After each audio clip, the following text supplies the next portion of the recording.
Yeah, thank you for stopping by, Versus, and thank you for the comment. I'm gonna try to make good videos. I'm glad that people are interested in this beautiful game of XiangQi, and I'll do my best to learn and help grow the game the best I can, and glad to provide value. I'm setting up right now, so I'll be right back, and check out my channel later to see any videos I might make. I'm going to try to make some game reviews today, and also just kind of get warmed up by playing my own games a lot. We'll see where the day goes, where the night goes, but for now, thank you for your support, and I hope you enjoy your stay.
What's up, guys? You guys ready for some more XiangQi? I know I am. So it looks like I should try to make some more YouTube videos for XiangQi.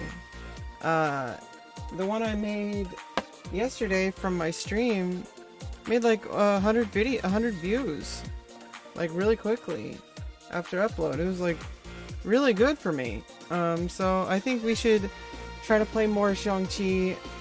We should also try to do a lot of we're gonna do some game reviews today, and I think that's good because we can keep up to date on all the Grandmaster games, which is really good for study.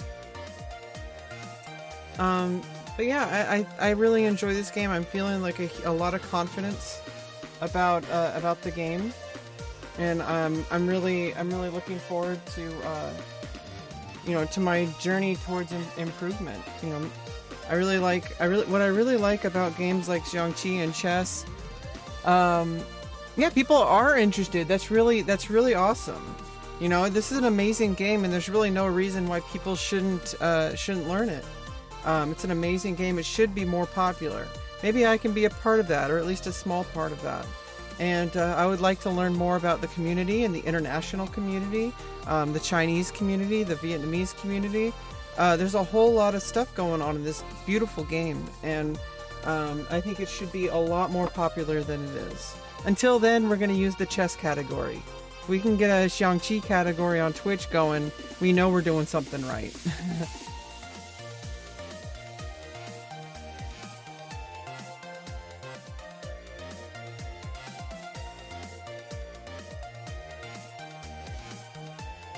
They're bigger than you thought?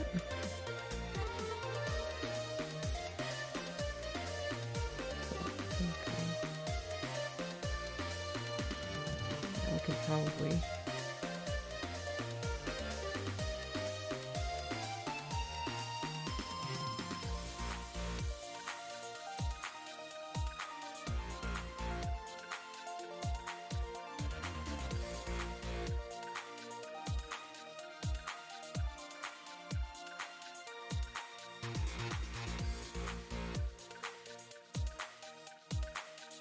Yeah, I think we're good to go.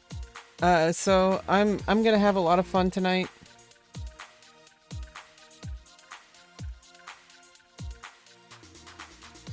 You got your own pieces, Joji? Where did you get them? Did you get them on Amazon, or did you get them in a store? Because that's freaking awesome if you were able to get your own pieces and board. Usually pieces come with a board, so hopefully you're able to find people to play with as well, but obviously you can always play online. I've been playing on playok.com. I'm gonna try to play on some XiangQi.com today.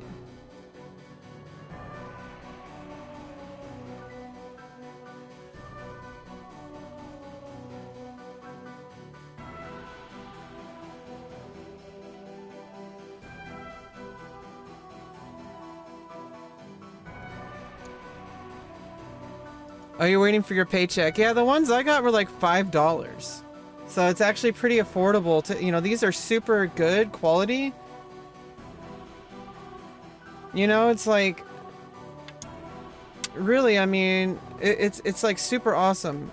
I also like how in the Chinese and Japanese games like shogi and XiangQi, they kind of like focus more on like the two-dimensional design, where it's like you have like a piece that's like showing the piece as if you're playing like on the internet or something. Like it's almost like you're reading like the book or something. So it's kind of interesting the difference between Western pieces. Like usually like Western pieces are like they're actually like figurines.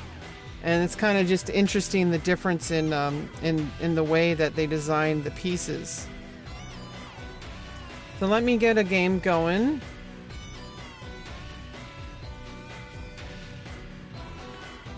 I can go on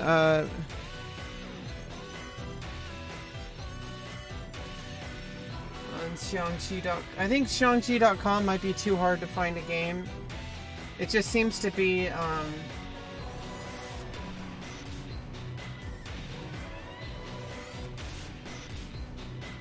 it just seems to be a bit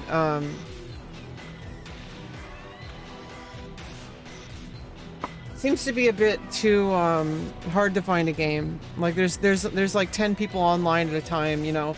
PlayOK.com has a ton of people on, like I think like thousands of people on at a time.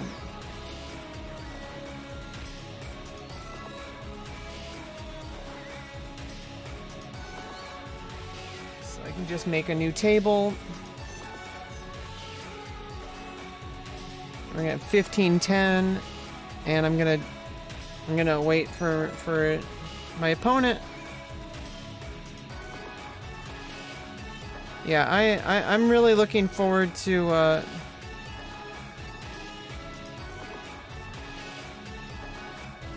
learning and improving at the game as time goes on.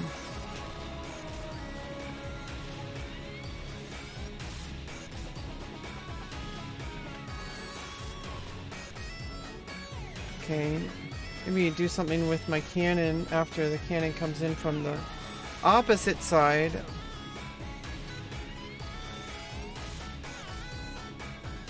I think maybe I should just continue development with my horse. Oops.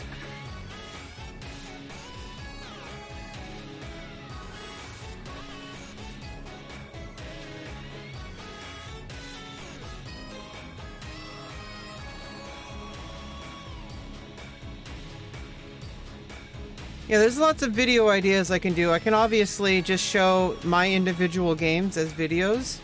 Just do my stream as normal and just collect games. And just, you know, it'll have my commentary per game. That's a series I can do. As I learn and improve, I can then do, like, additional, like, lessons and stuff. But I'm still learning and improving, so I can't really do too many lessons at the moment.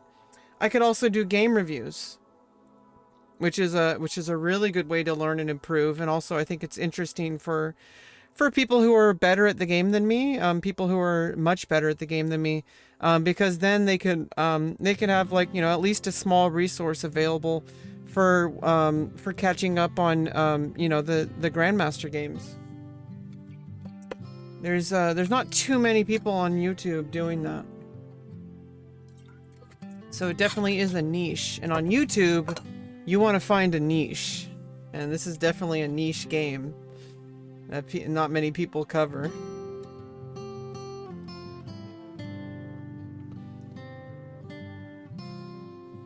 And I try to improve the quality of my display. What? My opponent left. Oh no.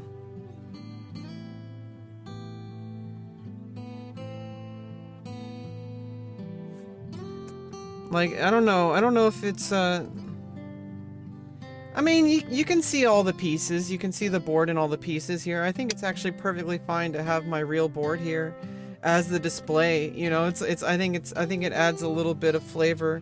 It's unique. I don't really see many people doing, I see people using many, there's so many different, there's no universal, website for XiangQi. And so switching back and forth between different interfaces, I think, is a little weird for me. So I'd rather have just my board, and that way it's a steady interface, even though it's not ideal because of the shadows, or, you know, like the lighting, etc. But you can see every single piece. You know, it's definitely useful. I can use my hand to point at, like, things, to talk about, like, ideas and tactics. Like, the only problem is it's like it's not as easy as just using, you know, I think it does add some unique flavor to my videos. So I guess we're just waiting for an opponent again.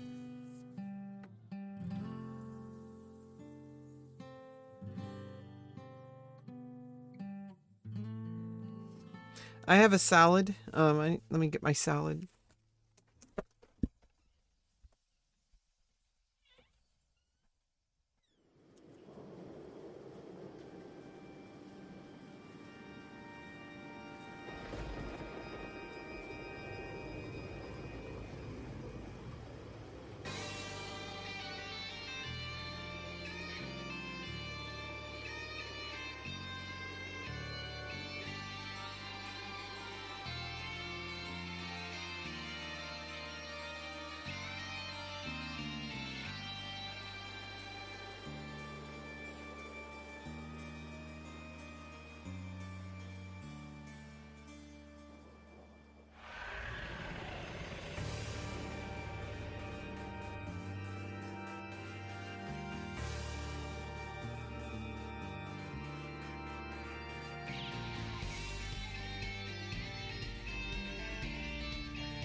Oh. Okay, now we're ready for a new game.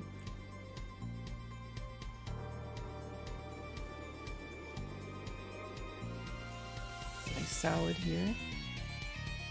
Spinach and quinoa and kidney beans. An egg.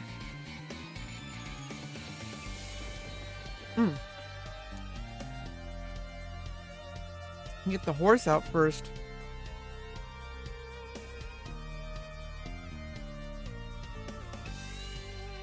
You know, I might actually want to move over the cannon to get right over here. Oh no, now I can't because of the horse.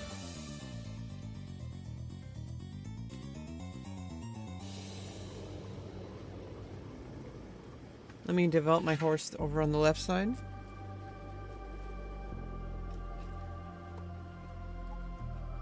This salad is pretty good.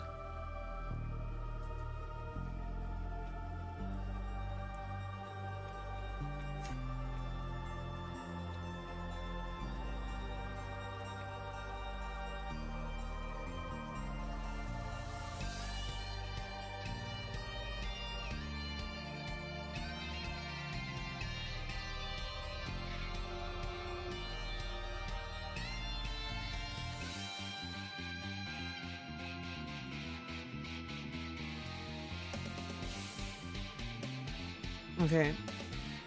Defending with the horse over here. This horse is blocked. But I should probably move my rook over first. Get developed. Focus on development. Okay. Black gets their rook developed.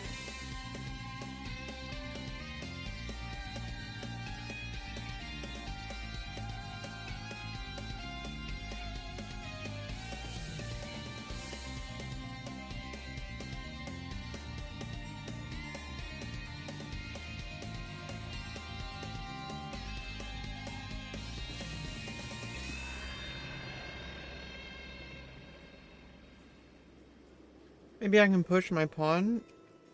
This pawn's undefended though.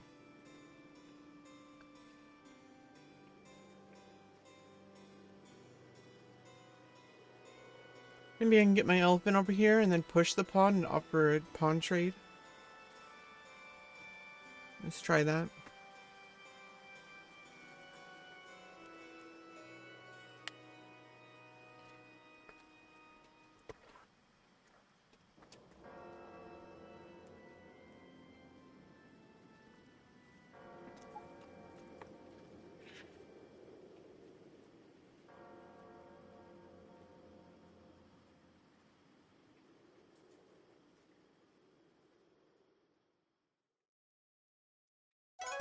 Continue with the plan.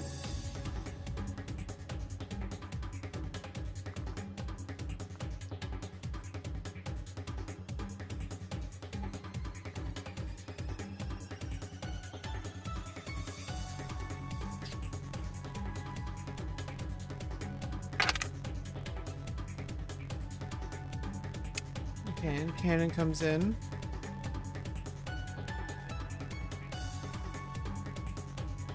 That actually allows me to develop my pawn. And this pawn's actually defended.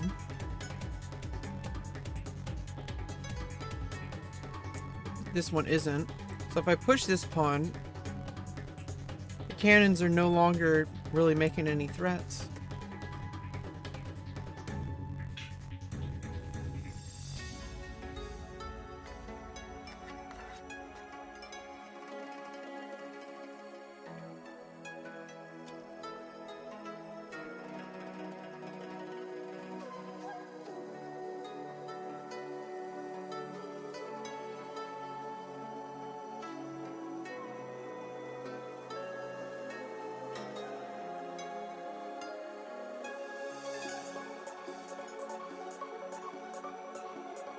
Elephant's now connected for black.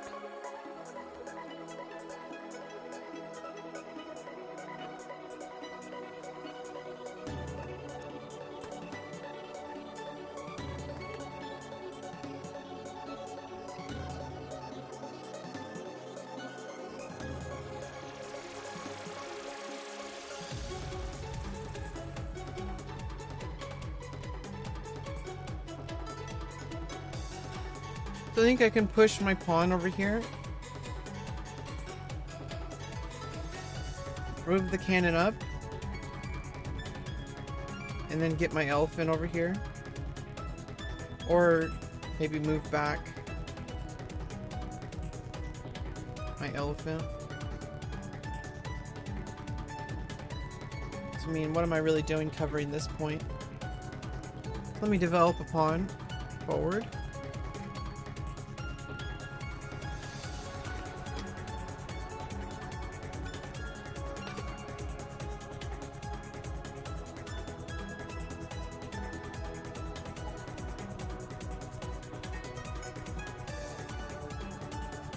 And attacking my elephant. If I trade rooks first, get the horse off. Giggity. And then move my horse over here. Oh wait, not giggity. It's animal abuse. Whoops.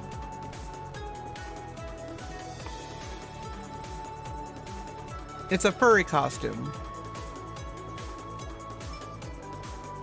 That's it.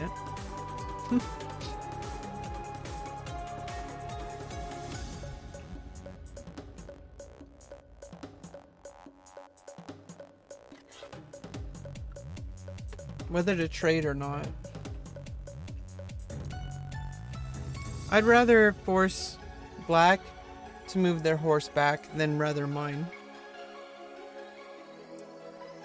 So I get the tempo here.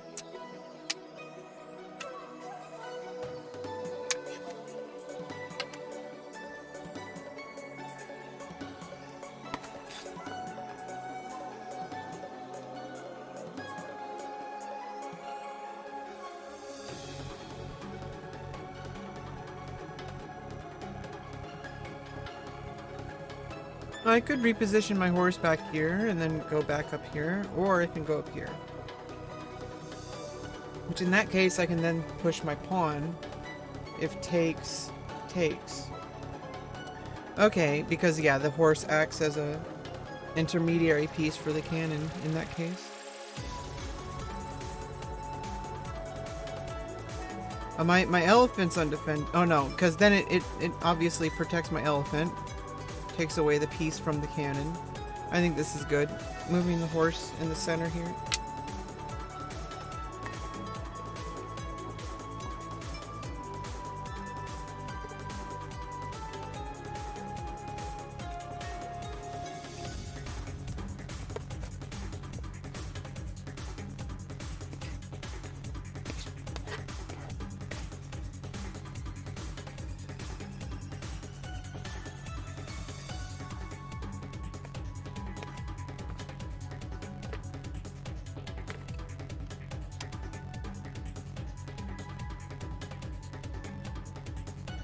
Mm-hmm.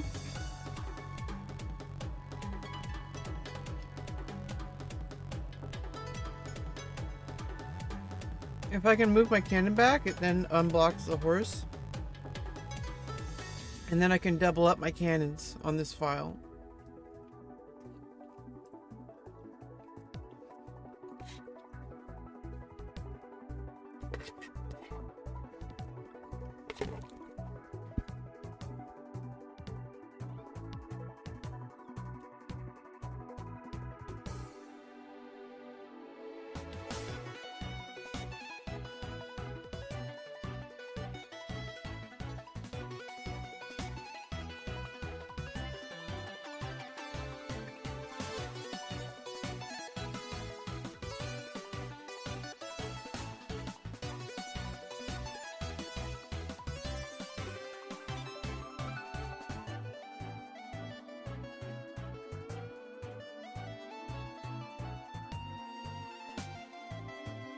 Okay, the horse comes in here, attacking my cannon.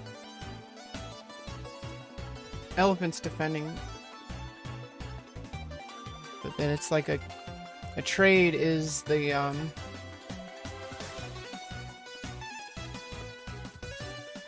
trade would be a cannon for a horse. So I wonder if I just want to move the cannon back instead and keep both my cannons. But this horse is only threatening the pawn here, and as long as I keep the cannon here, I can recapture with the cannon.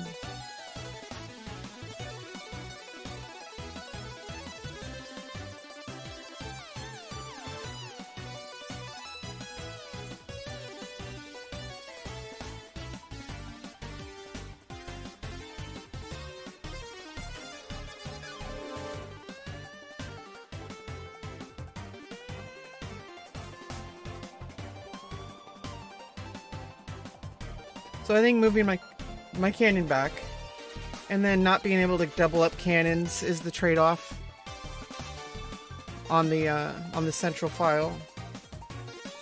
Instead, going with saving both cannons for long-term play.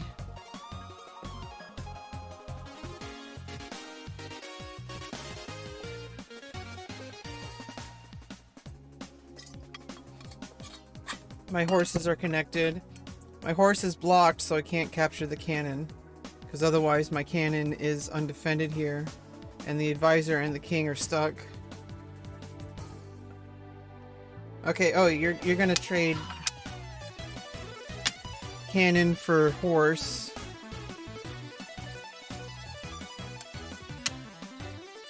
I'm okay with that. Oh, what I forgot! I'm not okay with that. Oh no! Oh no! What have I done?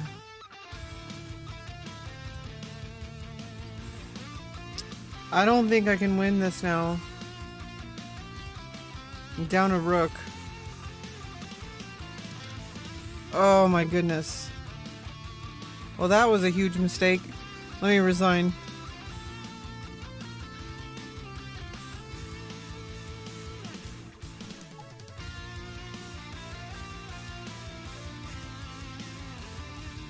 Okay, let me play again.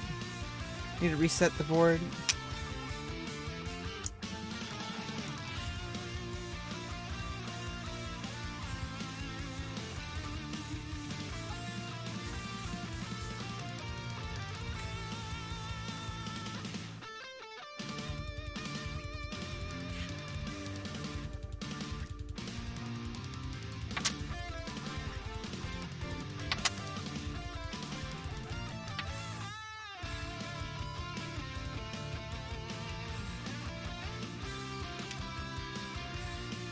Okay, so we got the game here.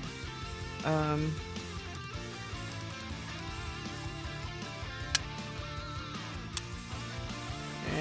now we're in the live position right here.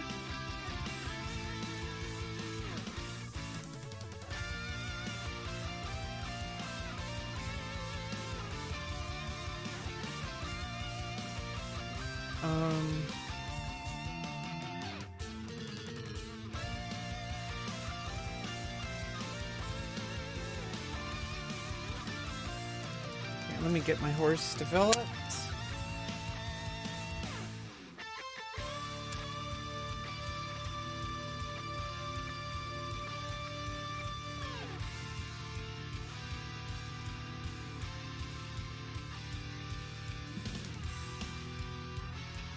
Maybe move my advisor in.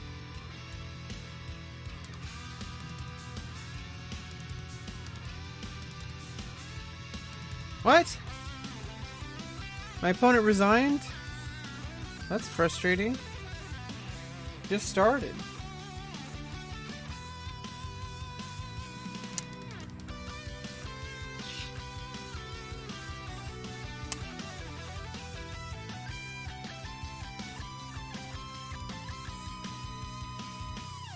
Meow, meow, meow, meow, meow, meow, meow.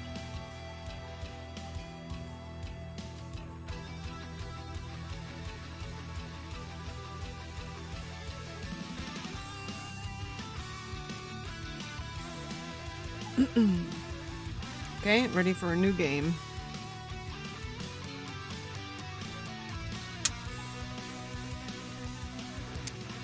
Okay, let me move my Move my cannon backward. Let's try to do that. And bring my cannon into the center here. Let's move my cannon twice. I want to try this.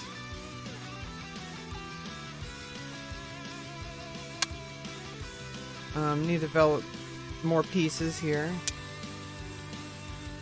Rook's coming in.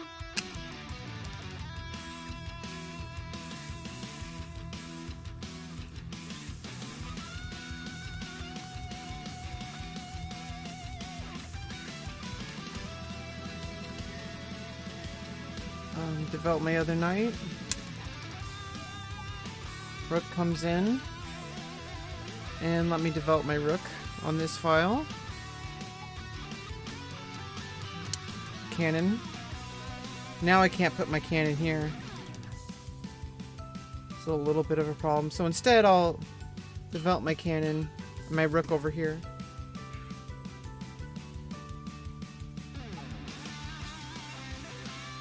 Cannon comes in. Let me push the pawn in the center, because I have these double cannons.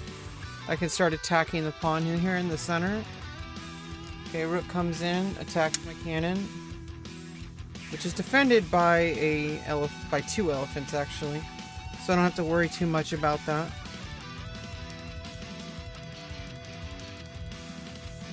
And you actually can't capture this pawn because you'd be checking yourself.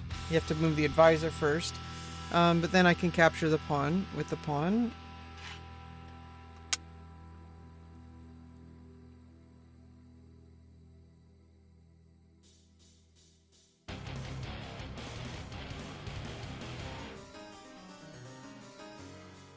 Making lots of threats here. Oh, my horse is taken here, but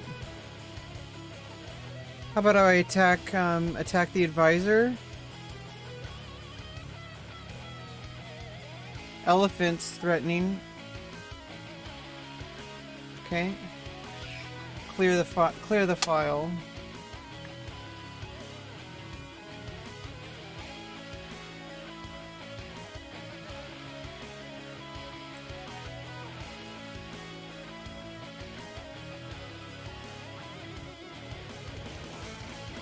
So if I can get the cannon off of there, maybe get over here to attack the pawns, then I'm threatening to capture both of the cannons. So I think I need to slide over here.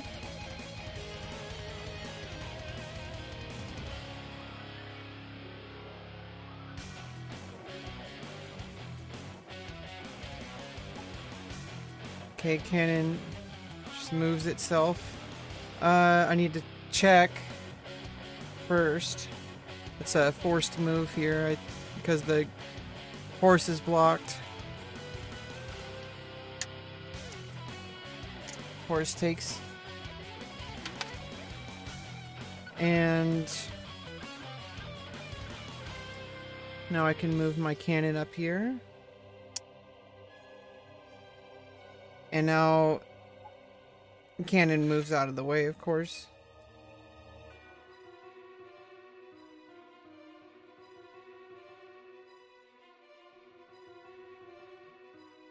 I think I can move my advisor up. Then I can threaten... Oh no, I need to move my cannon first.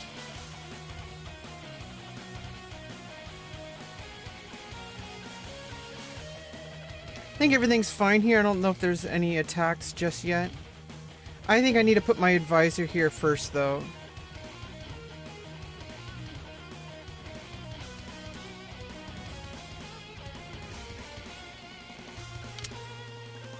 Defended by horse and advisor and king. I should have moved the other advisor. Oh my goodness.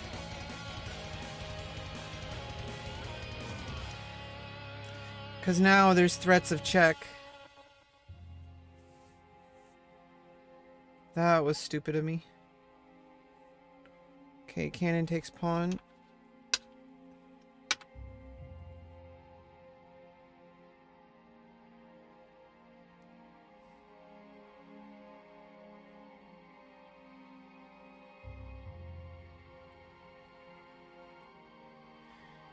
Okay, I'm gonna capture this pawn here.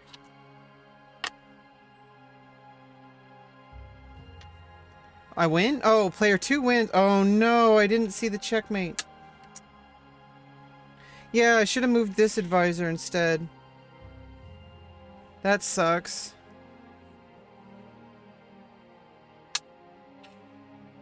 Yeah, I moved the wrong advisor. It put me too much at risk.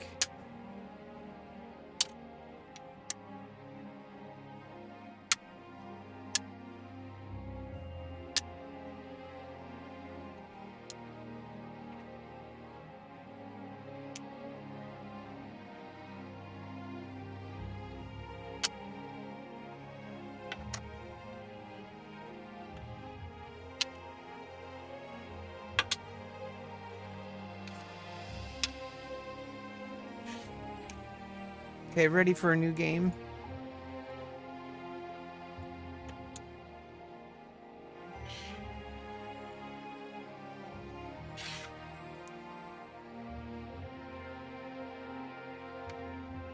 Okay, an elephant. Very defensive move. Also, the cannons are now defending each other, is what's going on here.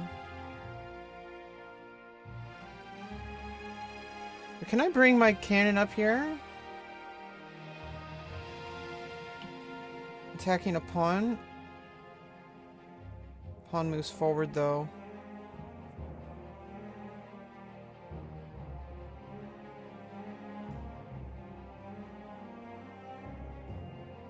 Does block the enemy cannon from coming in.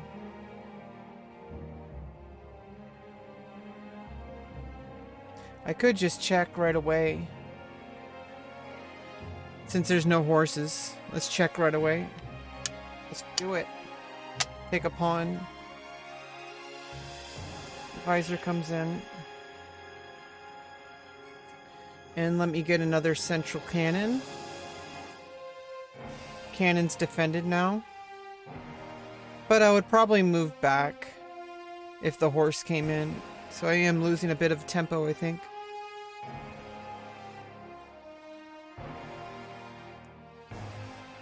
But then, if you move the horse in front of this cannon, or this cannon, I can then move my rook over and attack the cannon. Because the cannons are defending each other now. If you put another piece there, it would cut the cannons off from each other.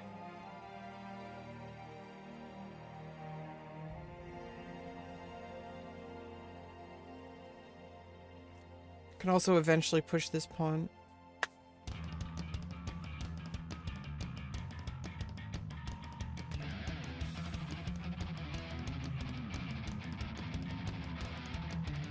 What? My opponent left.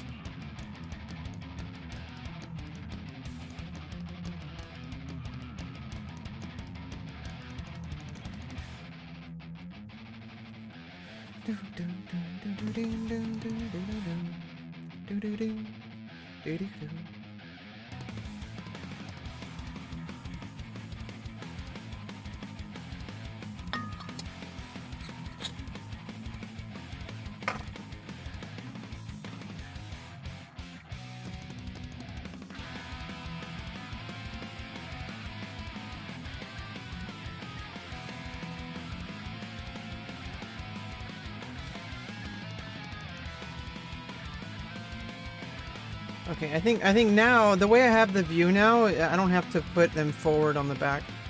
Maybe a little bit on the red side.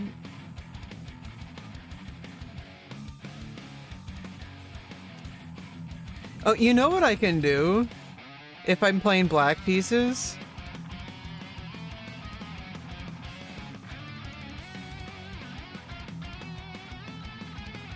I'll just do that.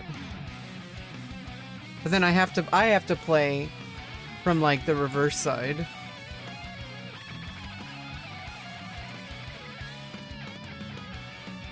And then all the pieces are upside down for the viewer.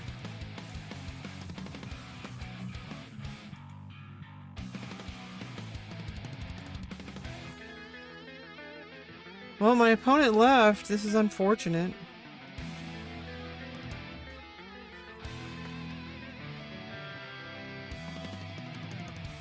Let me change rooms.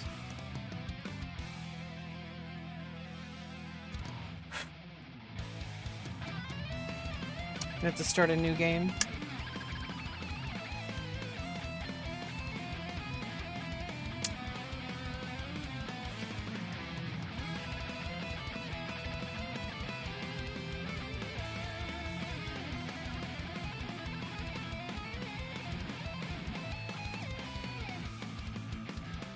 Reborkle? Reborkle! Reborkle! Reborkle! Joji, you're awesome. Is it Joji or Jojai? Jojai Bunny. Jojai Buni. Jojai Buni. That's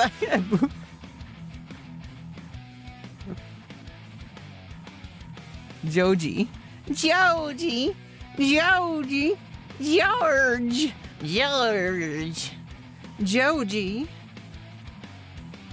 G. All right, we got a new game. We got a new challenger. My opponents keep leaving. It's frustrating.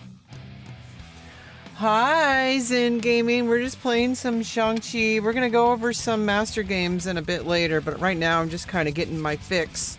I gotta play my own games, of course, if my opponents will stop leaving.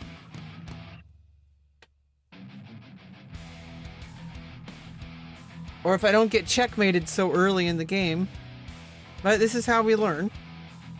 I just gotta play as many games as possible. I gotta be really careful in my development and all that. It's all part of the game.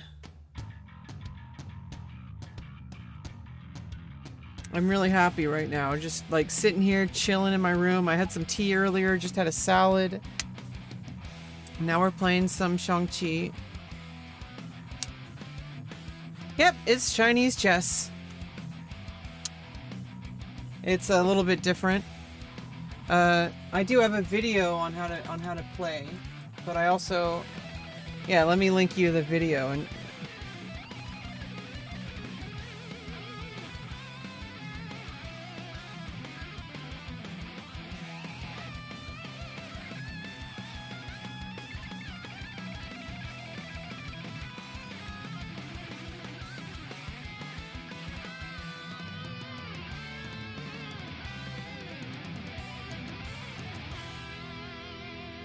Oh, let me just, I'll make a command later for Twitch.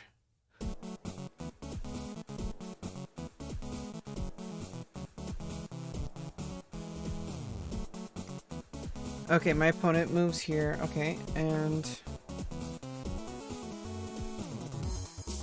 I think I'm gonna try to get my cannons here again. I'm gonna kind of get in a habit of getting my cannons in front of my horse. I mean, on to the other side of my horse.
I don't know.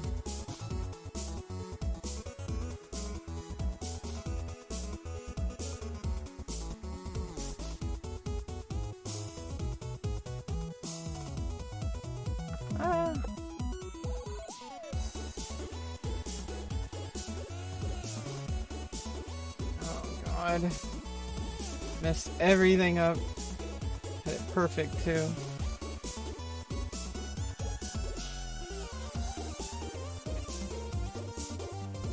Okay.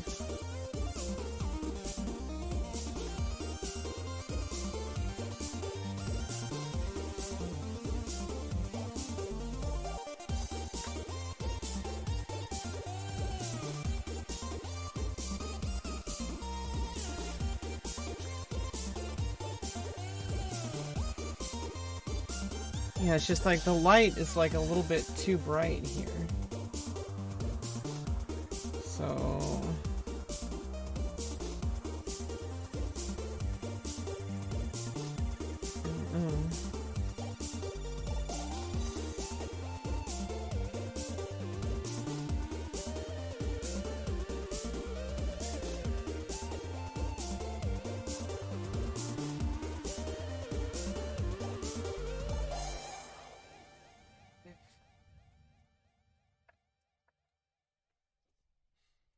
Okay, how about that?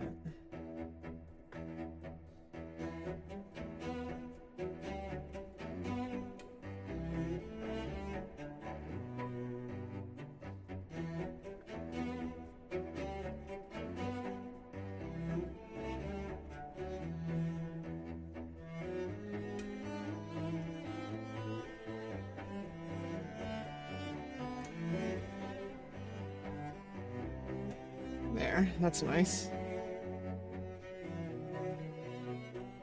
I think that's much better. Okay. Oh, my opponent pushed their pawn forward. Okay.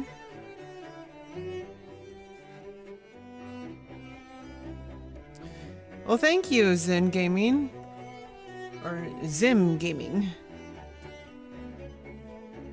Okay, let me develop my horse.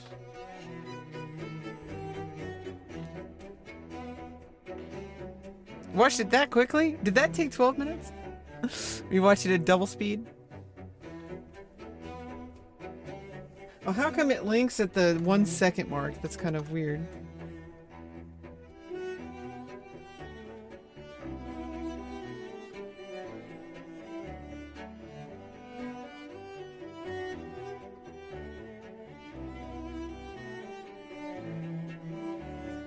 Okay. Now I have it preloaded. Okay, rook comes in.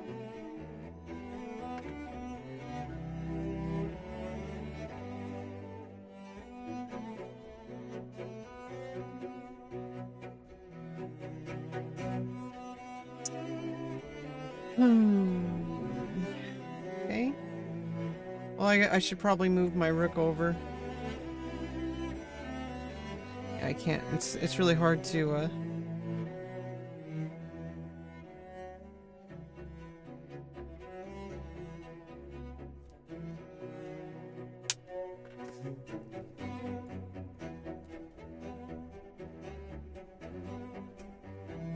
the way the angle is I can't really. Well, I guess I can use a finger like this. Oh yeah, just do that if I'm gonna.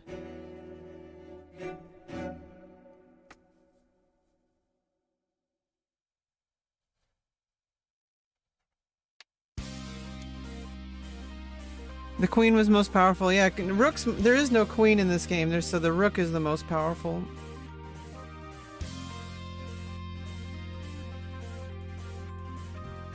Okay, cannon comes in. This pawn is defended.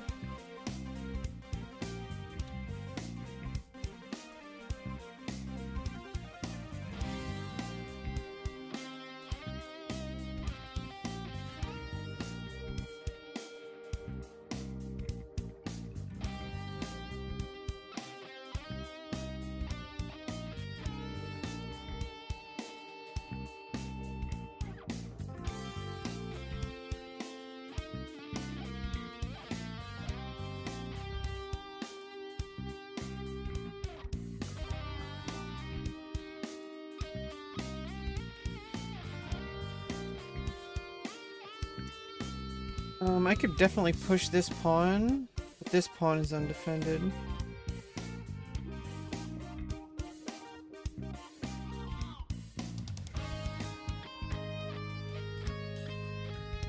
Maybe put my elephant over here and then prepare to push this pawn.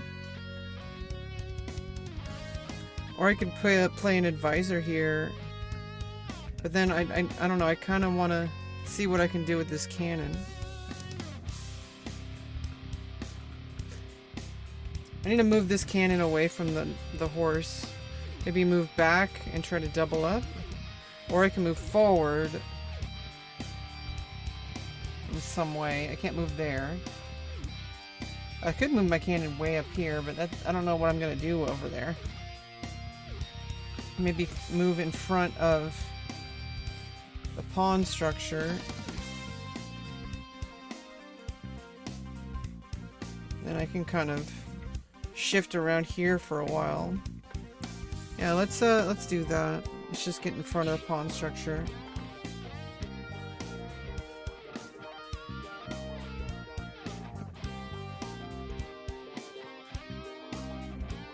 You're actually a pro? That's awesome.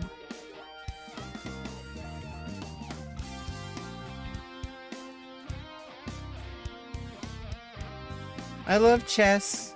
I love Chinese chess. I love shogi. I love Go. I love all these ancient board games. Have you ever played Among Us? Yeah, I actually did, but only like one night. I only played Among Us one night.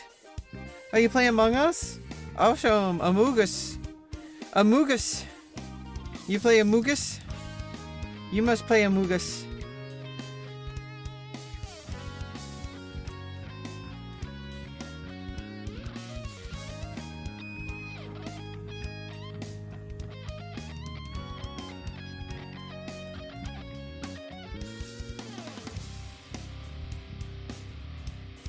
I really like this game. I think I'm going to play this game a lot more, and it looks like my YouTube video is doing pretty well compared to my other videos. I think I'm going to make a lot more XiangQi videos, and I think I should just stick around for this game for a while. It's a very niche game, and on YouTube you definitely want to fill a niche, and I really enjoy it. It makes me really happy playing and learning and studying. You know, Grandmaster games will be really fun. We're going to do that a bit later. I'm going to play a bunch of games for now. Just kind of chilling, enjoying the evening, playing some games, relaxing with you guys. That's what it's all about.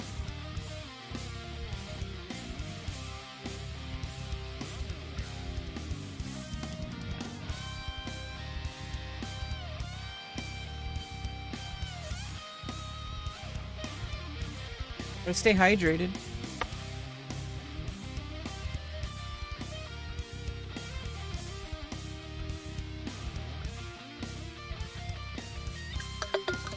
I got a nice setup in my room right now. I'm just chilling, really enjoying it right now, as much as I can in my current living situation, you know?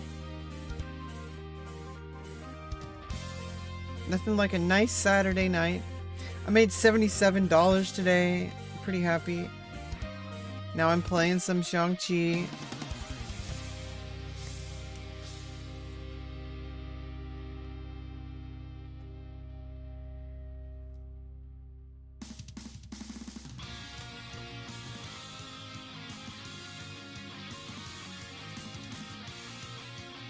My opponent must be out of book at the moment, so I don't know if that's a good or a bad thing. You only made $60? Well, I made more money than you, Joji. No, I'm just kidding. Making money, it's a part of life, unfortunately. I really wish I didn't have to worry about money. I wish I could just do whatever I enjoyed most, but making money is important, and I found a way to make money that I also really enjoy. Although it is work sometimes. But it's worth it.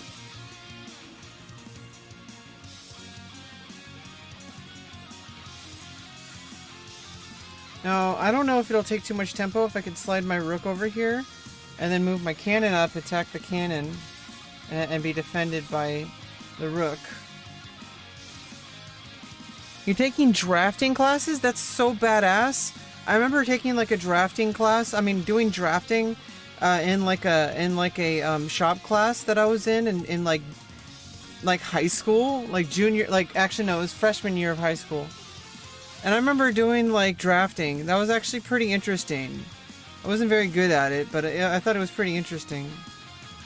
Unfortunately, I can never have a regular job. At least the way things are now, and I'm not really aiming to find a regular job at the moment. My life's just too chaotic.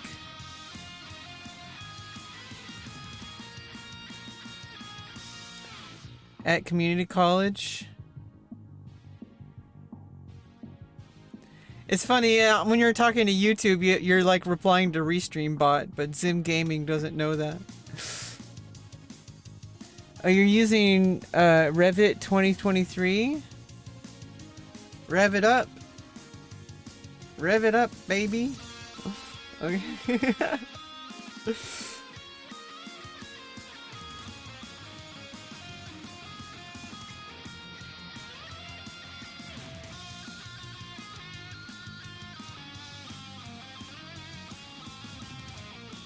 Maybe I can move the cannon back, move the elephant here, and then I can push the pawn. I mean, I want the elephant here to... This elephant can go here. This elephant can go here.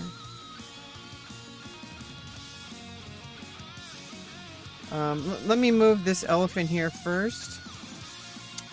Defend against this. And then I can push and open up the horse.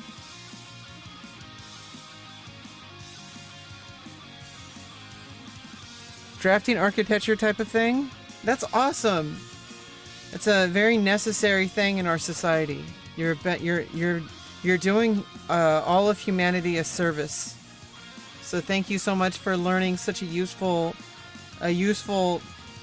skill. You're gonna build a better future for our planet. We need better designs. We need better housing designs. You know, that'll fit, you know, people, you know, as population increases, that can be more affordable, hopefully. Although the people who decide that are usually like, you know, different like business types. Which that gets into like, you know, there should be like housing market caps, because they keep raising the price of housing.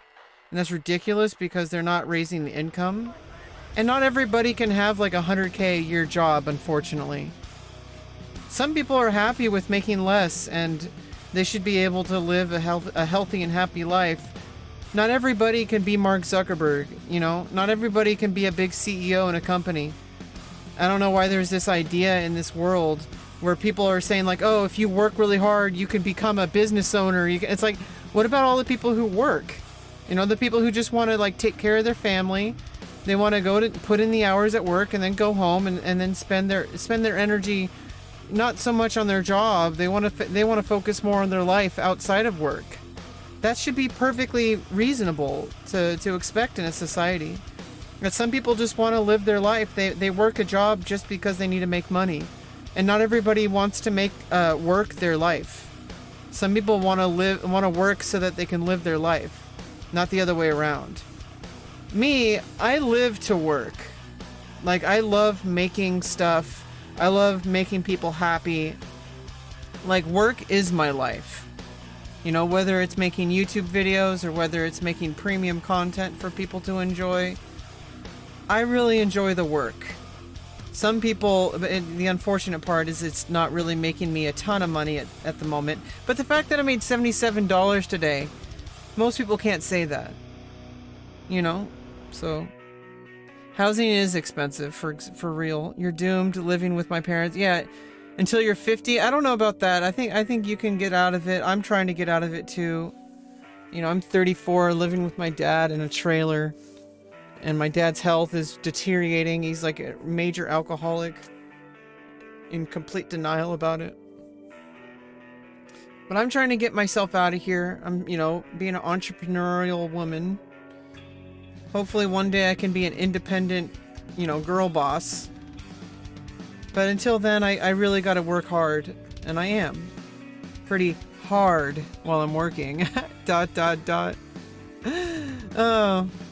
It's gonna be a bit of a weird shift. I mean, there's gonna be a lot of changes next year. You know, when I have my surgery, I'm gonna have a vagina. So that's gonna be awesome. But it's gonna put a huge halt on my income. And I might lose a lot of viewers.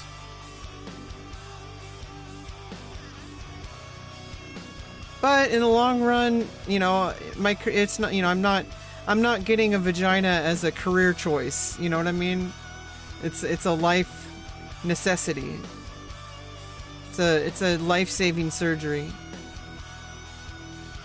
Okay, this pawn is under attack twice. It's defended twice though. Let me move my cannon back so I can bring my elephant in to defend. Because then if I put my elephant in, then I'm defending the pawn a third time with the cannon. I wish you luck, Joji. I know we're in this together, okay? So, you know, we're gonna get through this life, you know, one way or another. And try our best to live a good life. A life worth living, you know? But until then, we got chess to play. Chess to play and money to make. And hopefully, money to make by playing chess. Maybe one day. If my YouTube channel grows enough. Maybe I could be the one-stop source for Chinese chess. That could be my thing. Who knows? I've been struggling to find a niche for YouTube, and chess is already pretty much... It's a niche, but I mean, chess in general. I love chess. But XiangQi is even more of a niche than Western chess. So I think that might be a good opportunity for me as a streamer and as a YouTuber. And to become part of a bigger community. Especially the international community, because there is like a large Chinese and Vietnamese community for XiangQi. There is a very like niche community for you know, internationally in Europe and in North America. So I mean, I would love to become a part of the bigger XiangQi world. I would love to compete in WXF, which is the World XiangQi Federation. I would love to compete in WXF tournaments and maybe get a title one day. Who knows? I have a whole lifetime to do it. So let's work on it now. You know, I'm 34 years old. You know, historically, XiangQi has been played by like kind of older people. I mean, nowadays, I think a lot of younger people are playing professionally. But I think like when the game like kind of rose up like in like the 1950s and 1960s, there was a lot of people in their 30s, 40s, 50s who were rising up to play. And I think like Hu Ronghua, I think he was like making his like rise to fame like in his 30s. So I think like it's a little different than like chess. Like chess, I think nowadays I think it's different. Like I think mostly young people are rising to professional status. But I mean, as far as like, I don't think anything really matters. I don't think age matters so much as people make it out to be. I think you could play well into your old age if you have the energy for it. Which if you exercise and take care of your body, you might have a better chance at, you know, staying strong enough to compete well into your old age. But Hu Ronghua, he played professionally. He had like titles like well into his 50s. He was earning like championships like well into his 50s. I think he's like mostly retired now. I think he mostly focuses on his school. Like he teaches XiangQi. I'm not really sure. I watched a small documentary about Hu Ronghua. And he's like basically like he's like the XiangQi commander or whatever. Commander Hu.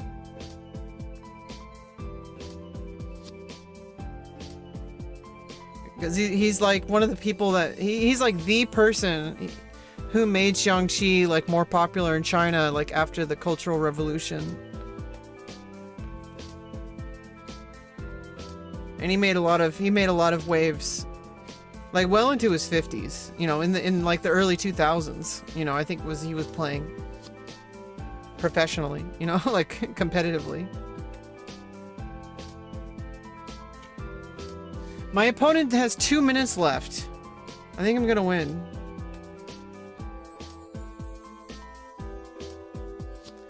Although maybe my opponent's doing a deep think. There is a 10-second increment as well.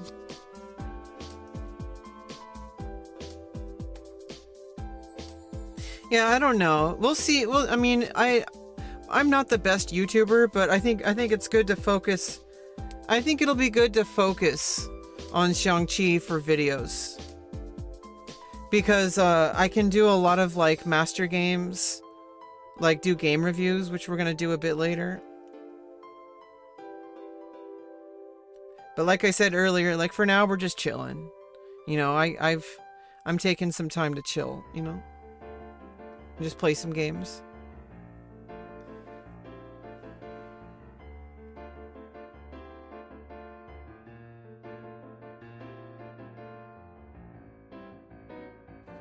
I think I might need to move the... Oh no, never mind. I don't want to move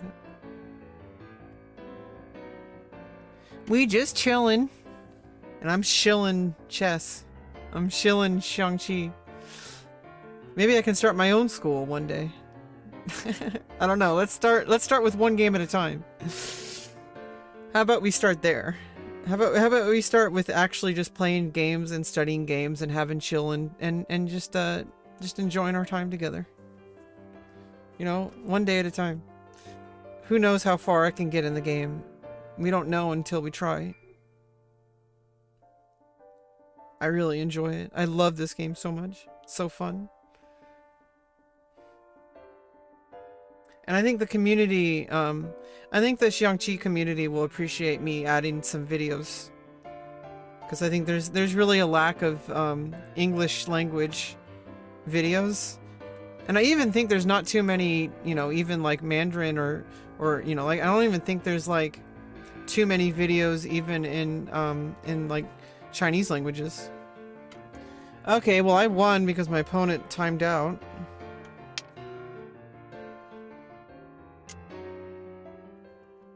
That's kind of unfortunate. Didn't get to finish the game. But at least I won. It's always good. We're in it to win it. Although I am trying to learn long term, so winning isn't really like the #1 goal. My #1 goal is to learn. But if I play to win, I will learn.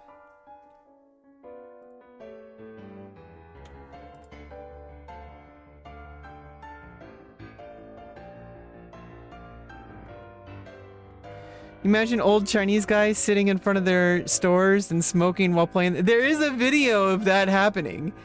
Maybe, did you see that video? There's a video of like these two guys like playing XiangQi and there's a whole big crowd gathered around them. And there's one guy with like a cigarette.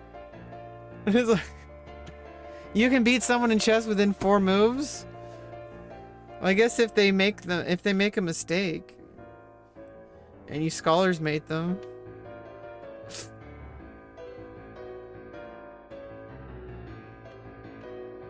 But I know the reply to the scholar's mate attempt, the Wayward Queen attack.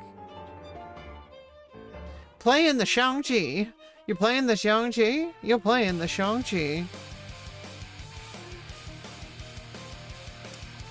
I don't know if I'll ever play XiangQi, which is the Korean variation of this. I think it's good to focus on just XiangQi.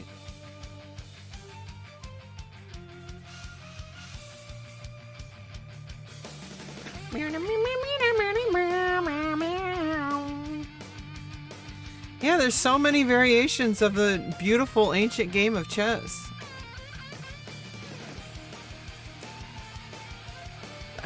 You're both replying to Restream Bot.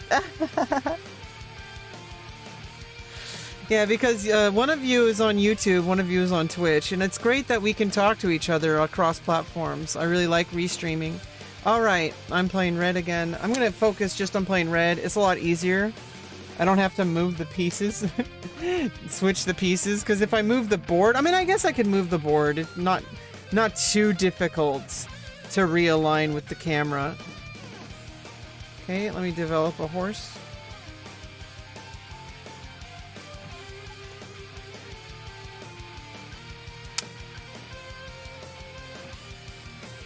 Oh, my opponent's doing the same thing I did. I wonder if that's good or bad, though. And, you know, let me move the rook over.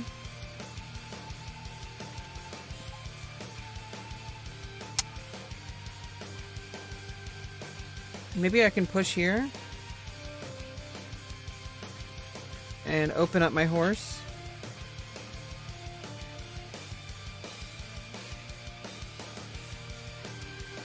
Elephant comes in. I could push my pawn again, but I think I might be better off.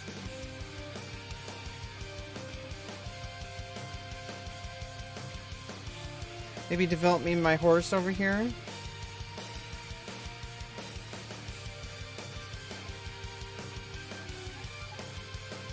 You're picturing my imagination? Okay, rook slides over.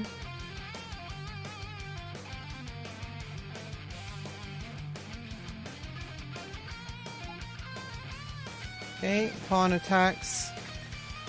Maybe I can defend with the elephant. Or I could just capture it and then make the elephant come over here. Make them just clear the file. Okay, elephant captures. And what am I going to do about my... And now the elephant... I can defend the elephant from coming back if the rook stays here. I'm definitely attacking the knight. I mean the horse. If I bring rook over here and you offer to trade, I can take the horse. And it's also threatening the elephant. So let me move my rook way up there into across the river. Is this one player? It's a two-player game. No, I'm stupid! Oh god. There's a cannon there! I moved my rooker in front of a cannon. Oh no! Oh no! Okay, let me play black pieces here.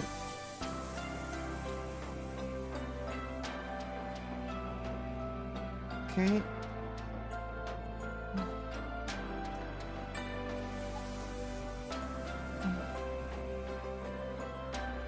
Oh god. I'm gonna have to move my pieces before. Yeah, this is. I need to figure out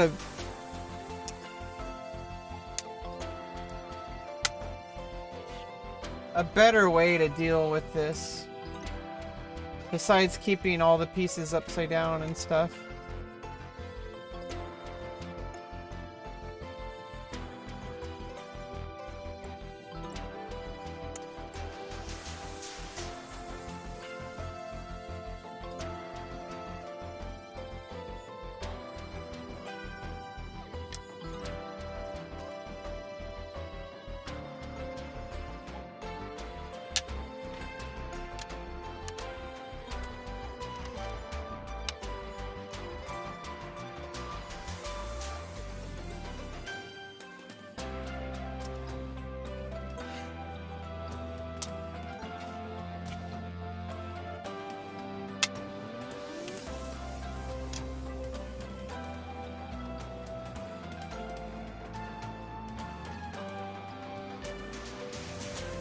What I was doing before was I was just playing the red pieces as if they were black.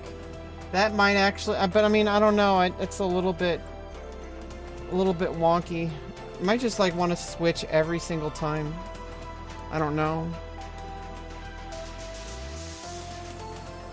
Develop. Okay, so I need a. Here's the live game.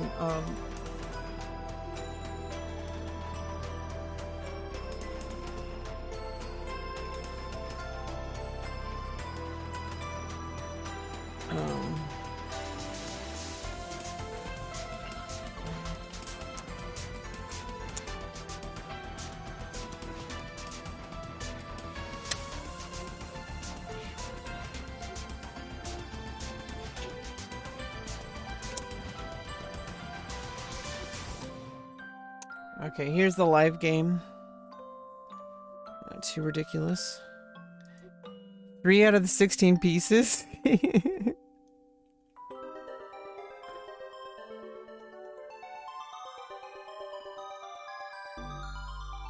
That's all you need? All you need are 2 out of the 16 pieces?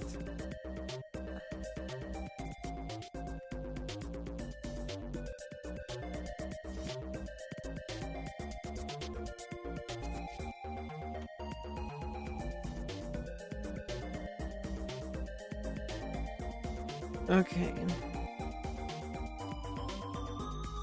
Let me move my other rook over.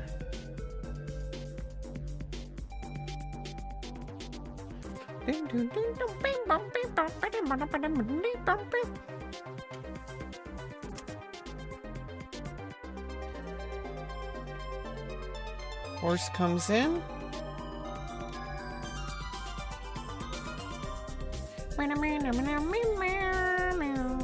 Maybe move my cannon here. Attacking the pawn. Also opens up the rook.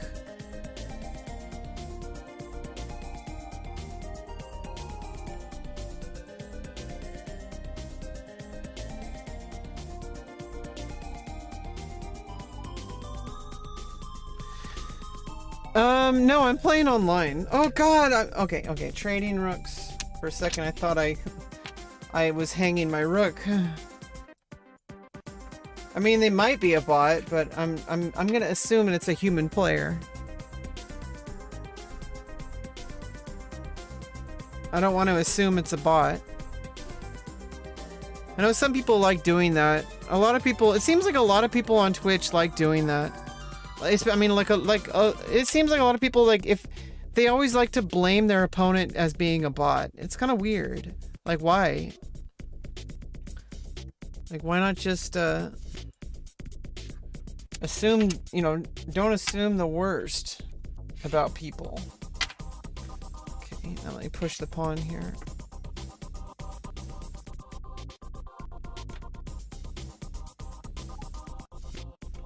Elephant comes in.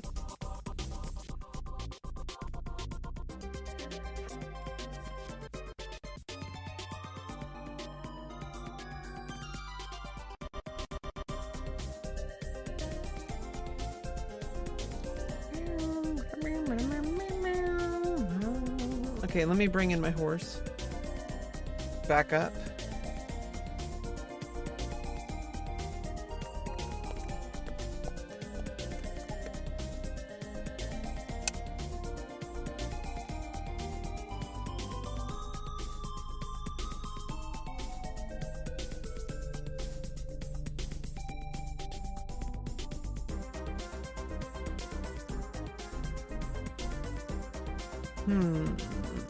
Well, I could capture this pawn.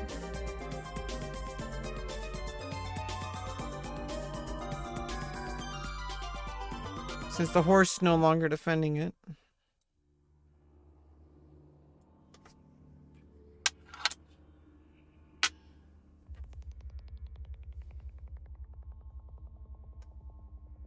And it is check.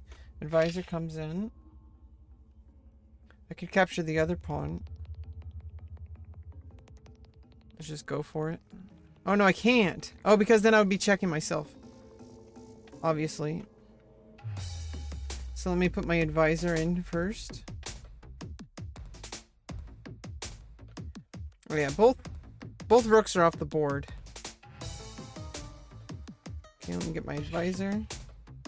I'm threatening to capture this pawn. Pawn might come forward.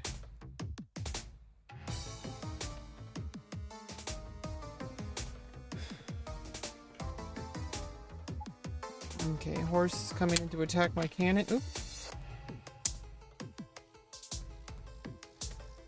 You have a virtual game along with the manual board, but you're copying the virtual game. Yes, exactly. Yeah, I'm playing online, and then I'm just moving the pieces after I move the pieces in the game. Then I move the pieces on the board.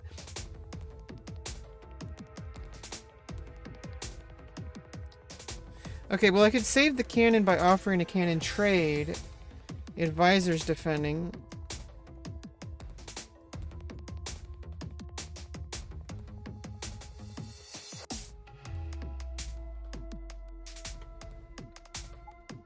Okay. Oh! I don't know why I did that. I needed to move my cannon first. Oh no.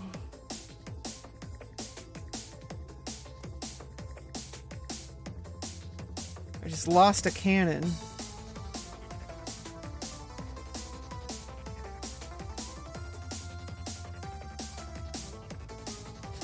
Okay, well I'm gonna try to stay into the game. We'll see how it goes.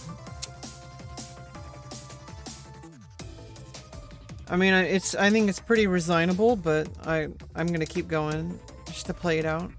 Play it out into the end game. The end game might be more complicated. You never know. My horse needs to move. My horsey. I need to move my horsey. Maybe move over here to reposition over here.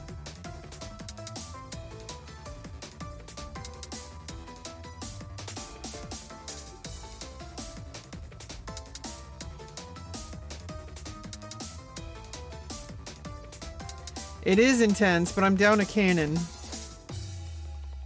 And besides the rooks are already off the board. And cannons are the second most powerful piece. So I only have one.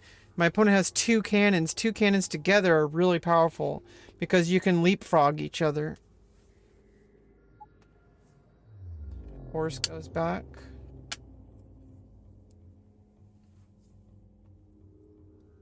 Okay, and then I can attack the pawn here.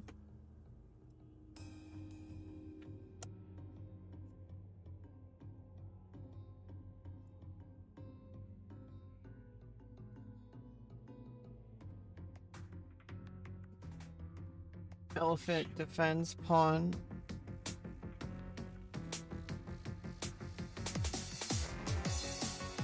I can push this pawn though, because I'm defending this point, and I can get the horse across the river if I push the pawn twice.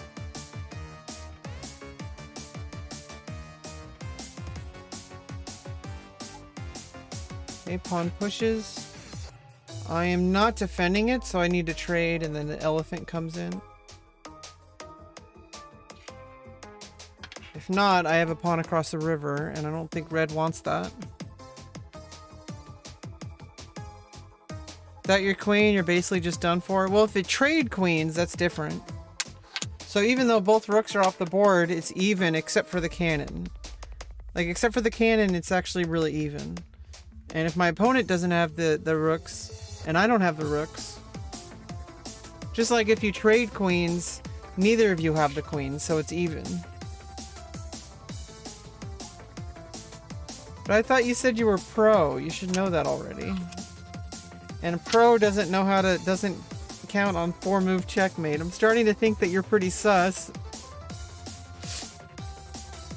Unfortunately, I can't capture the pawn because, oh man, I can, because you'll take the horse. And then I take the elephant. But I don't know if I want to keep my pawn. You know, what I need to do is I need to bring my cannon up here, because if you capture the horse, I capture the cannon. I'm still down material.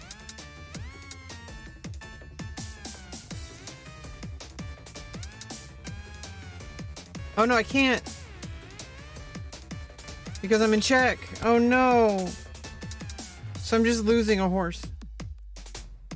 I'm gonna resign. Because what's gonna happen is I need to get out of check by moving... Wait, no, I just moved my... I could have moved my cannon here, but then... You know, I can't... I'm in check. I could have moved my cannon over. But then, no matter what I do, red's gonna capture, no matter what I do, red's gonna capture my horse. Unfortunately. And then I can capture the pawn. Elephant moves. And then maybe I can start moving my pawn over, but it's already too late. I only have a cannon, a horse, three pawns, one across the river. And my opponent has a cannon, both both horses, and like both cannons. Both cannons and both horses. Versus one cannon and one horse. So it's kind of frustrating.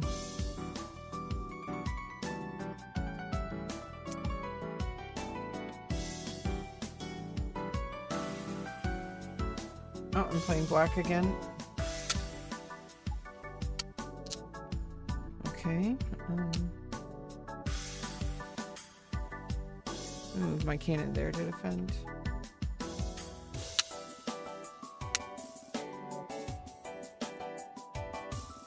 Let me just capture a pawn early. It's probably not for the best, but may as well. I need to get the board set up first.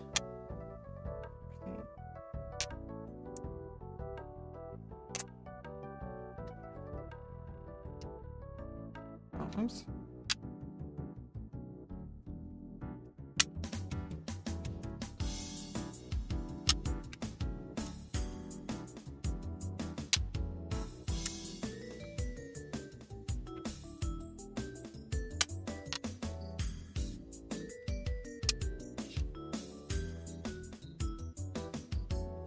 Okay, so what happened here is pawn started. I'm gonna move the cannon here, and then you moved the knight, and then I captured, and then you moved the right. Okay.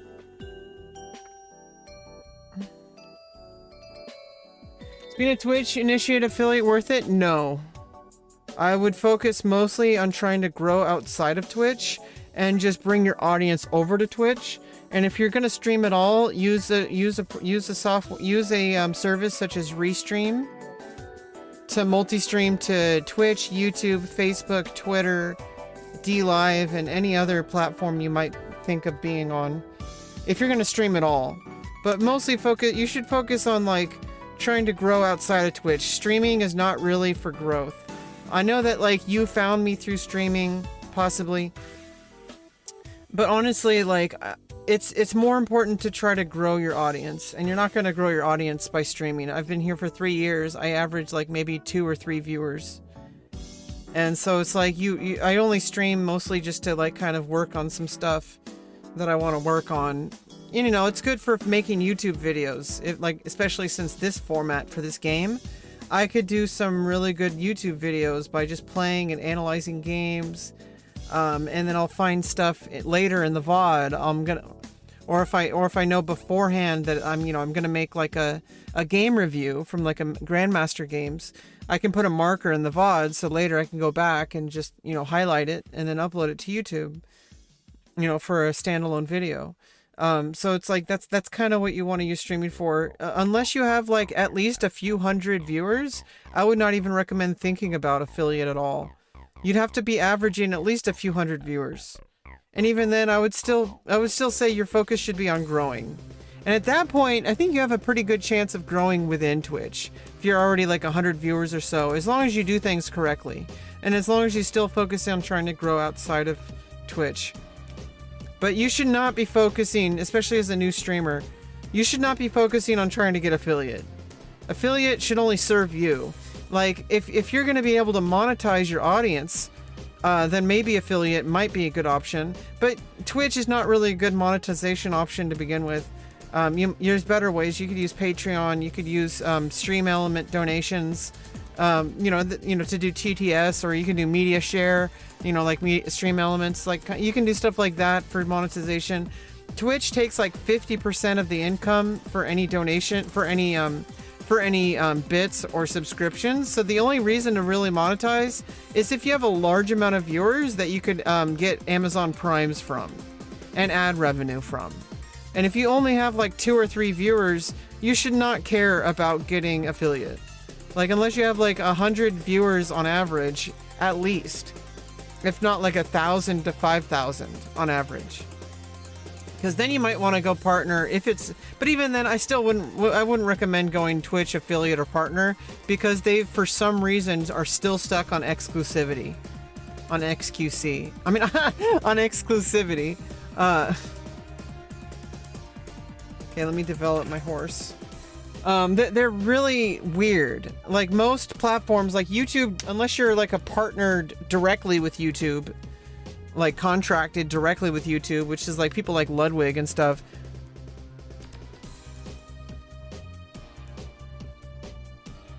I would not think of streaming as a cash flow. I hate to burst your bubble, but I would not recommend thinking of streaming as an income revenue source.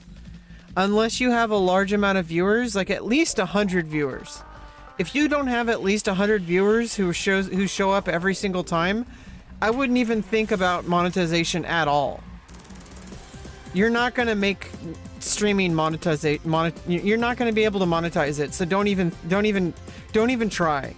If you're going to stream at all, treat it as like something that is like on the side of whatever else you might be growing.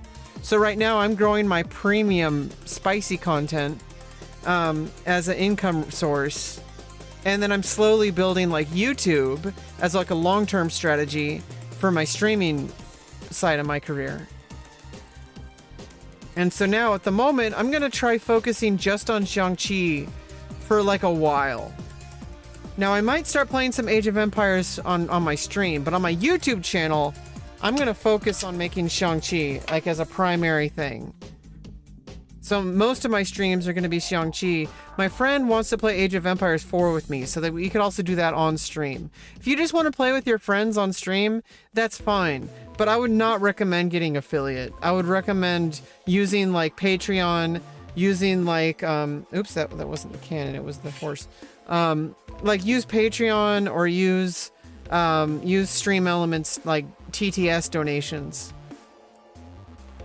Plus, the people who want to donate, they should want to donate because, like I said, if they do bits or subscriptions, only 50% of that money is going to you. So 50% of it is going to Twitch if you're an affiliate, and also if you're an affiliate, they're gonna get ads, and that's stupid. You're not making money on ads at that point if you only have a few viewers at all. So like you're ruining the experience for your viewers, and you're also encouraging them to lose money.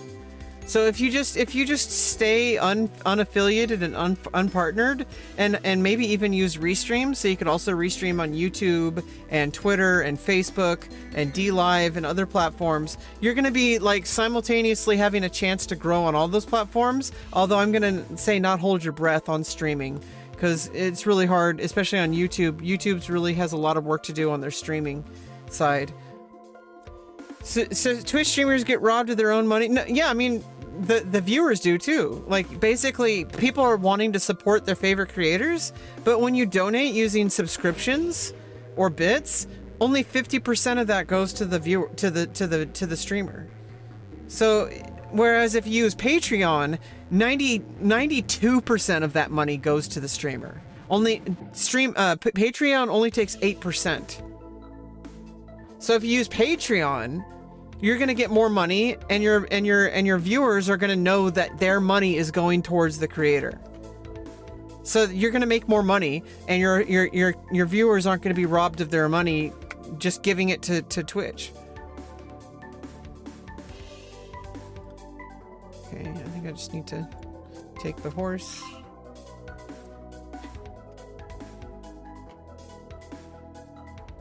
And not only that, it gets rid of the ads. So your viewers are just going to show up, and they're not going to have to watch an ad at all.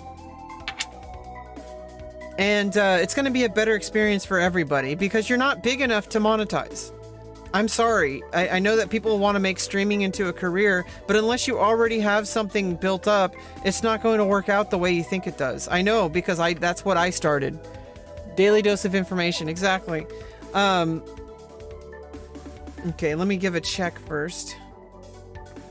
I started 3 years ago because like I was like last ditch effort to build something for my, oops, I'm stupid. What am I thinking? I'm stupid. Pawn takes. I am stupid. Okay, now I'm gonna be playing red.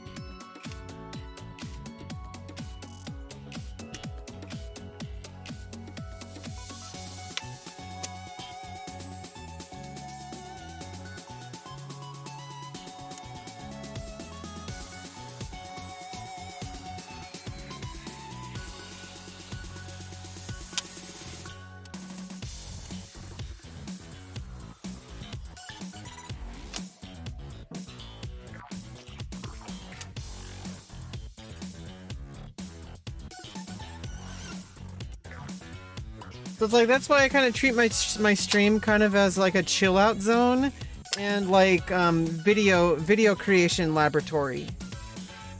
That's kind of like for YouTube. So it's like I would say to treat your stream that way.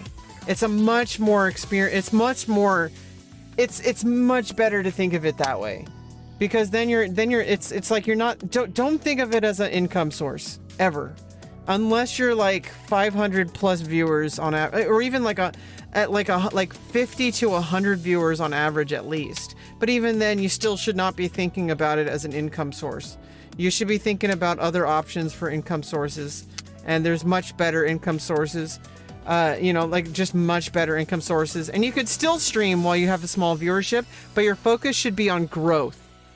Until you get at least like 5,000 viewers on average, then you might think about making partner. But then I don't know, like look at what Ninja's doing. Like Ninja just went completely like restreaming. I would say restreaming is the future. Like seriously, like tying yourself down to one platform that might end up like pulling everything underneath you. Like what if Twitch goes bankrupt? Then everything you've built on Twitch is gone. What if Twitch bans you for some reason? Everything's gone. Like your whole entire income source is from one website. Like just don't even think about it. Like just focus on making your career as big as possible across as many different platforms as possible.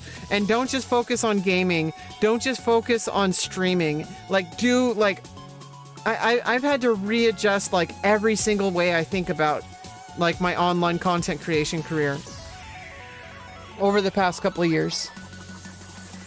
Yeah, sell your bathwater. Do it. Make an OnlyFans. If you're 18 plus. Because that actually is a good money option for early on. My first day on my premium streaming site, I made like $150 on my first day. Like on my first weekend, I made $300. On my first day, I made $100 or 150 maybe. I don't know. I don't even know. I don't remember. But I made like $300 the first weekend on a premium streaming site. So, you know, if you're gonna think about monetization for content creation, you want to go different avenues, especially early on. Once you've grown for a while, you might have better options with streaming. But in the end of the day, you should not really be seeing streaming as your main primary income source. If anything, you should treat YouTube and like Patreon, or like, you know, if you're willing to do adult content, then adult content is going to be your primary income source forever. And you know, and also that lasts as much as people want to say otherwise. That'll last your whole entire life, no matter what age you are, because no matter what age you are, somebody's going to find you attractive. And especially if you've already built an audience. Yeah, premium. So it's like you can do adult content as long as you're willing to do it. And it's a very good income source, especially once you get a really solid audience. Because, you know, like there's really no upper limit to the income you can make.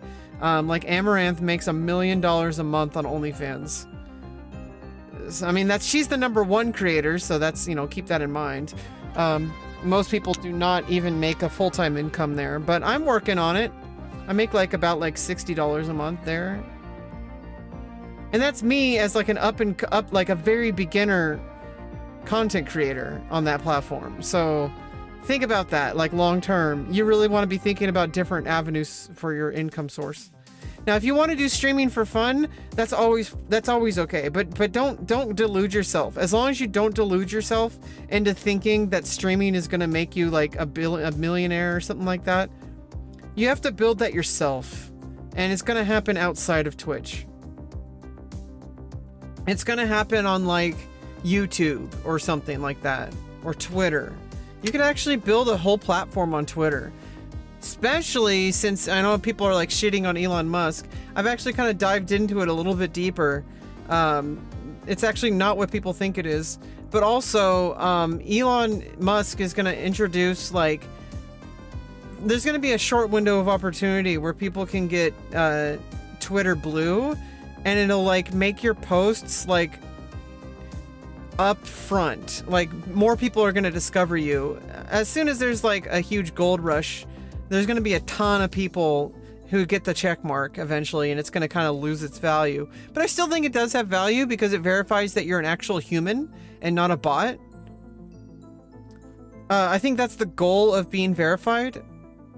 Some people think it's like a status symbol. It is, but also it can't be a status symbol unless it verifies you're a human. And I think that's, you know, especially since Elon's goal is to make it a town square.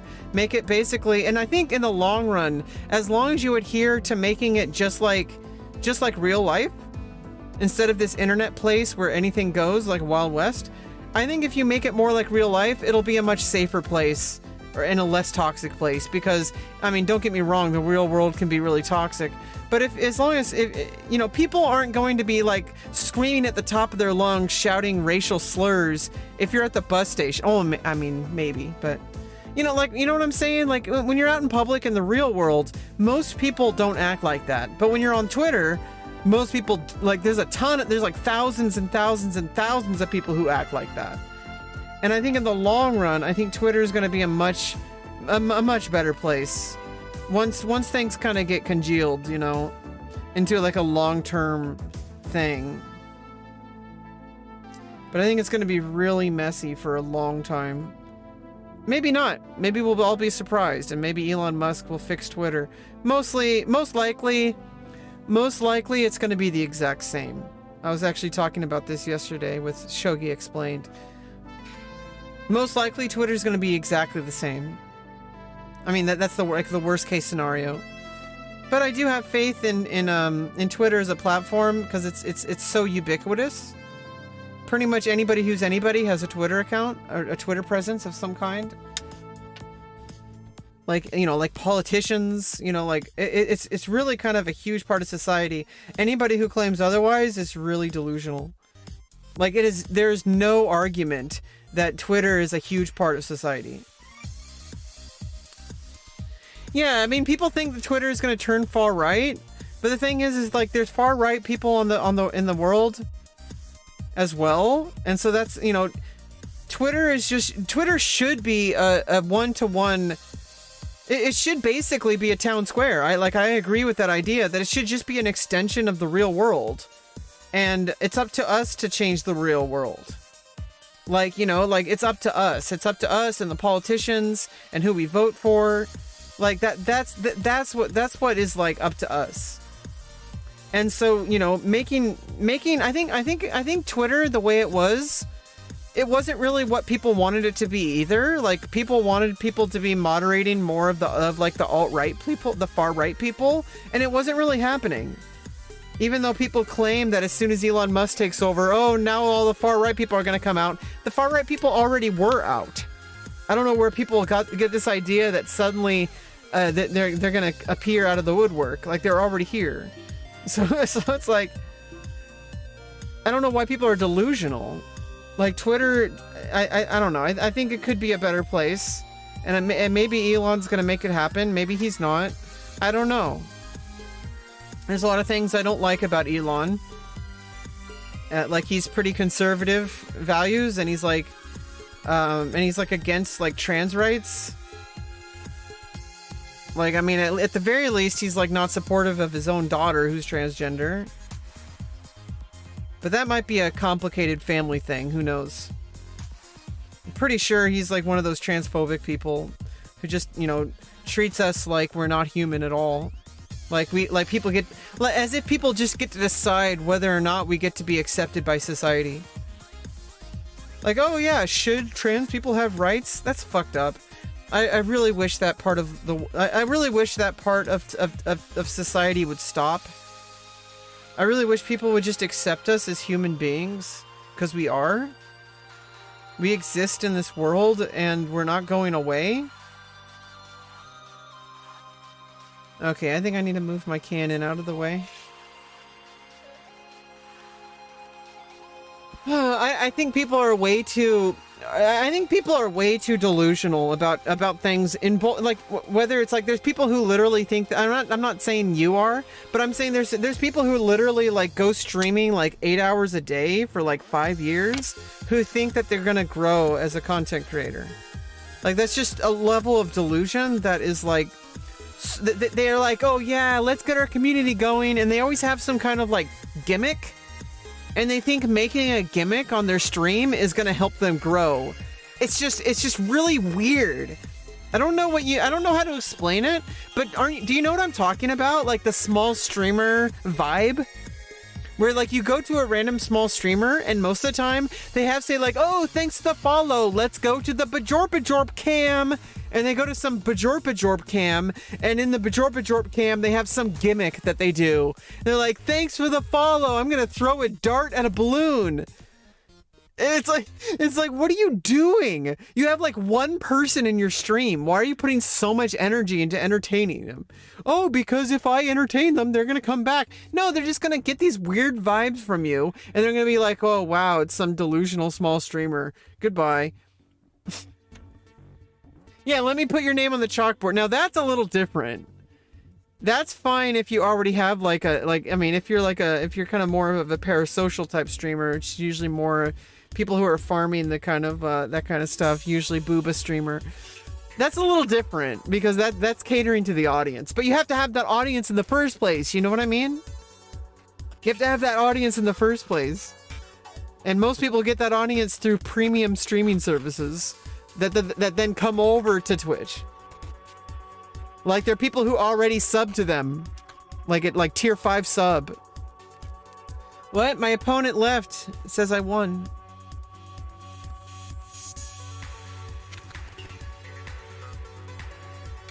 Well, that's weird.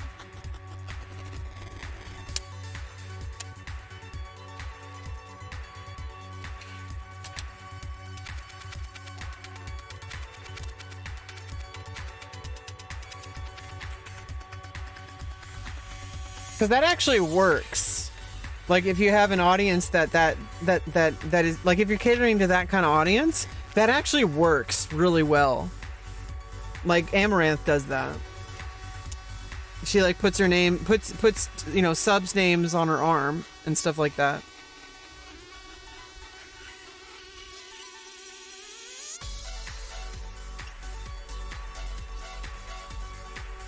What I'm talking about is someone who has absolutely no viewers, who is like, they have like some really expensive camera setup, like a really expensive stream setup.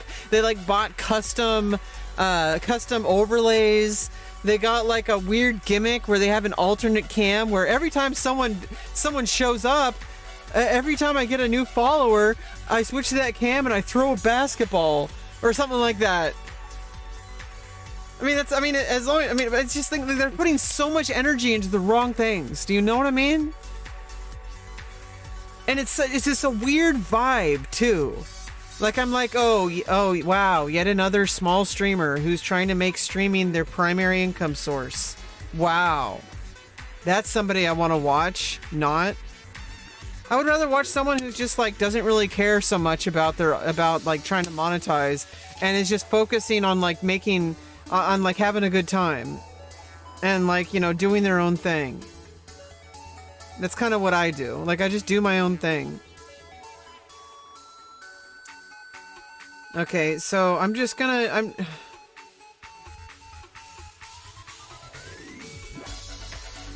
I need to switch like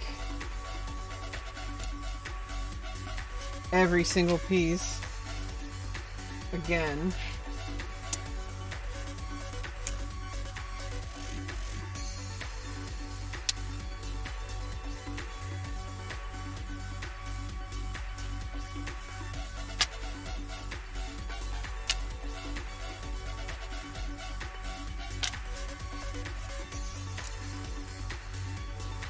You want to get drunk on stream? Well, be careful. You can't get too drunk or you'll get banned.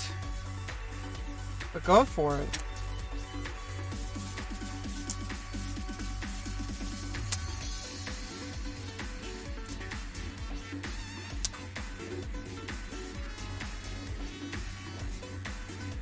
think developing my horse will be good.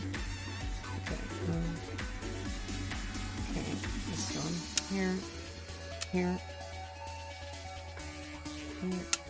Here.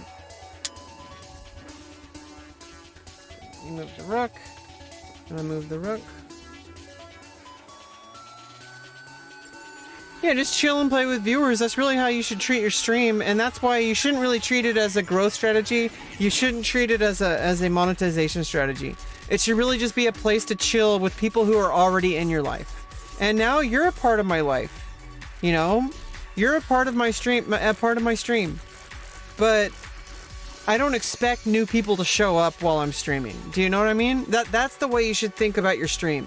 It's for the people who are already in your audience. The people who are already following you.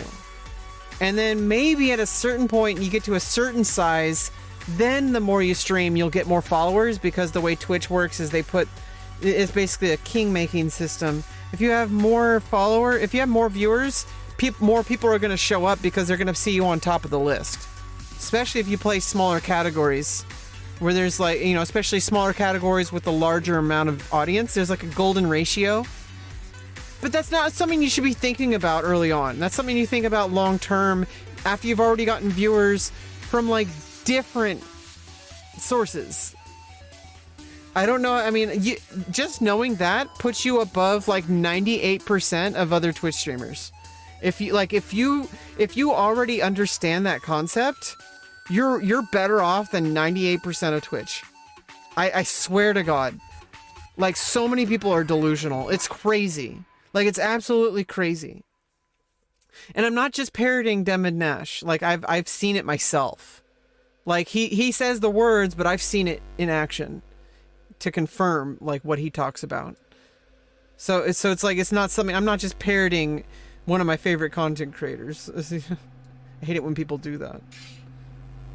When people just say, like, oh, my favorite content creator thinks this, so that means I think it too. No, that's stupid, dude.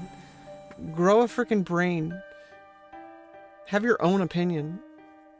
And I based my opinion based on, you know, information I've learned, and based on, you know, confirmed by creators who also know more information than me. Someone who actually works in the industry in an ad agency. That's why I follow Devin Nash, and why I don't follow anyone else in that space. And I don't think there's really anybody else in that space besides him anyway. Just kind of like, you know, it's his niche. He's a very, very knowledgeable person in a subject that not many people are very knowledgeable in. He's like the only content creator in that space of like new media, especially Twitch, who from like an ad agency, like who like runs an ad agency. Okay, I'm in check. Let me get my left advisor up, because there's no rook over here to come in. So I don't want to make the same mistake I made a few games ago. And yeah, I'm gonna set your expectations. You should not expect people to show up to your stream. As long as you accept that, you're fine. Just do not expect anyone ever to show up to your stream. Like, would you stream if there's 0 viewers? If so, then you can go for it. But if you wouldn't stream with 0 viewers, then I would say do anything else. Like, go grow a YouTube channel, or go grow your Twitter, or, you know, do something else until you have someone to bring over to your stream. Because if your goal is to get viewers, then focus on that first. If your goal is to just stream and just chill, then that's different. There's 360 degrees, so why stick to one? Yeah, I mean, the thing is like, what I'm saying is, as long as you understand that and accept that, if you're not delusional, then that's fine. But some people are actually delusional, and they actually focus 100% of their energy only on streaming. They don't do anything else. And in fact, when they do YouTube, they do like the freaking like laziest... I mean, I'm lazy at YouTube. I'm one to speak, but, you know, one to talk. But what I'm saying is, like, they do the same exact content that like thousands and thousands and thousands of other people do. Like some reaction video to a video game or something like that. Like, it's the same exact thing over and over and over and over. And I don't know how to explain like why so many people have this like small streamer syndrome. Like they have this small streamer, like it filters through like every content they make. Like it just has this vibe that's really unenjoyable. I don't know how to explain it. Like it's just like, how come every single content creator has like the same exact cut, like cookie cutter content? Like it's just ridiculous. Like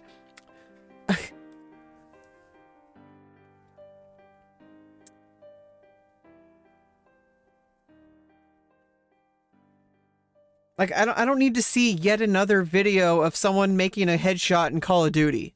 You know what I mean?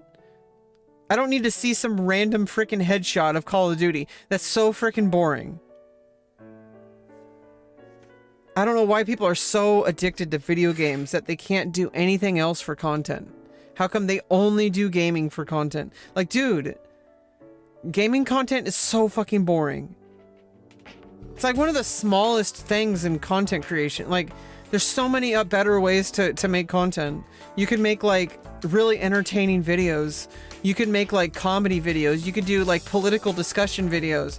You could do educational videos, which is what I'm trying to do now, I guess, which is trying to learn and improve and master the game of XiangQi and you know, inform people about master games, which we'll do a bit later. But right now I'm just chilling and just shooting the shit. Gotta try something new every once in a while? Yeah, for sure. But that's not what I'm talking about. I'm not saying to limit yourself. What I'm saying is that so many people pigeonhole themselves into this idea that streaming is like a career. That it even should be pursued as a career. Like, no, streaming is a one-to-one representation of what your career already is. And if it's a certain point, if you've gotten to a certain point, it can then become a huge part of your career. But there's not the other way around. Like, maybe some people get lucky, but I would say, like, if you're gonna bet on making a career, if your goal is income, you should not be thinking about Twitch as your income. But if your goal is to have fun with your friends and just have a place to chill and just, you know, maybe film some content for YouTube later, you know, that might be that's a good reason to stream, in my opinion. Like, that's a very positive reason to stream. Is if you enjoy it, you have some friends that you want to play with and have some kind of, you know, memories to keep, you know, make some clips. You never know what happens, like, while you're streaming. There's always a magic that happens, that, like, something might happen on stream that you'll then capture forever. So that, you know, there's a whole bunch of reasons to stream. But if like, all I'm asking is people should not delude themselves into thinking that if you start from zero today and your goal is to monetize and grow your platform, and you think that Twitch will do that, you are sorely mistaken. And I just saved you 3 years worth of experience if you take that to heart. Because I spent 3 years on this platform. It took me a lot to figure that out, okay? So,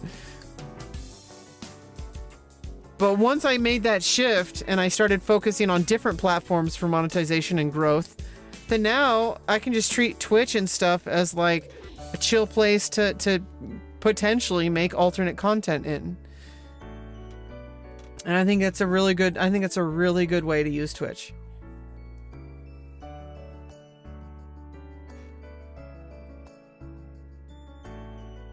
Anyway, I'm like kind of beating that horse to death. We gotta beat my opponent's horse to death. Okay, let me move the rook over.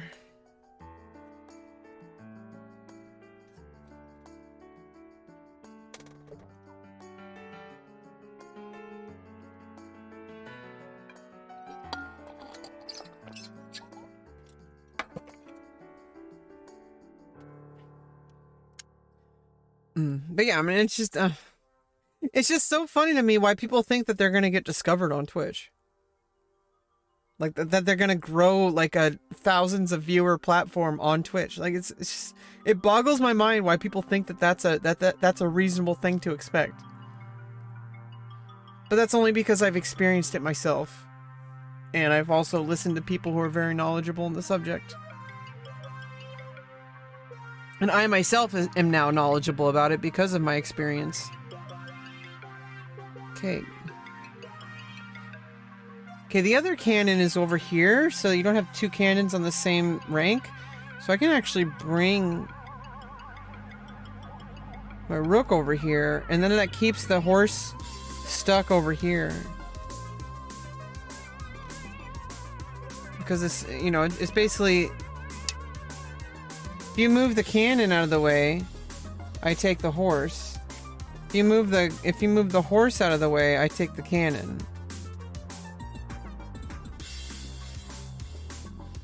It didn't last a week?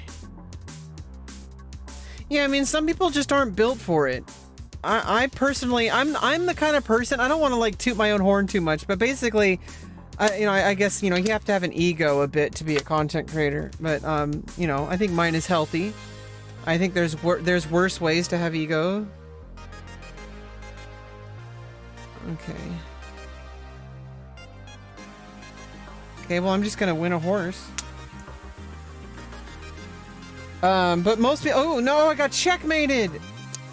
Oh, no! I got checkmated. Most people are not built for streaming. You have to have a certain kind of brain to be able to be a streamer.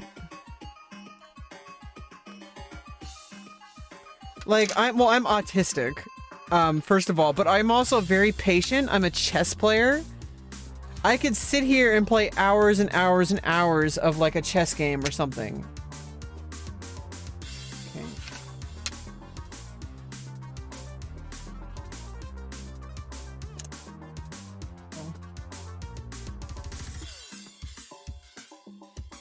So like, you have to be a certain type of personality to even be able to actually to actually run a stream. You have to, you know, for longer than like a week. Yeah, I got checkmated hardcore. Like, it takes a certain type of personality to even handle that. If you can't handle like 8 hours a day of work, of like sitting here in front of a camera and chatting with viewers, you don't have what it takes. And that's even considering you can even get a following. See, my problem is I'm trying to get I have a hard time building a following, although I'm starting to build a following. Although at this point, I don't need to convert those followers. So my Twitch is separate from my main income source. My main platforms are completely separate from Twitch and YouTube. I do not need to convert them. I could live the rest of my life and have a full career without ever converting those viewers to Twitch or YouTube, because the monetization model is so perfect that I don't need anything else. So that's what I'm focused on building. But I can only do so many hours a day of that. So there's a lot to do, even when I'm, you know, there's a lot to do. And I'm still slowly building up the ability to handle it. It takes years to develop the metal that it takes to do any kind of career. It's a really long like process. You can't do it overnight. Any job that you're gonna do, any career that you're gonna pursue, especially online, it's not gonna happen overnight. It's gonna take a long time, like months, years, whatever. And so, you know, I'm already kind of, I already have a huge proof of concept that I can make at least like $500 to $600 a month. I made $600 last month on my premium platforms. I could never say that about Twitch.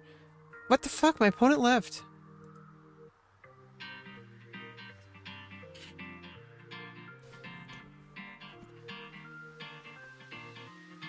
And so, like, that's only going to get better. Like, as I grow and as I improve, make better content, you know, and also you get bigger, you also, as you get more viewers, more people are going to find your stream.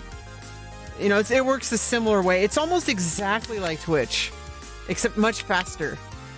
And it makes more money early on. And it also makes more money overall. And I'm talking about like the thousands of dollars a month, like at least, once it gets to a certain growth point. Like some people make like $10,000 a month on OnlyFans. Like that's not even counting other platforms. That's not counting like any like Twitch and stuff either, which some people which you might be able to do depending on how you run your platforms. Like I might be able to convert a lot of my viewers, not all my viewers, but I might be able to convert a good number of viewers over to my streaming and stuff. So, you know, there's that.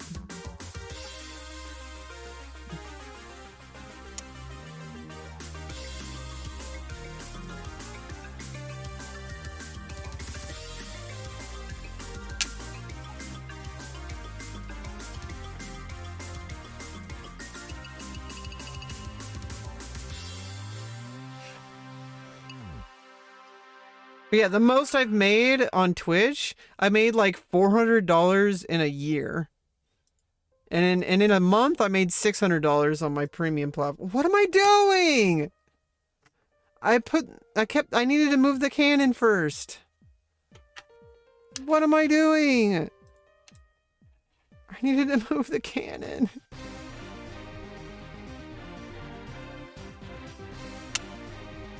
Oh, fuck.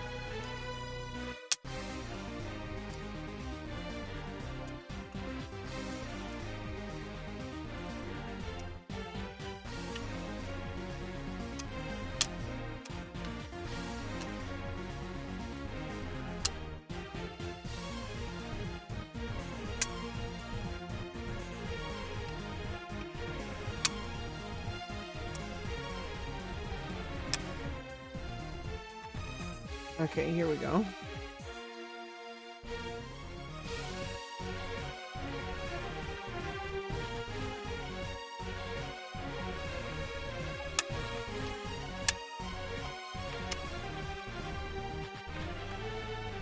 Okay,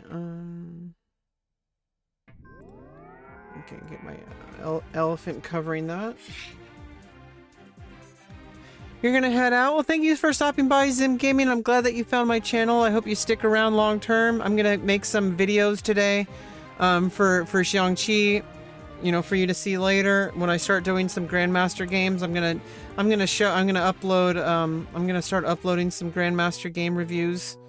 In the long run, I might also make videos of each individual game that I play, but right now I'm getting checkmated really quickly. I don't think that's going to be very entertaining, but you never know. At least I have content to kind of like milk out of my stream.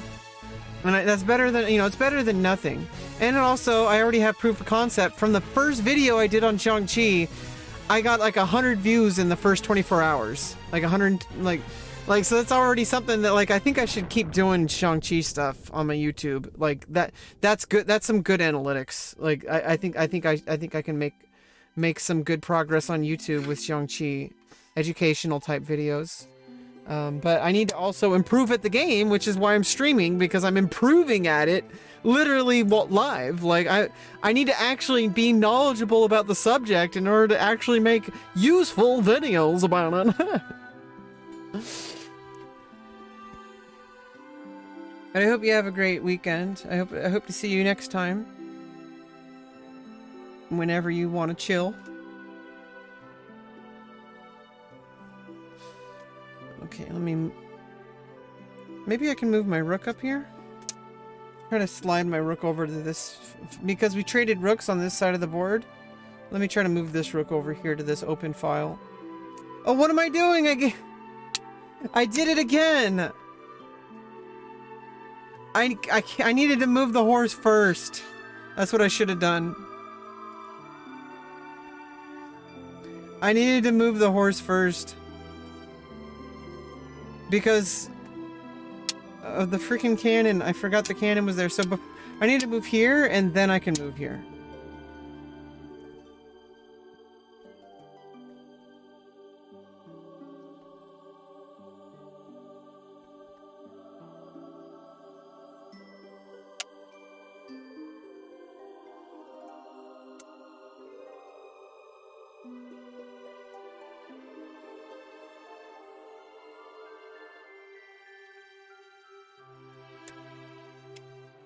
It's so frustrating. I mean, this is why I'm, you know, I need to learn some way, somehow, right? Like, I need to go through these, I need to go through these devastating losses, because it is devastating. Like, if I just, like, completely lose a horse for no reason, that's pretty devastating. I need to lose, and then learn from it. You know, like, oh, wait, that keeps happening. Maybe I should start paying more attention to it, right? And actually learn the game instead of being an idiot. You know? I think I might make some more tea. Let me actually, let me make some more tea, take a bit of a break. I'll be back in a jiffy.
What tea do I prefer? I actually really like green tea best, but I don't have any green tea. I'm just having some black tea. It's like Indian black tea. It's a good source of iron.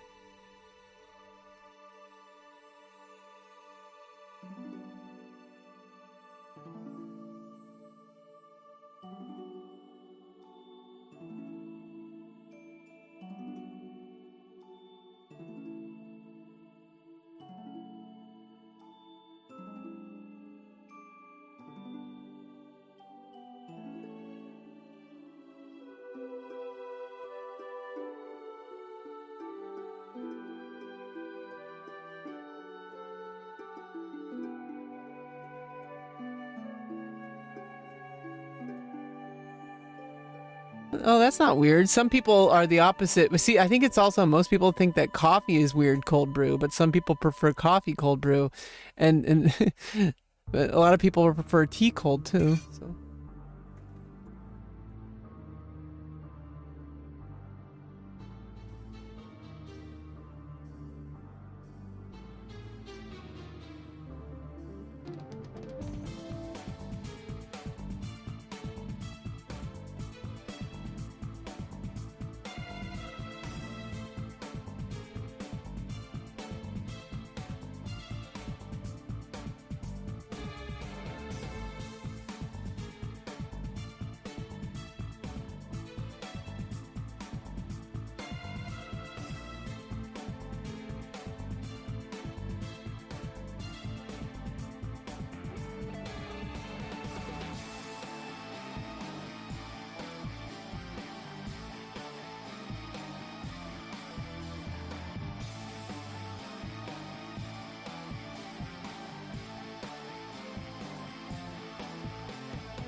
I'm also making some toast.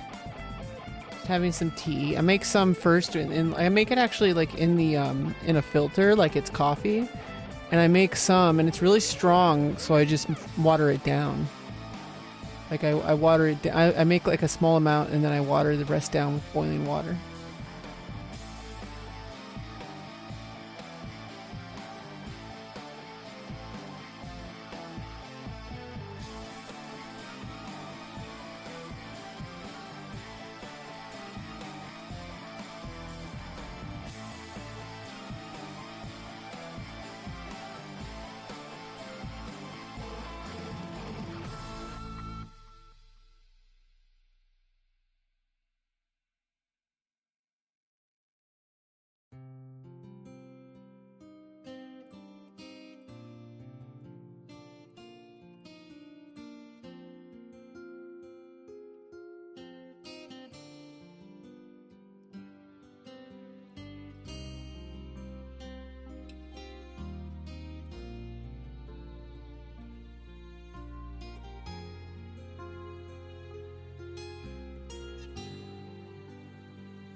Okay, ready for some more gaming. I got a lot of practice to do. Because I want to be like the one-stop shop for XiangQi in the English-speaking world. That's my goal. I want to be the resource. So I got a lot of practice to do. And while we're practicing, of course, I'm going to be... The real content for now is not really going to be my games. It's going to be analyzing master games, which we're going to do in a bit. But I'm just chilling right now, like I said. And having some tea and some toast. And then I think maybe 2 or 3 games. And then I'm going to look through a master game after that.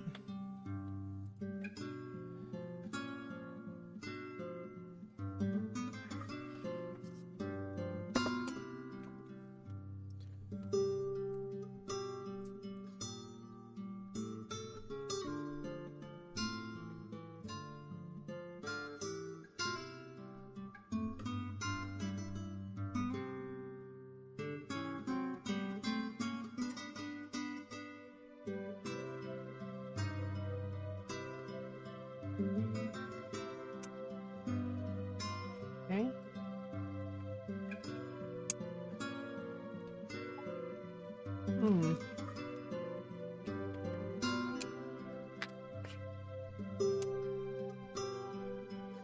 Check. I guess I'll just counter check. Move back. Okay.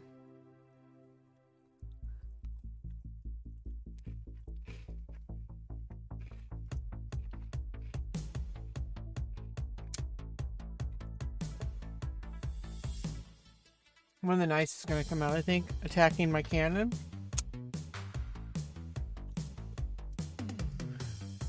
I could just try to trade cannons and then get the rook here. That might be a good option, actually. Oh, I can't do that because the cannon's there, obviously. Obviously, I'm stupid.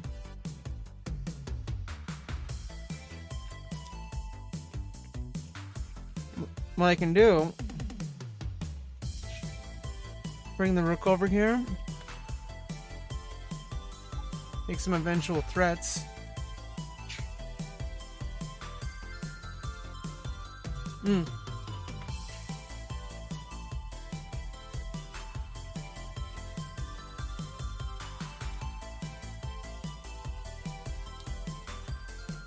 Uh-oh.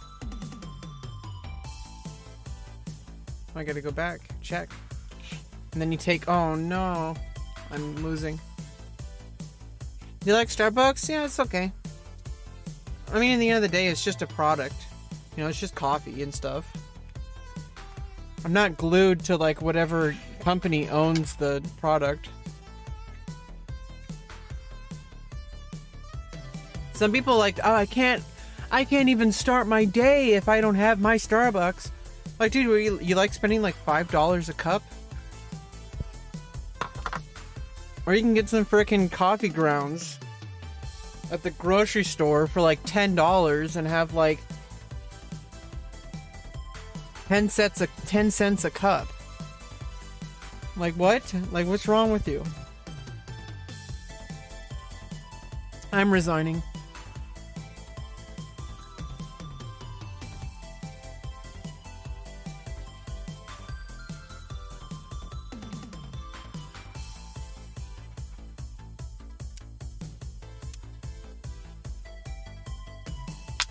That went badly.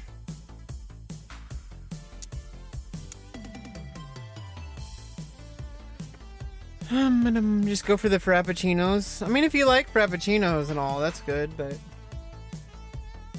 I'm talking about people who, like, every morning they get a freaking regular coffee at Starbucks. It costs like $3 to $4 or $5 every time. And then they also expect you to tip. Why are people spending so much money on coffee? Like, what the hell? You can get it for, like, free. Basically. Like, you can basically get it for free.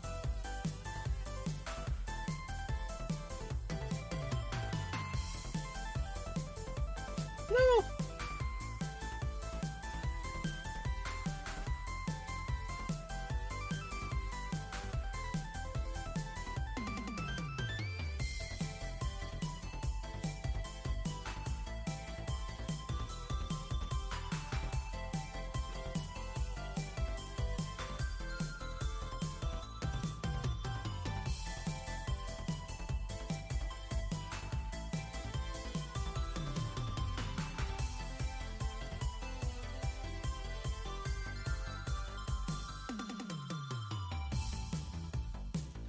Hey, what's up, David? How are you? We're playing some XiangQi today, just chilling.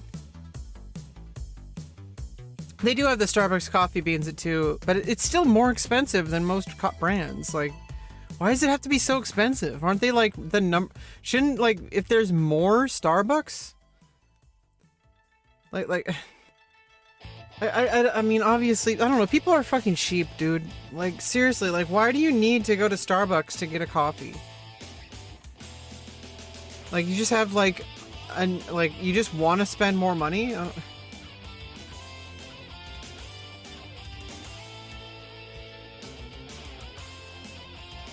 I don't know. It's It's not a big deal. It's just like, it's one of those things where it's like, I really don't, I mean, maybe it's just because I'm poor. Maybe I wouldn't mind so much if I had like a like disposable income. You just had a Starbucks vanilla frappuccino? Well, that's awesome. That sounds actually hella good. But I mean, if I just want a regular cup of coffee, I'll just make it at home. Or I'll just get like, I mean, maybe if I'm out and the only place to get it is a Starbucks, that's... But like, there's like other places to get coffee. Like, you can get like a McDonald's for like $1. And nothing's gonna be cheaper than just making it at home. Like from coffee grounds, or even just coffee beans. You can get a really good, you know, cup of coffee for like 10 cents a cup. But, you know, some people are like connoisseurs. They want the premium coffee. And, you know, that more power to them. You know, if you're gonna, you know, you gotta enjoy life, you know? If you really love coffee, oh, Dunkin' Donuts, oh my god. In New York. There's like Dunkin' Donuts, like there's like a Krispy Kreme. I remember when Krispy Kreme came over here in like the West Coast where I live. It didn't do so well, I don't think. I think there's still a few around. Yeah, either way, I really like things that are basic. I don't add anything to my coffee or tea most of the time. Every now and then I might add milk. That's about it. I don't add sweetener or anything. Every now and then I might. Just to have like kind of more of like an ice cream, I guess. Or even put actual ice cream in it.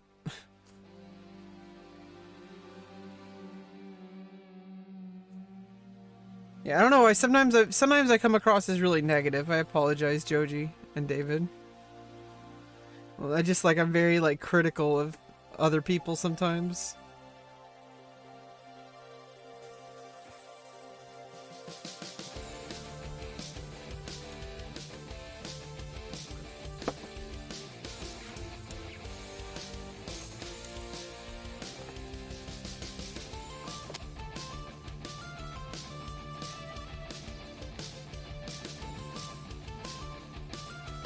I don't know who I am to judge. I'm a weirdo. I do plenty of weird things that other people would find extremely weird. Probably. Such as having breasts. That's weird to some people. You'd think it would be pretty normal.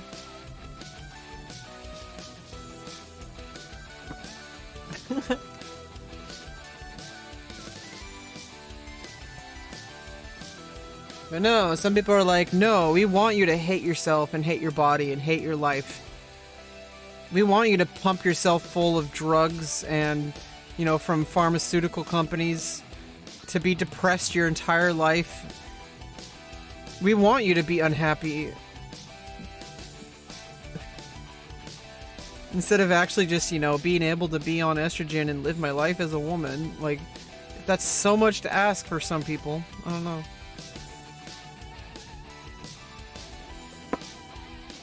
It's like so easy to accept if you just got over yourself.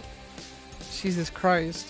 Some people are different genders than they were assigned at birth. And that's okay.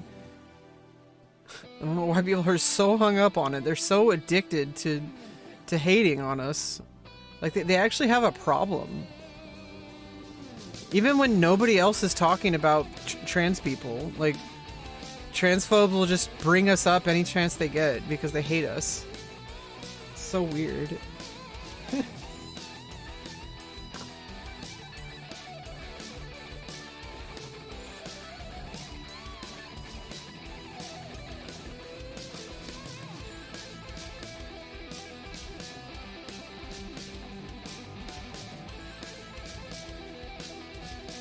I need to go to, let me go to a different room here.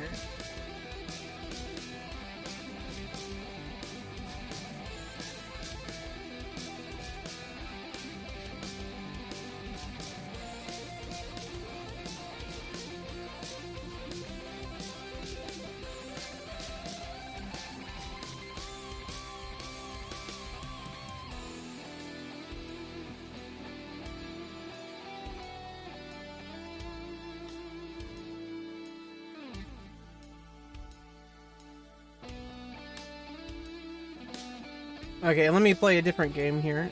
Oh, I'm playing red this time. Okay.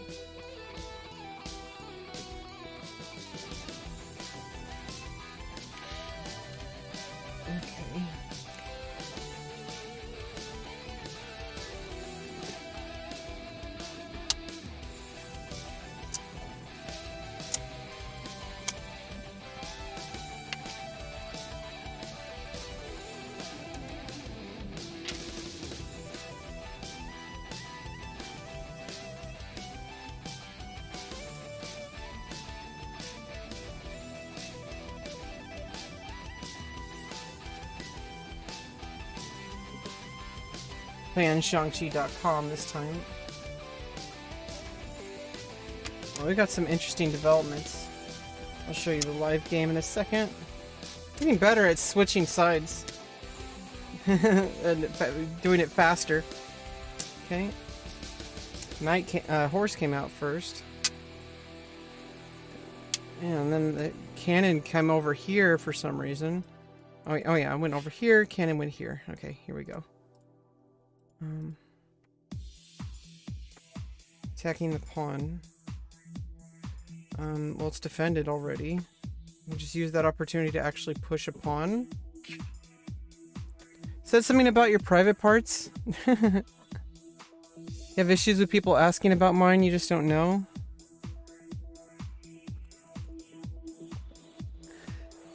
Yeah, I mean, it's like, it's no one's business, you know? Like, why does it matter if I have a penis or a vagina? Unless I was going to be intimate with that person. But even then, there's another issue with that. Whereas people get, as soon as they find out you, like, they might even be really attracted to you.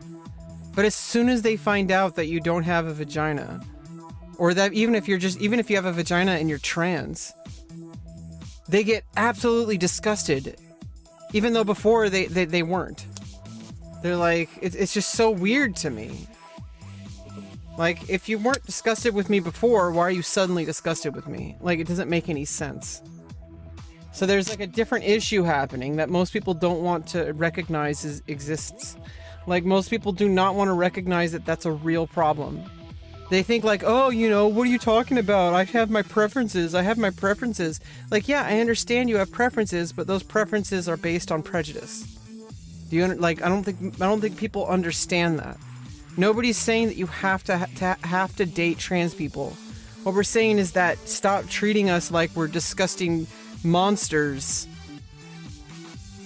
That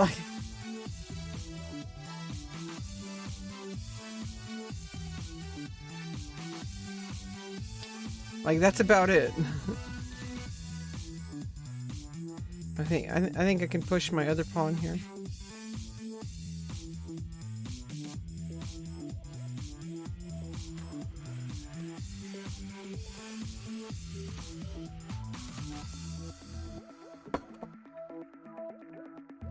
Cannon comes in.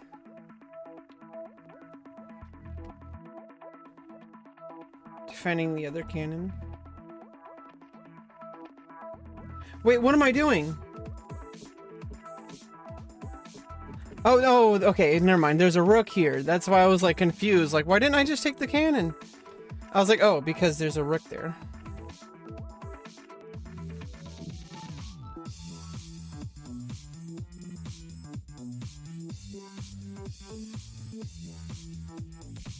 Maybe I can attack the pawn.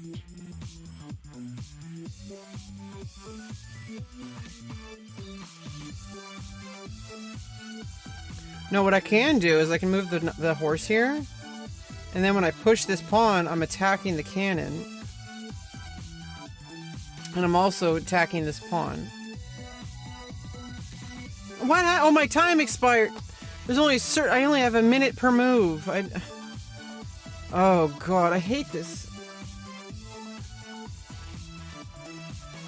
This is so frustrating.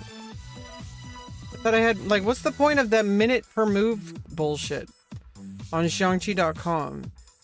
Shouldn't I just be able to use my clock as I see fit? So weird. Why do they only have that as an option? I don't understand why sometimes chess websites, they lock you into a certain way of playing. And I'm like, why don't you give options? It's not that difficult. You just add the additional code to be able to do the to do that. It's so freaking annoying.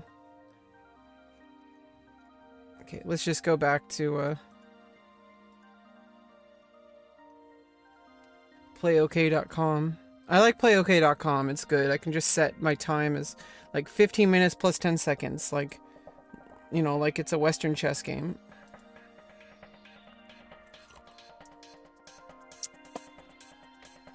You're a 6'5" black man and I ask about my privates and I'm expected to answer? What the fuck? You don't see women go through that? A lot of women do. A lot of women go through that. Especially if you're transgender. But I understand what you're saying. Like, people have this, like, fetish with, like, black men with penises. I understand what you're saying, David. I think so.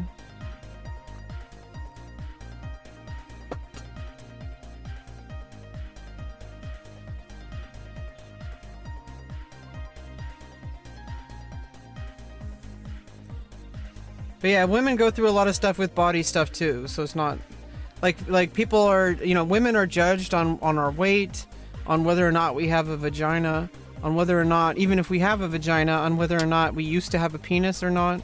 We're also judged on our, you know, like I said, on our weight, on our breast size, you know, like on our face, you know, like women are judged a lot. And it's like, some people are just so freaking narrow-minded. And also, the fact that whether or not you're attracted to someone shouldn't, like, determine whether or not you're valuable as a human being. And it's just so disgusting how people are like, oh, well, you know, I wouldn't have sex with her. Like that. Why is that your only determination on whether or not someone has value over whether or not you'd have sex with them? Because I'm gonna bet you right now that person is not gonna want to have sex with you. If your first instinct is to just judge someone on whether or not you want to have sex or not, and then judging that person's value on based on how attractive you find that person, which is going to be subjective.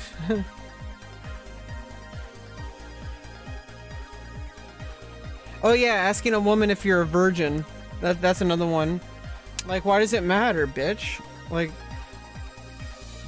or like that you're a slut if you have sex, but if a guy has a lot of sex, he's a player. You know what I mean? Like, it's just this bullshit. When are people gonna get over this shit? Can we just stop dry, you know, can we stop dry, rinse, repeat? Or wash, rinse, repeat? Can we stop, like, running that rinse cycle over and over with people in our society? Can we just stop? Maybe you can just, like, do something different instead of doing the exact same thing for, like, years. Like millions of people doing the exact same thing. Like, people are like, oh, that's just human nature. Well, then educate people. Change the fucking cycle. Stop it just, you know, going on autopilot. If people are like that, then maybe there's a reason. Especially if it depends on country. Like, if it's more people in the United States are like that, maybe there's something wrong with the United States. It's just so ridiculous. Ooh, you know what I can do is I can move my cannon up here. And now that horse is basically can only go back here.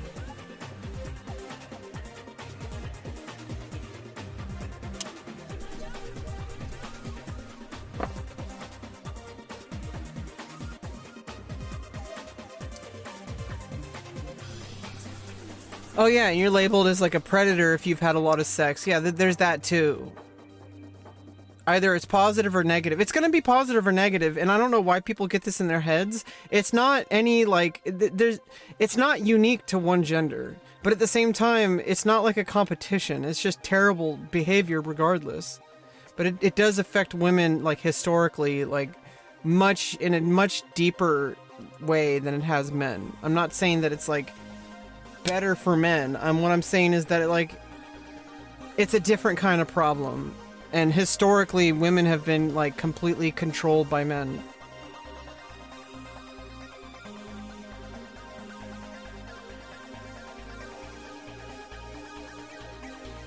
Okay, you're gonna bring the rook out and attack the pawn. But That leaves the cannon open.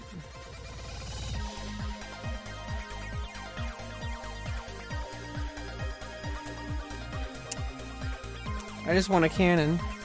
I always want to hear crazy stories, David.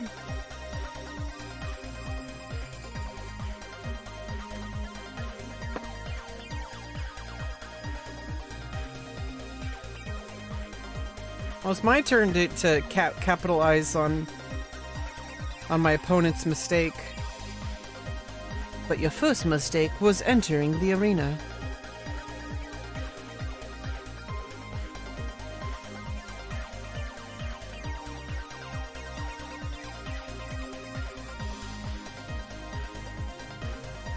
Yeah, this is the place to share crazy stories. We're just here to chat and stuff.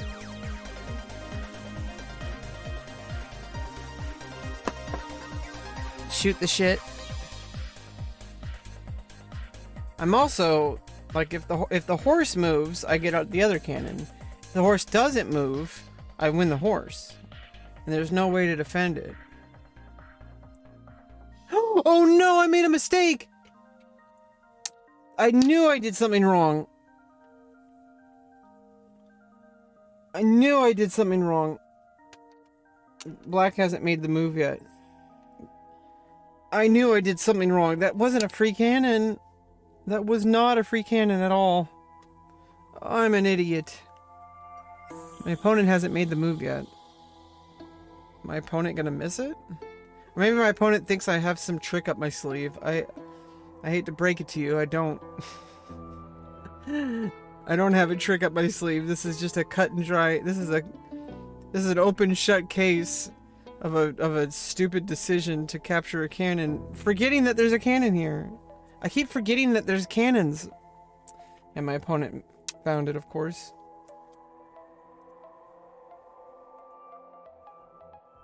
Sheesh.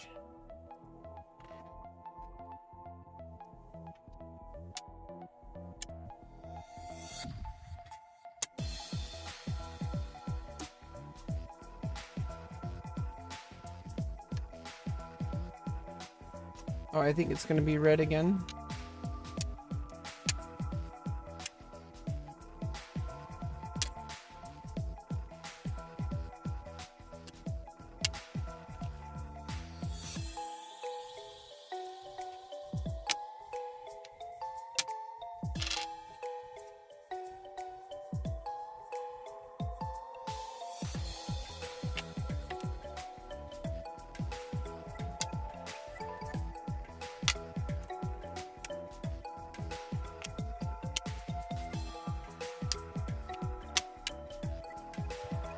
Oh no, I dropped a piece.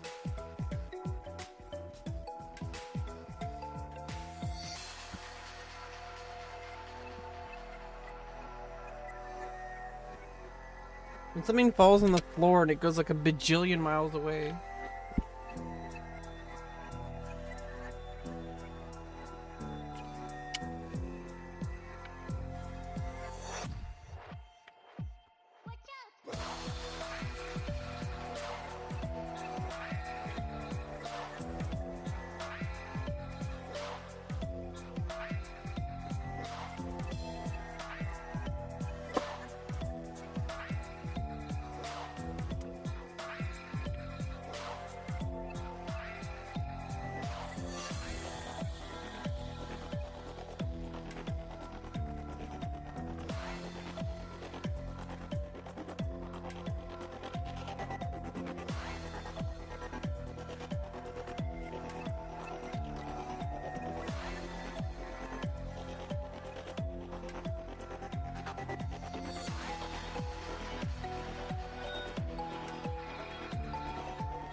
Several years ago, you went to the Philippines, visit a few friends. You went to a barangay, which is a small town, and the locals will understandably talking about you. After you went back to New York, your female Philippines friends told you the whole town were talking about my genitals, how big it would be if she had sex with me.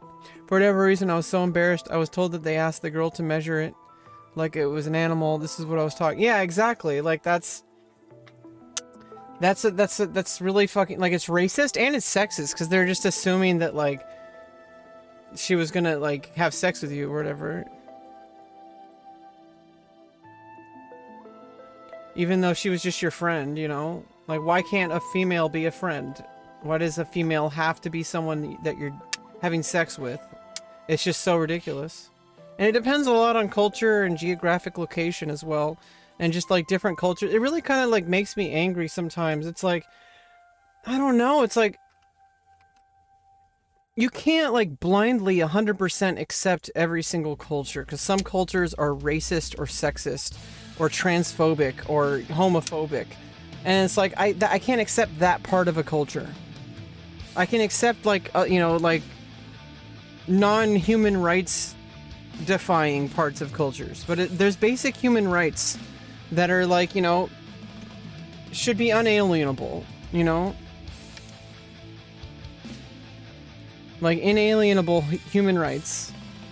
And some places they have a culture of denying people human rights. And it's frustrating when people just say, "Oh, why don't you accept my culture?" Well, your culture wants to kill me.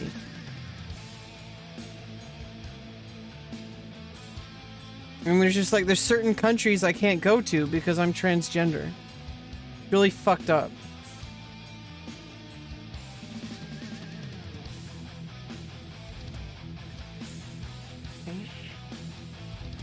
But anyway, I don't want to get too heated up. I just want to play some XiangQi.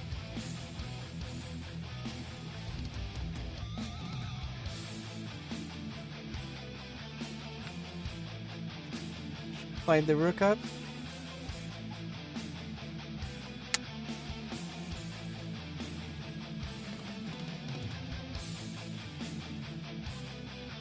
Attacking the pawns.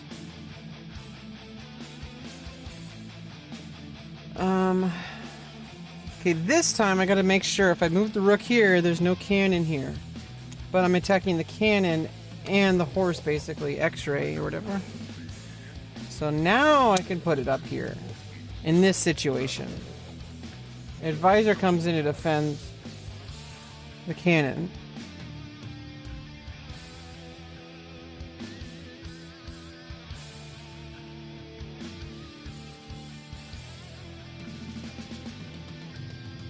Might be able to double up rooks.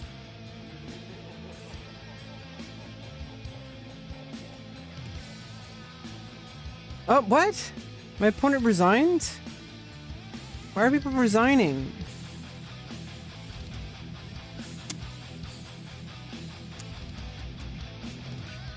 Trying to actually get some games in.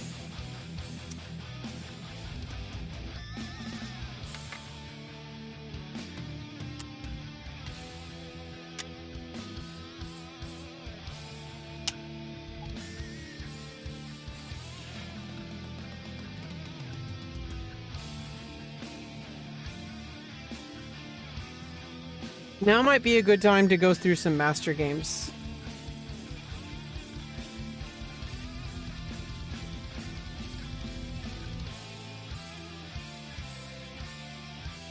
Okay. So this one is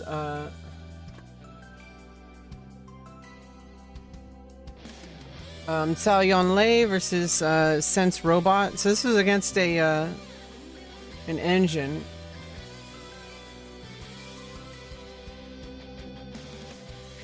Okay. Bishop 3+5.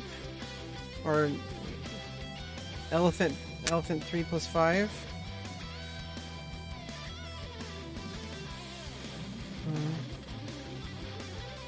Okay, cannon 8 = 4. Yeah, red starting out with the elephant on the center seems to be like more favorable, I guess, for like a lot of more recent play. I've noticed that like the engine seems to favor playing that way. Although as a beginner, I think I do prefer playing the cannon center instead of. But I think this is the #1 move, even according to the engine. I'm not actually sure. And the cannon coming over here is kind of interesting to me.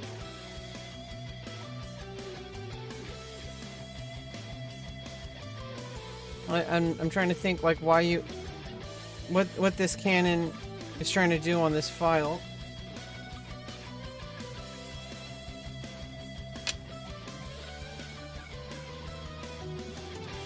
Okay, horse 2+3. Developing the horse. Cannon is now defending the elephant. Only thing for red to do is probably move this pawn forward eventually, but maybe move the rook. Developed. Horse 8+7. Developing the horse on the right side. Rook 1=2. Developing the rook. So far, so like, you know, so far so book.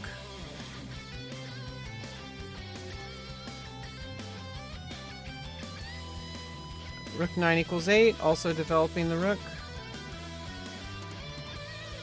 Rook 9=8. Horse 8+7, developing the other horse. This cannon is defending the elephant. Both cannons are defending the elephant now. Elephants also defending each other.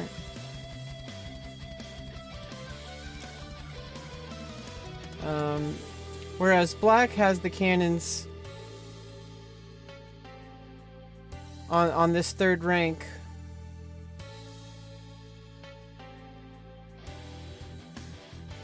The horse is only defended. The other cannon's not defending or attacking anything. But the cannon moved over here. Might be able to slide in and eventually, but can't for the time being because of the cannon. Okay, horse 2+1.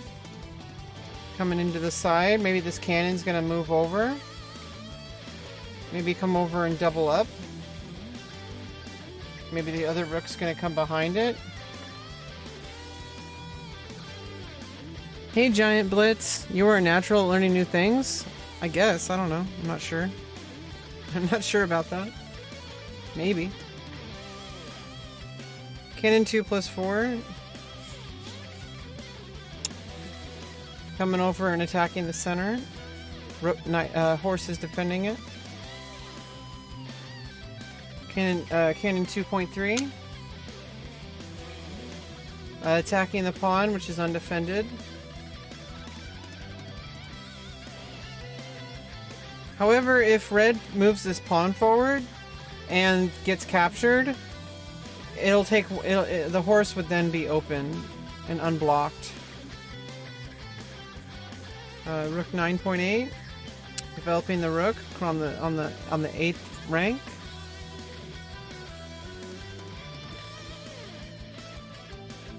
Pawn 7+1, opening up, unblocking the horse on the right side. Why not, XiangQi?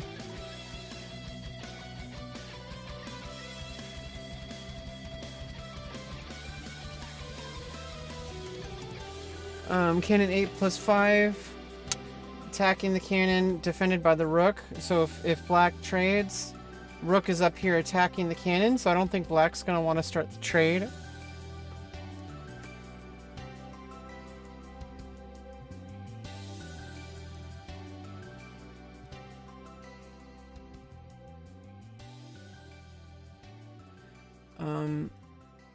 Okay, so instead black moves over. Because now the elephant's guarding it. If red starts the trade, elephant comes in. Elephants are now defending each other.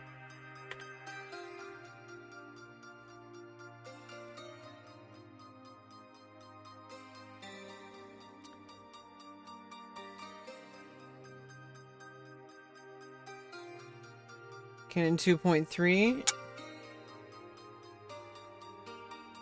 Coming into...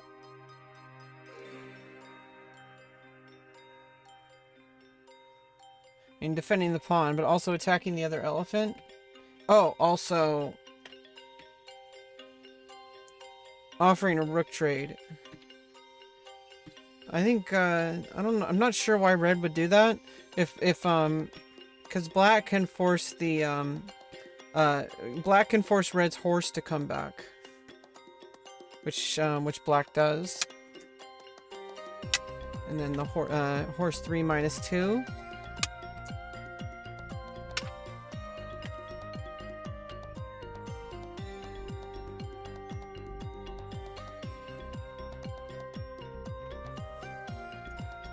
Okay, so rook 1.2 is the next move. Attacking the cannon. So I think red's gonna want to start... if you attack the cannon, black can then trade again and bring back the horses. And that is what red chose to do. And then... elephant 3 plus 5.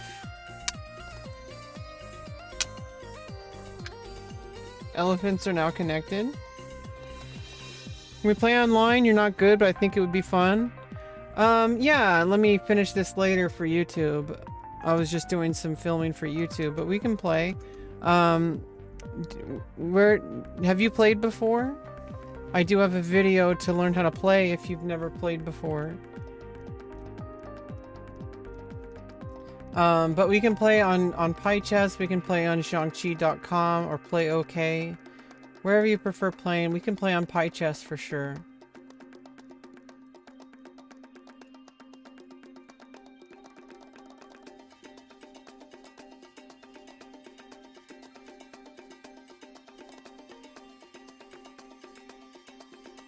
I can give you a link. An invite link to a game. I'll play black.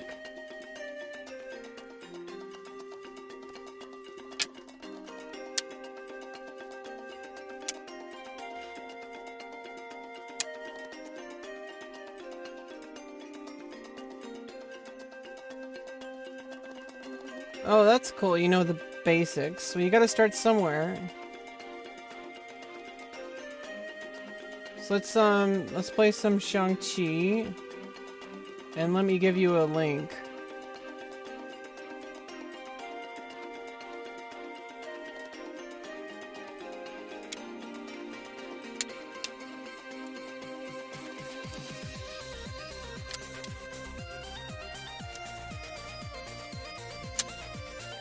Oh, I should make it as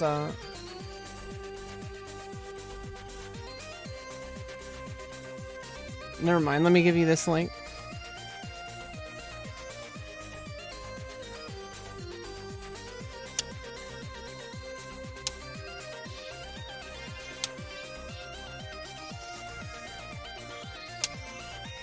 Yeah, you can play XiangQi on PyChess.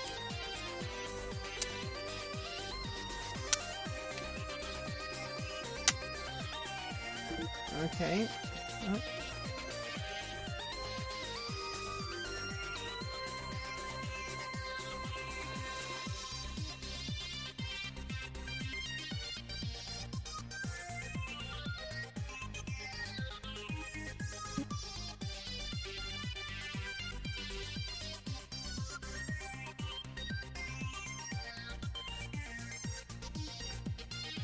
Okay. Good luck and have fun.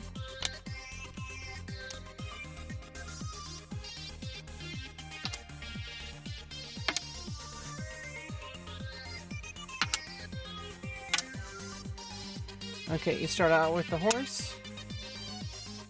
I'm gonna start out with left side cannon.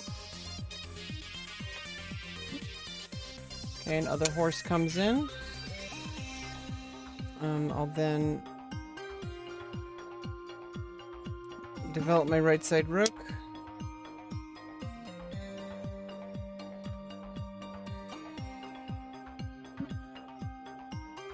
Okay, rook comes in. then develop my horse.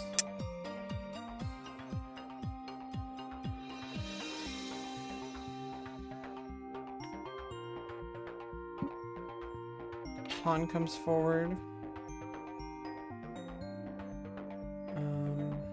Develop my other rook.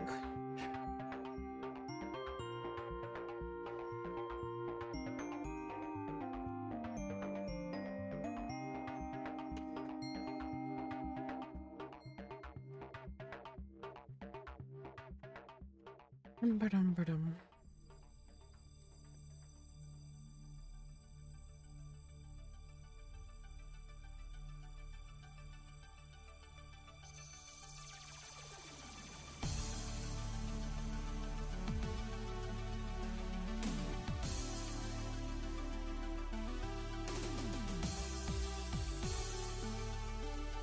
Okay, now hopefully I don't screw everything up. So far, I think my development's pretty solid.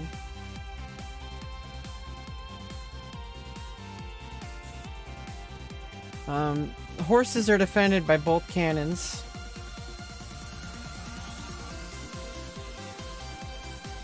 Okay, and the cannon comes back, offering a rook trade. I'm gonna start the trade.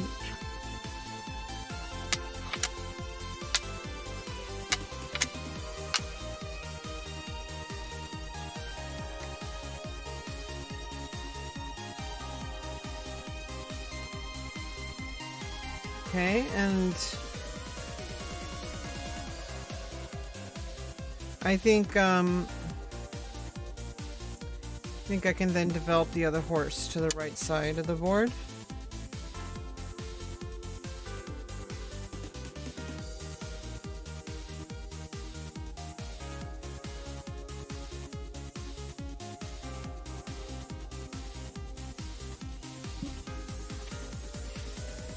Okay. And I think now I should bring, since the cannon left and started a trade, I think I can slide the rook all the way over. Making use of my development.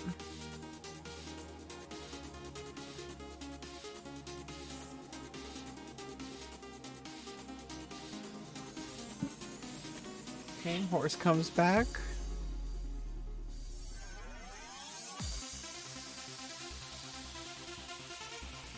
I think I can bring my cannon over here to attack the pawn, and it unblocks my horse.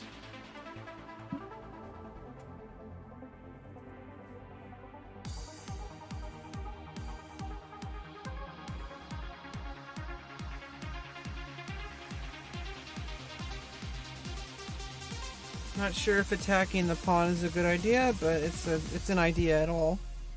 At least it's an idea.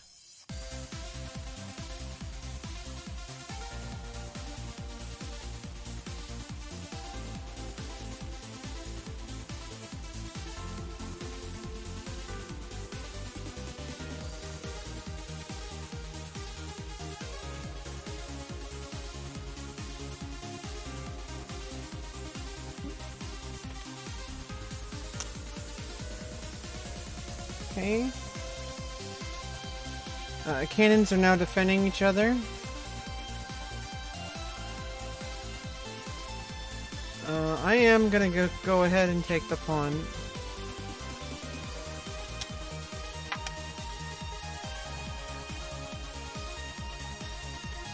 Also attacking the other pawn is defended by a horse. Maybe I want to move this pawn forward. Get the horse over here.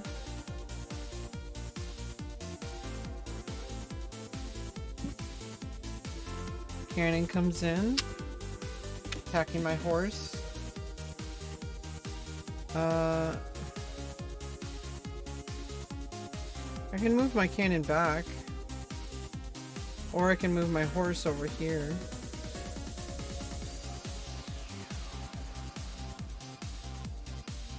Or I can move my rook up. Kind of want my rook up here. So I can attack the cannon first.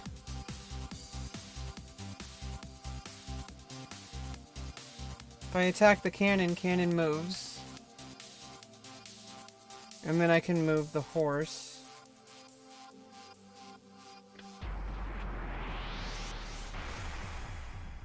Oh, I can't capture that. I can't capture the cannon because of the elephant. That was close. Well, I can attack the horse, but then the horse can move, and I don't want to force that. So, instead, I'm just going to move the horse. But it is blocking my other horse.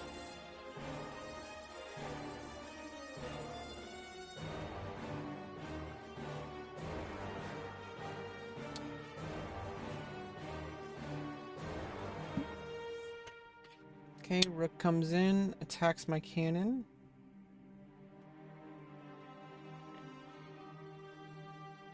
I think I'm forced to bring my cannon over here.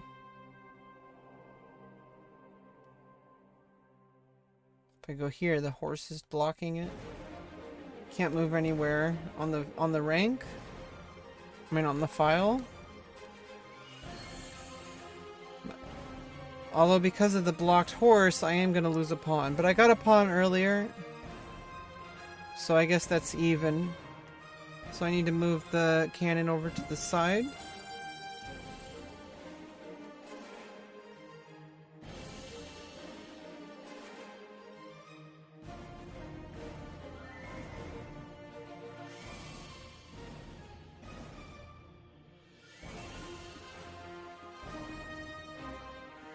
Maybe I can bring the rook over here and then bring it over here somewhere.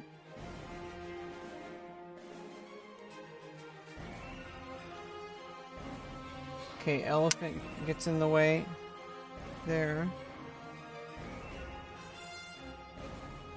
I think I need to bring my rook to attack the horse.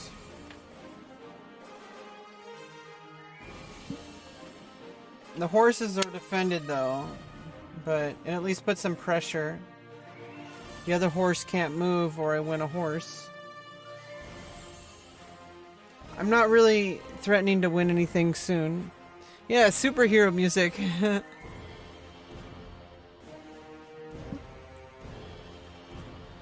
Okay, horse moves.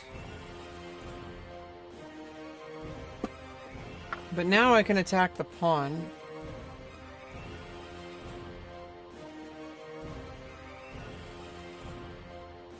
Oh, no. I can't attack the pawn because the elephant's guarding it.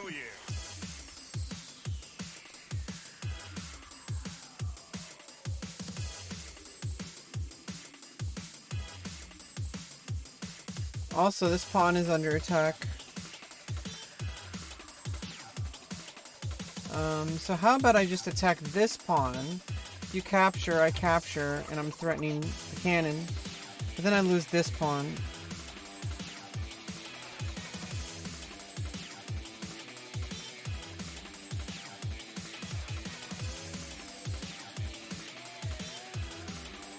Why'd you choose the name Rebecca? Because it's my name.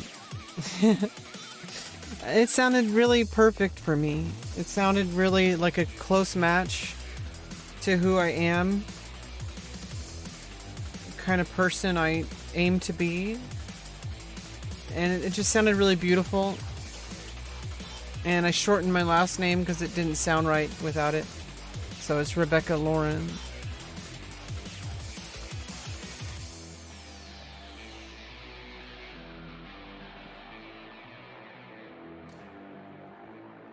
Oh, I can actually just capture this pawn right away with the cannon. Let me do that.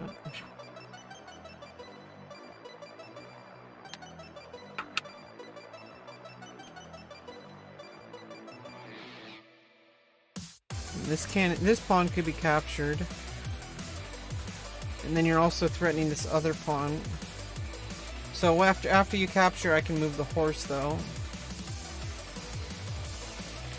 You're getting your name changed too? Yeah, I mean, people change their name. It's not an unheard of thing. In fact, doing gender expansive care, whether socially or medically or surgically, is not insane. I don't know why people act like it. I mean, it is rare, but it's not so rare that it's like insane. Like, it's a really normal thing for a human to do. It's just be a person. Whatever that might entail is, like, unique to the person and really nobody's business. Okay, my cannon's under attack, but the elephant's defending, but I don't really want to do that.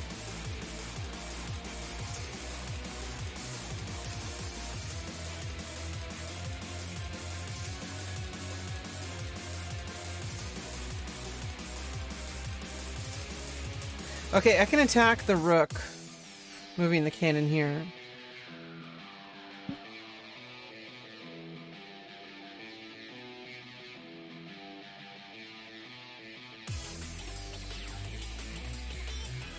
My poor horsey. The only place I can go back is back here.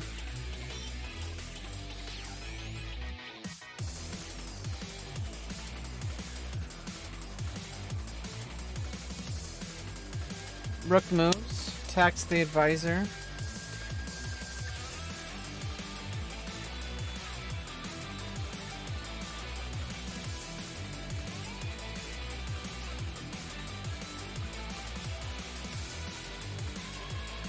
You know what I can do?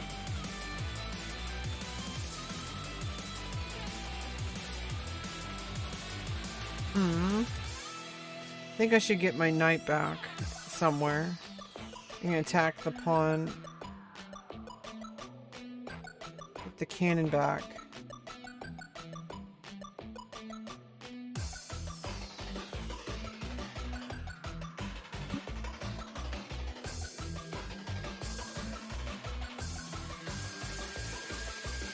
And I lived with the name Rebecca Lauren for about 2 years before I was able to legally change it.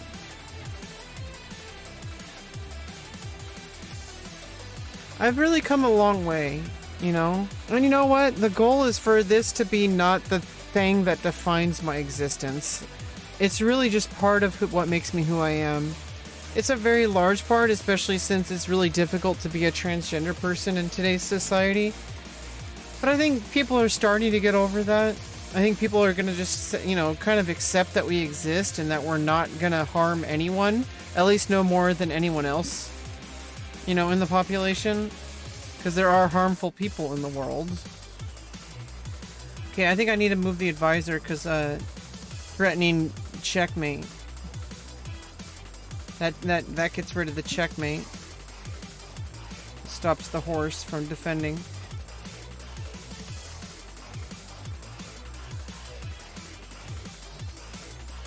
Yeah, it's always been hard for LGBT and Q.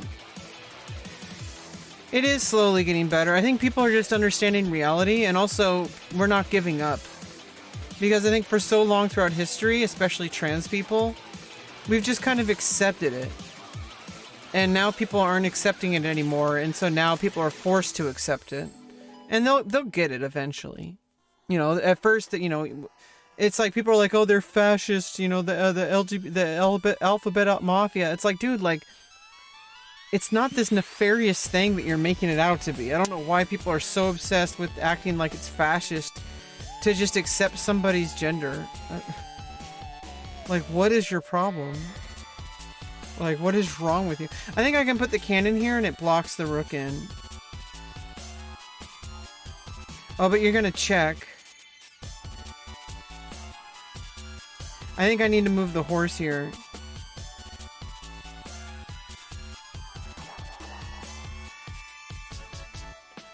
If I move the cannon, cannon can come in with check.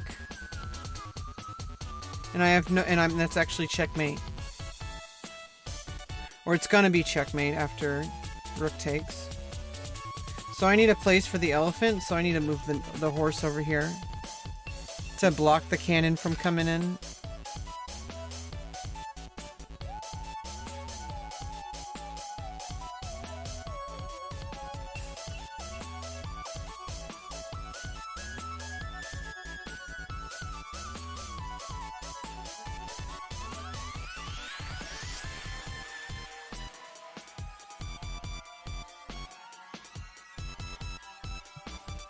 So I'm at a real danger of getting checkmated if my you know, first of all, now my elephant has a spot.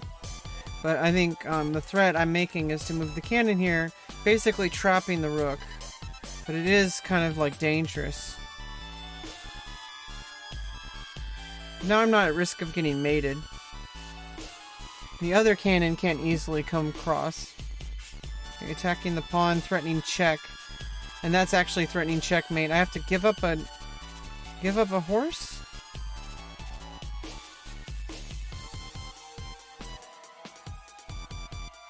What I can do is I can move the rook over, and then if you take the pawn, I move the rook here.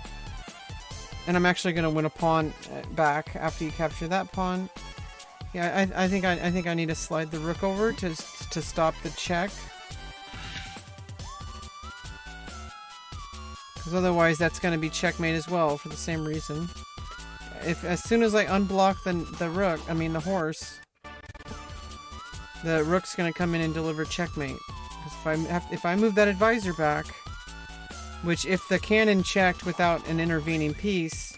Oh, I already have the cannon! I didn't need to move the rook there. I could have put the cannon there.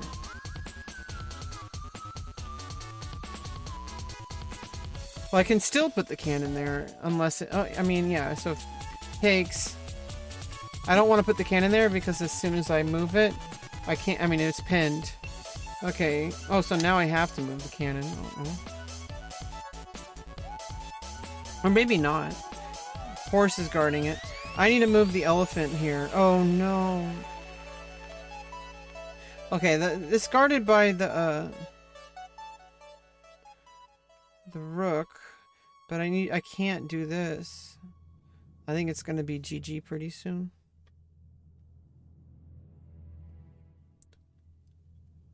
What I can do is I can attack the horse. You take the... Oh, no. I have to move... Oh, I have to move the rook here. Check. And then I'm defending the horse. I think that's forced. Mm-mm. Oh, no. I don't have to worry about... Oh no, yeah, okay, so yeah, I can't defend the elephant with the cannon, obviously. Because if takes, it's check. And then the advisor's gonna come in, and then it's checkmate because the horse is no longer blocked. So I have to move the rook into basically, I'm gonna lose a elephant. I couldn't defend the elephant with another elephant because the cannon would come in. And then it would be pinned after you capture the elephant. Anyway. I just wish people would just get off everyone's back. You know, like if you're trans or if you're gay or if you're black or whatever. Like, why do you have to make life harder for people? Life's already so difficult and we're all in this together. I don't know why people are so obsessed with making life insanely harder for specific groups of people. Like, why is that a thing? Why are humans so addicted to that? Like, it's not right. Okay, and so now I have to put the cannon here. Oh no, it's gonna be pinned. Oh no, never mind. The king is defending it. I was like, wait a minute, now the advisor would be pinned. The advisor is pinned. But good thing red only has one rook. If there was a second rook here, it'd be game over, pretty much.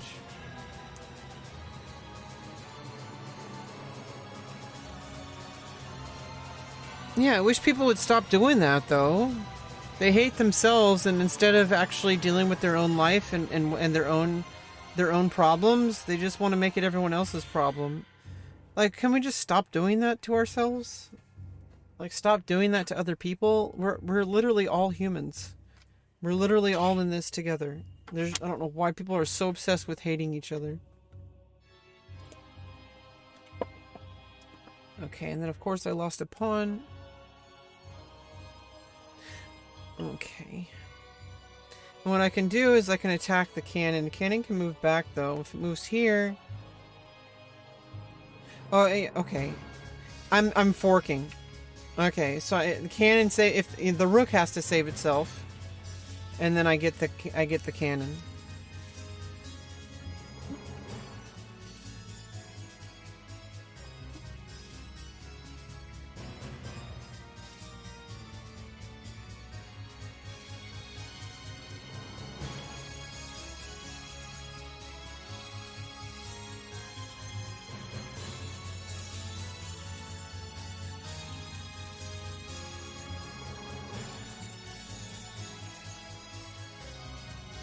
Yeah, I think they're gonna tire themselves out, though. The hateful people. As soon as they, like, realize that, like, why are they being so angry and loud about people who have absolutely no impact on their lives? It just doesn't make any sense. Why are they wasting all their energy on us? For what reason?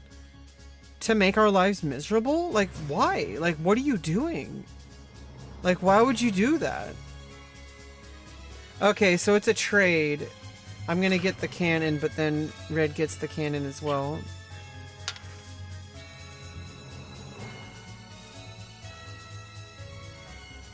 Oh, but then I have to move the rook up. After captures, I have to move the rook up. I mean, no. The advisor's actually pretty defended. The advisor's defended by the other advisor and by the king.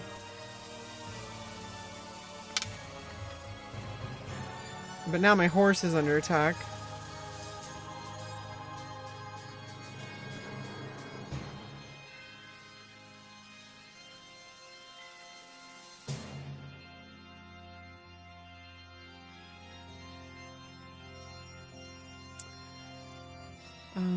Maybe attacking the elephant.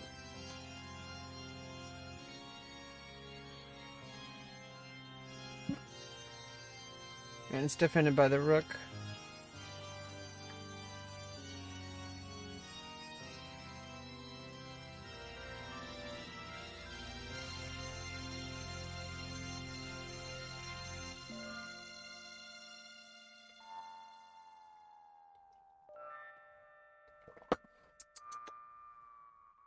Really good tea.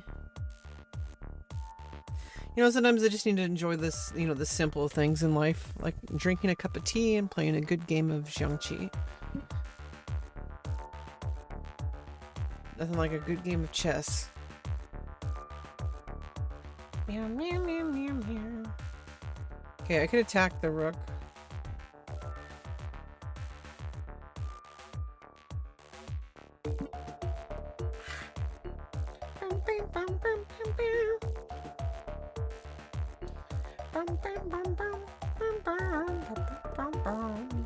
Tales of Bobtail ring.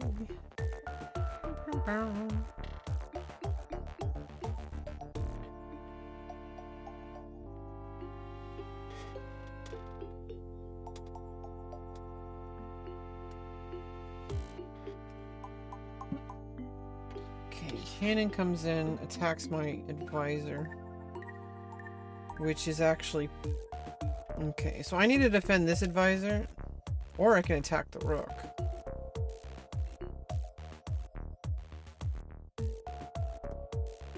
Wait a minute.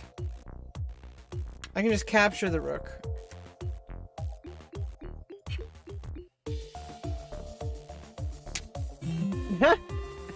GG. Yeah, GG.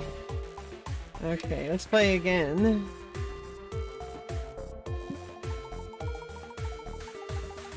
There's something I want to ask you. Yeah, no party sage. Feel free to ask anytime. I'm here to chat. I'm here to talk. I'm here if you need to talk. I'm here if you need to talk. I'm here if you need to talk.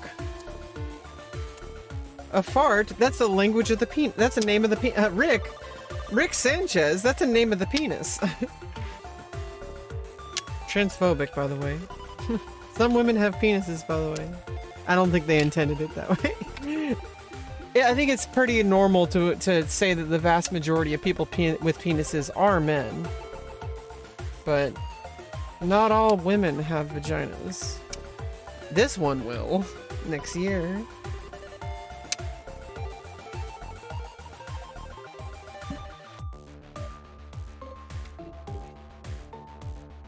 This chick gonna have a pussy. Hell yeah. But I don't need a pussy to be a chick. But I am gonna have a pussy. Making me smile every time. Chess, today we're going to pull some of you out and send you to a dark room where the window blinds are closed for some reason, and you put bulky brown headphones on and do some weird test while a man stands at the door watching all of it happen. Do you recall the cards? The plus symbols, star, waves, and square? Do you remember any of what I just said, even vaguely? Early elementary? What the fuck?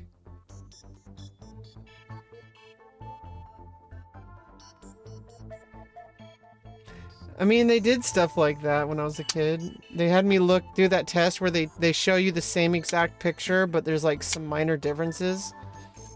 And they ask you to say what's different about the picture. And I named off like every single thing.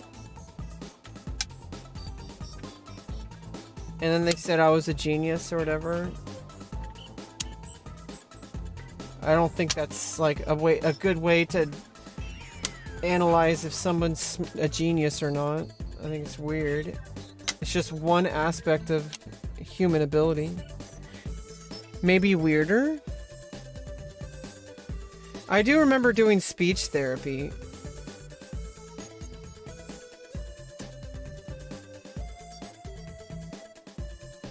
Oh, okay.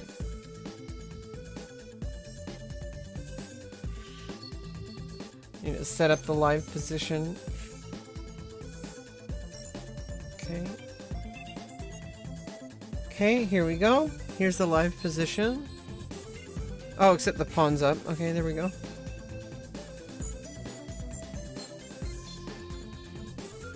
Wait, you had mate? No, you didn't.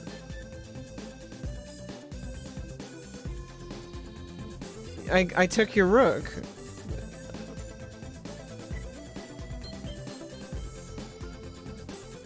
Do you remember the headphones? The sound? Yeah, they do the thing. I don't remember the. What do you? No party saged. That kind of information is one of those things where you might trick yourself into thinking it actually happened, and it most likely did happen. I do remember doing that though, where they do like they test your hearing.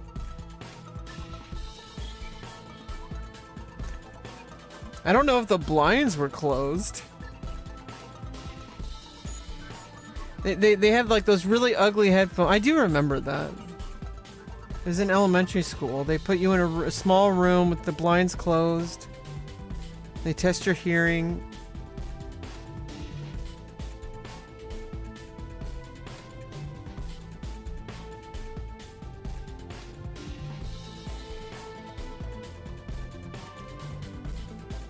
Okay. Now let me develop my horse. I know it's my move, Giant Blitz.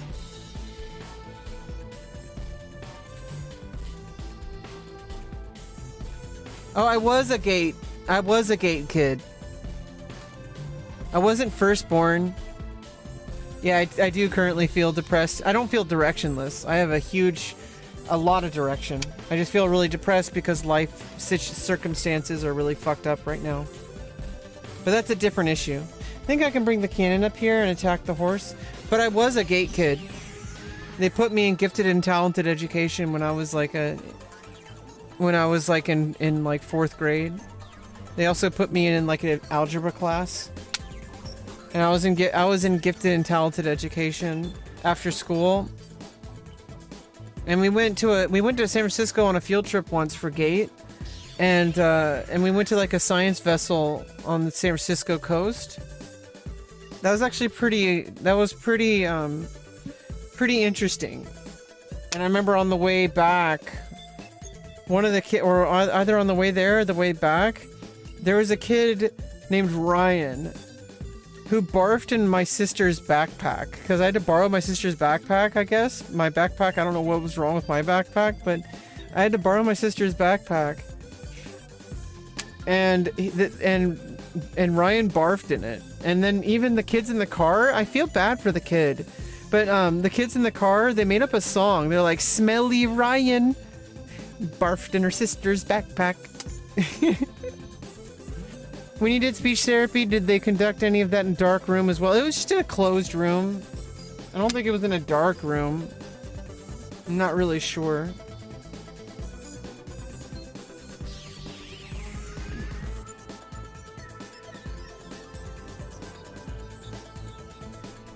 Oh, oops, there's...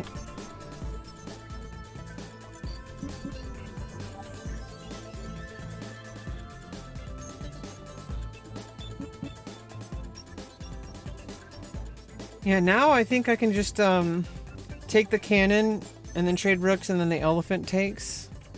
So if I take the cannon, rook takes rook, horse takes rook, elephant takes one of these elephants, takes the cannon.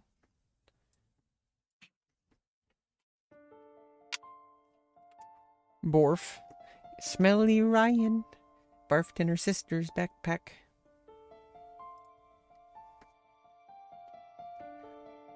Yeah, it was kind of interesting. Like, poor Ryan. I wonder where Ryan is today. Are you Ryan?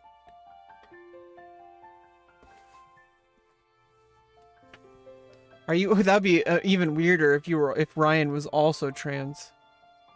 Like, what if Ryan is actually like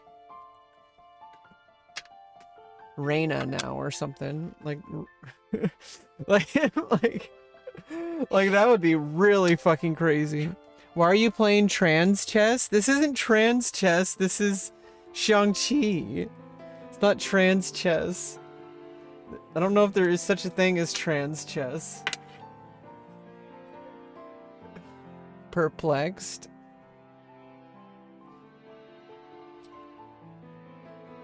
It would just be interesting if Ryan was now like Rihanna or someone or some other female version of Ryan, or just like a completely different name entirely, because it doesn't have to be the similar name.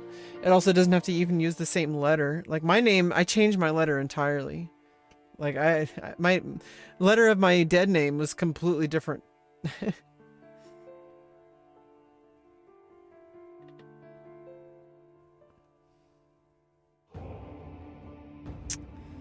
Okay, now I need to get my knight back. Now that I only have one cannon, I think it's fine to develop the horse towards the center. Oh! And then, of course, I have to take my horse back. Back to the starting point.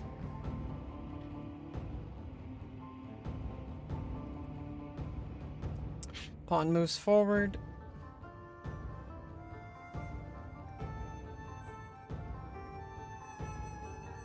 Okay, both rooks are off the board. Let me move my horse back. I need to go to the bathroom really quick.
Horse comes in.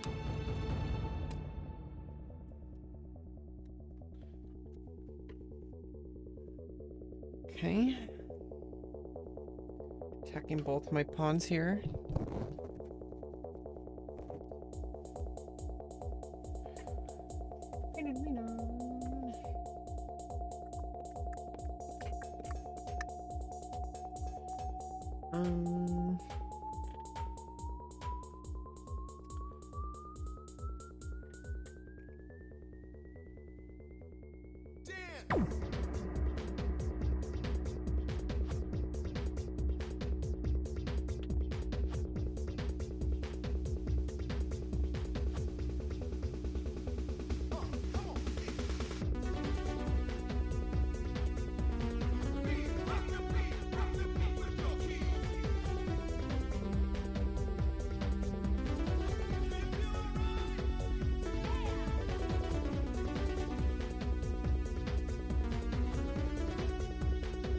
This is kind of a tough choice here. If I push the pawn, pawn takes, and then can attack the pawn, but then it's across the river. So I think I just have to develop the elephant.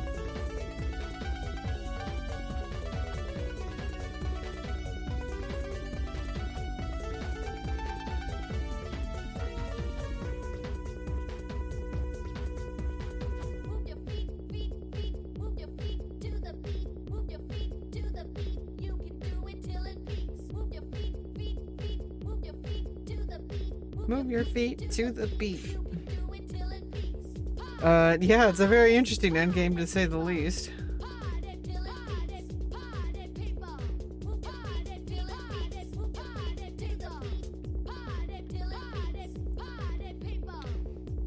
Oh, look at my pieces. Two.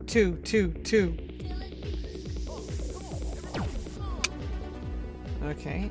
Now, of course, you're attacking my elephant. It's defended by the cannon. Gives me a chance to move my cannon to one of these files. And which one do I want is the question. I don't think I don't want to block my horse, so I'm going to move over here. I think I'm losing here. Gumshoes escaped.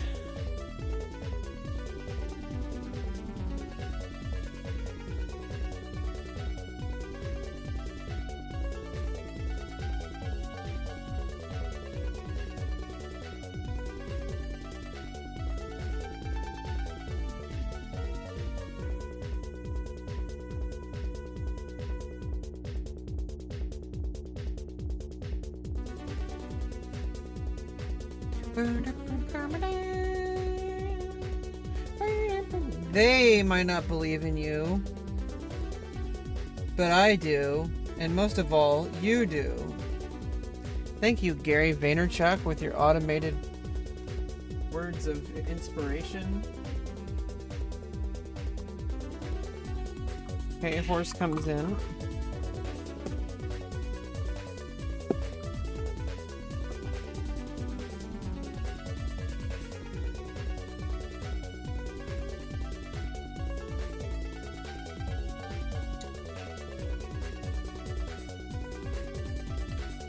Horse is defending, but I can use this opportunity to develop my pawn forward.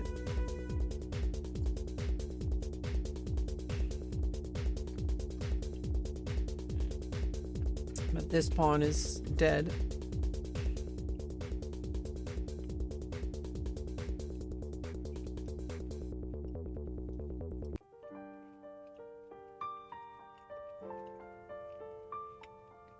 Maybe I bring my elephant over here to defend itself. Cannon took instead of horse.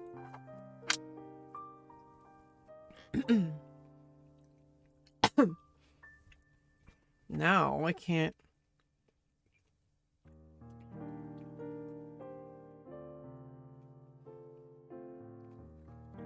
Yeah, I'm kind of stuck in between a rock and a hard place here.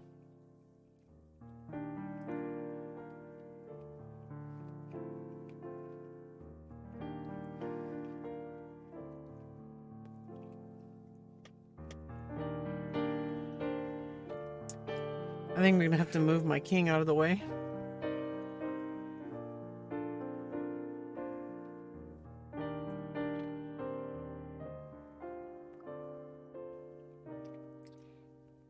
But I mean, it's gonna be really difficult to get my elephant out. So I want my elephant over here so that I can move my cannon away. I want to move my cannon up here to attack the pawn.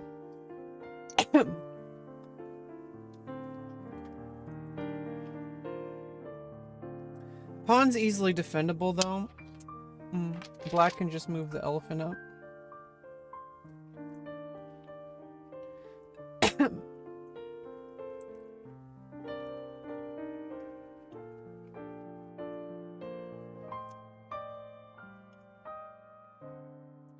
So let me just I can't move forward, so this horse is stuck here now.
I have to move like my king up,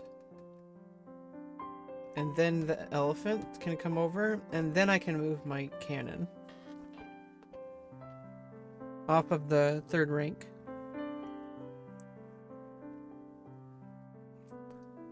Okay, horse comes in. Attacking my advisors.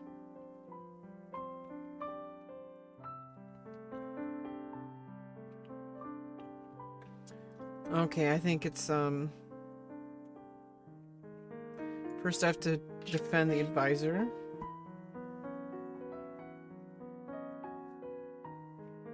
And also stop the horse entirely.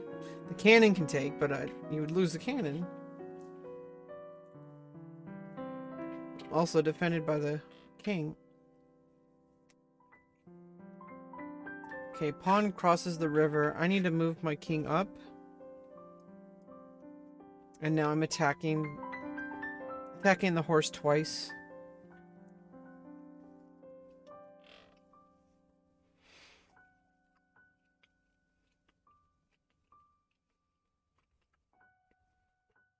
Uh-oh.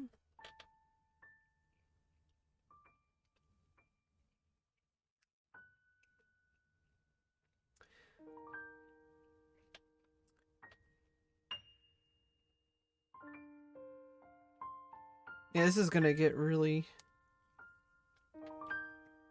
Okay, I take it, oh, I can't take a horse. Oh, because of the other horse. Oh, no.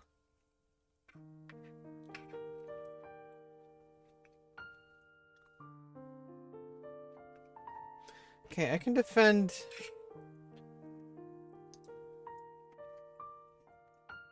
the point with the horse. This other horse though is stuck here. If you take the elephant, I take the horse. So now I don't have to worry about defending the... Now I don't have to worry about defending the elephant anymore.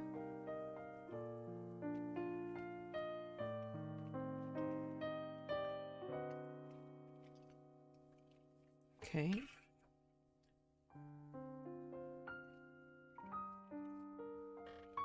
Now I do.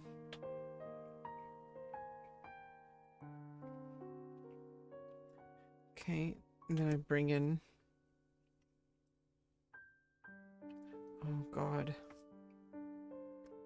I bring in the elephant, horse takes, and the horse is defended.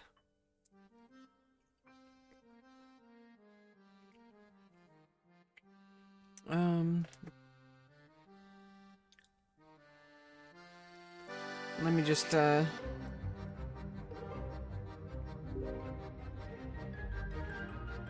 move a pawn.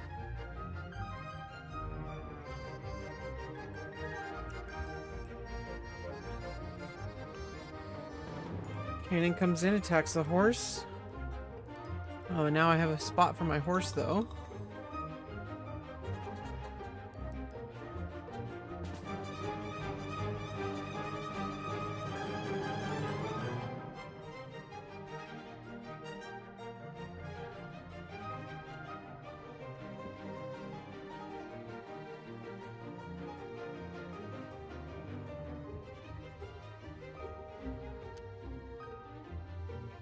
Well then...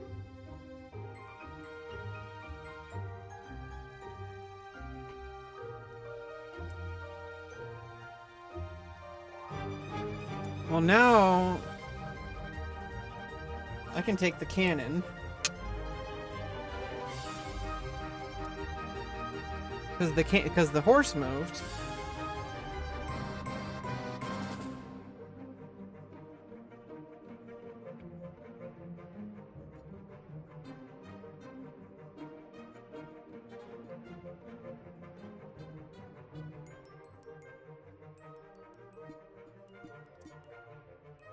Unless he sees a mate, which I'm not really seeing. Pawn comes in, check.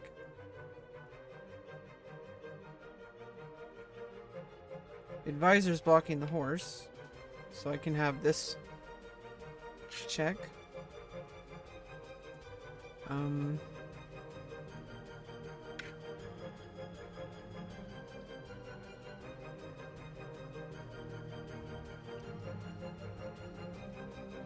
Does mean I can lose my elephant.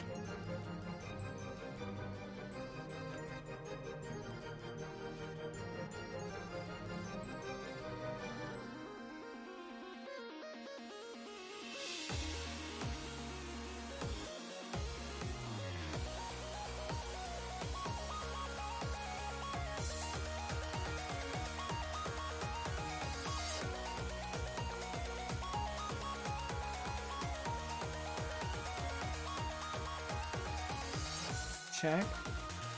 Okay, well then I just moved back and now I'm defending my elephant. Uh-oh. Okay. I think I'm okay losing my elephant to get rid of a annoying piece. And I can just attack the elephant again. I mean the horse.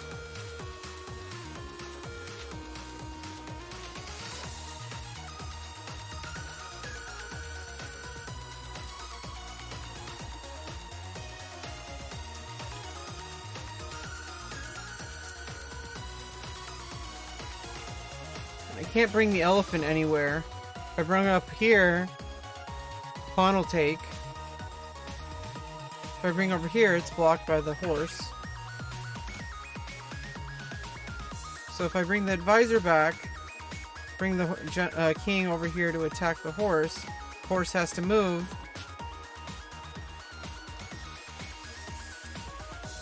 Let me bring a pawn up first.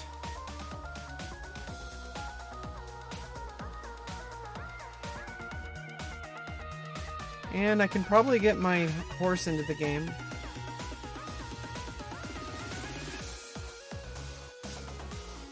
Okay, bring my king in. And now I can bring the advisor over.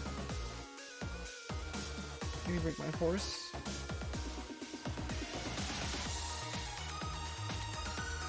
That also blocks the horse. Pawn comes in.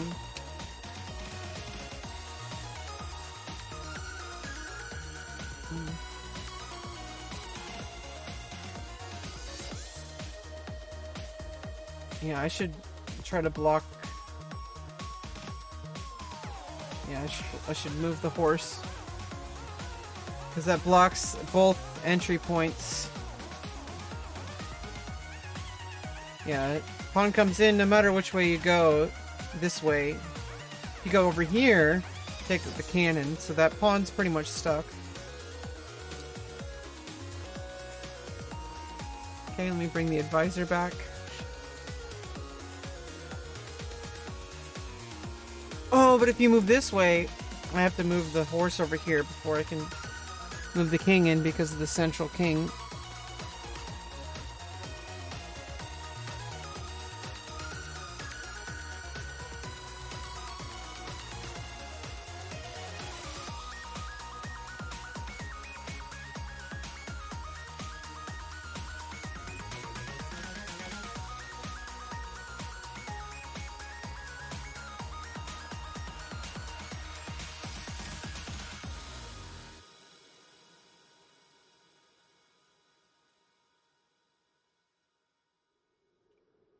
I have a cannon. I must remember that. Though I am down an elephant. Okay.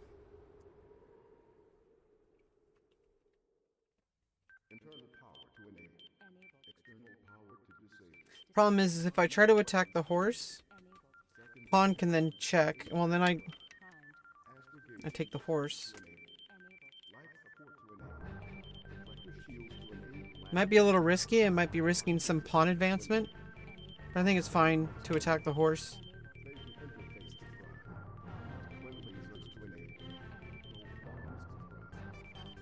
Although the horse comes over here, then I just move the king back, and what am I really doing here?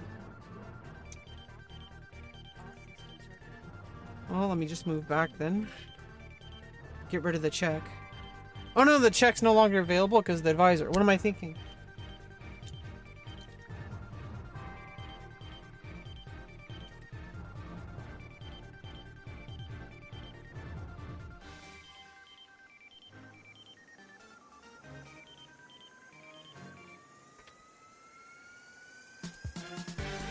Oh, and you take my pawn.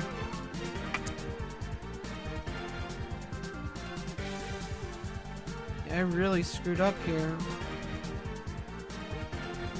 I need to get my knight somewhere, my horse somewhere. I need to go here, here, here to attack the pawn.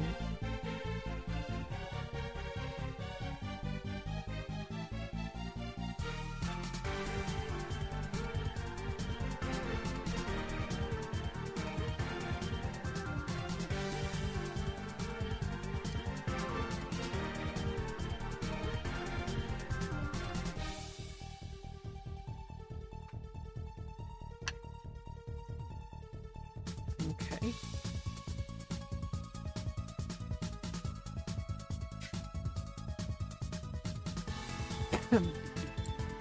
I need to get my elephant like over here. Or even just over here. Actually, no, not there because the horse is... So if I can get the elephant over here to safety. Or just stay here for now just to defend against the pawn. Well, that blocks it.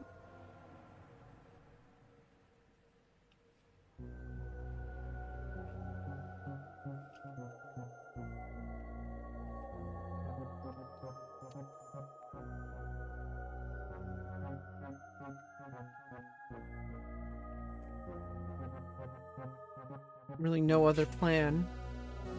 Attack the pawn. And I think maybe just trade the horses there for black.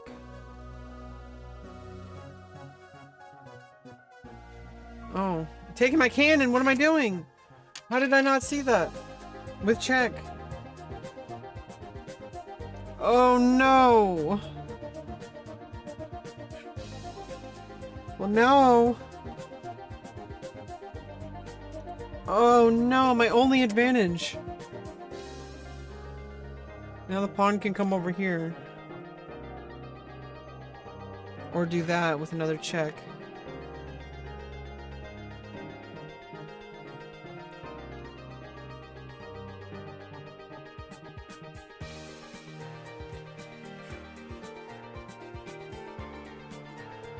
And taking my advisor. What an asshole. And now my horse is pinned.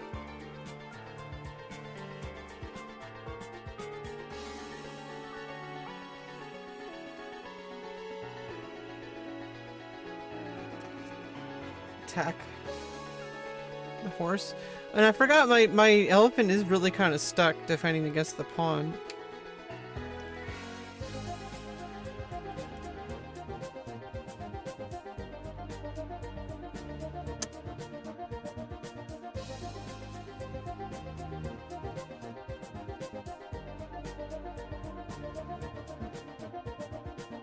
Maybe block that. Oh no, it's...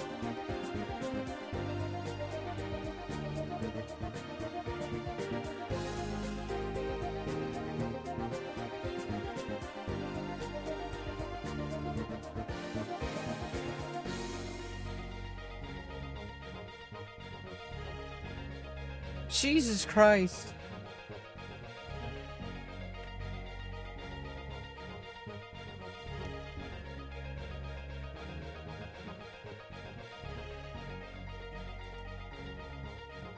Oh no, I'm in so much zugzwang.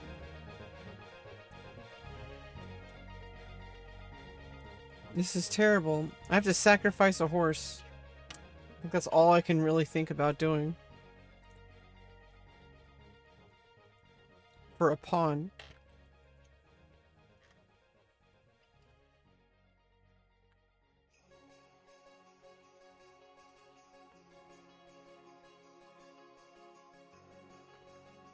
Oh. Instead...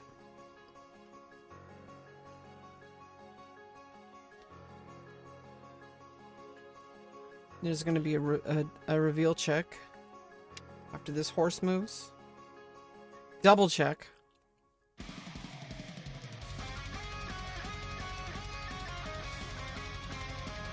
Oh, or just reveal check. Oh, and attacking my horse! The reveal check for the frickin' loss. Winning my horse.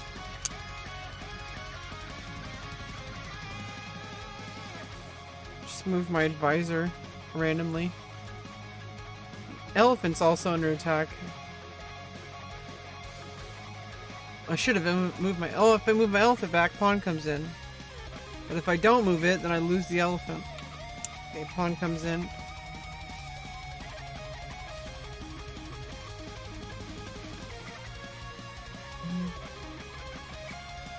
Okay, move the horse in to defend against the check. And I can't save my elephant.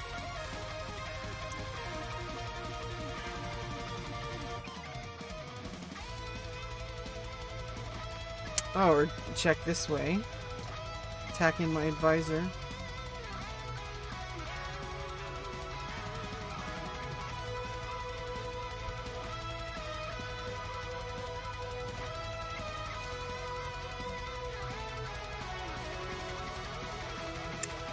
Check. My advisor's now under attack.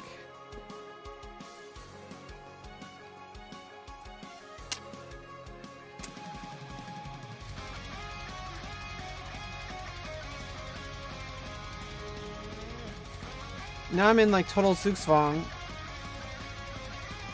I can't move my horse, my king at all.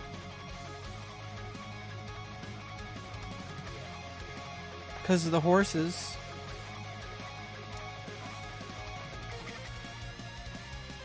My horse is stuck here defending against the checkmate. So I have to just move my pawn.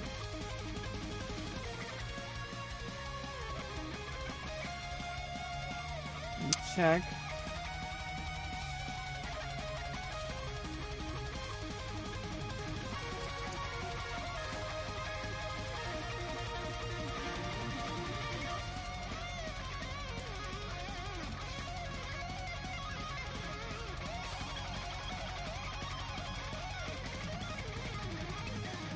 Pretty sure Black's plan should be just to get a pawn up here.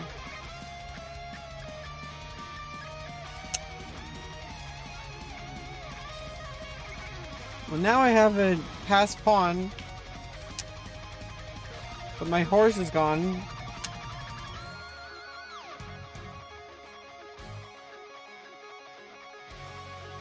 Check.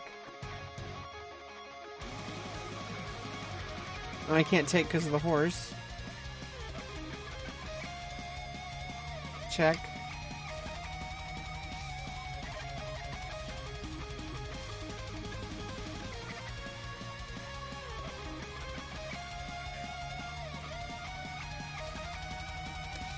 Checkmate. GG. That was pretty epic.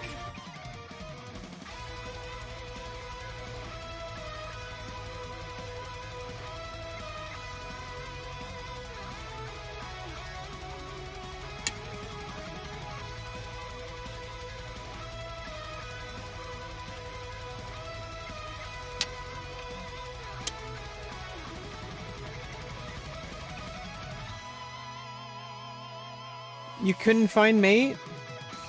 It took you a while, but you got it.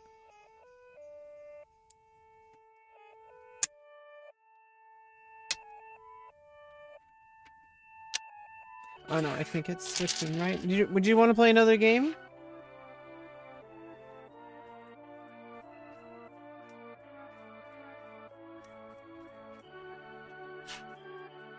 Alright, let's play.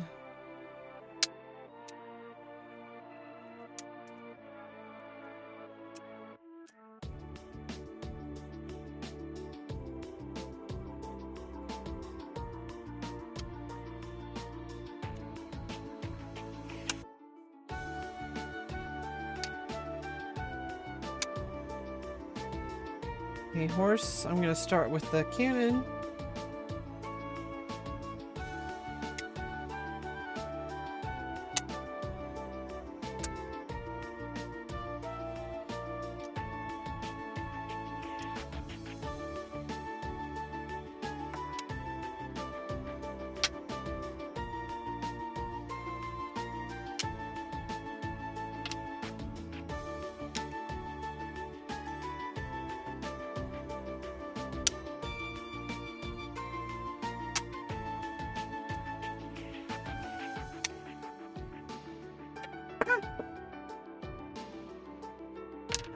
No!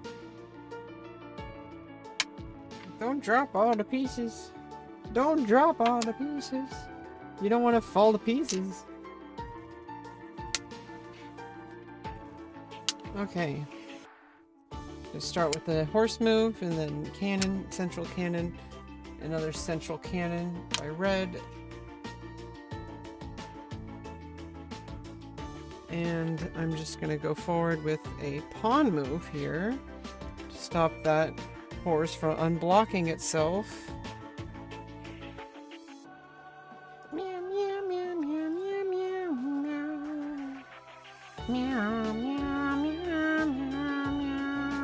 meow.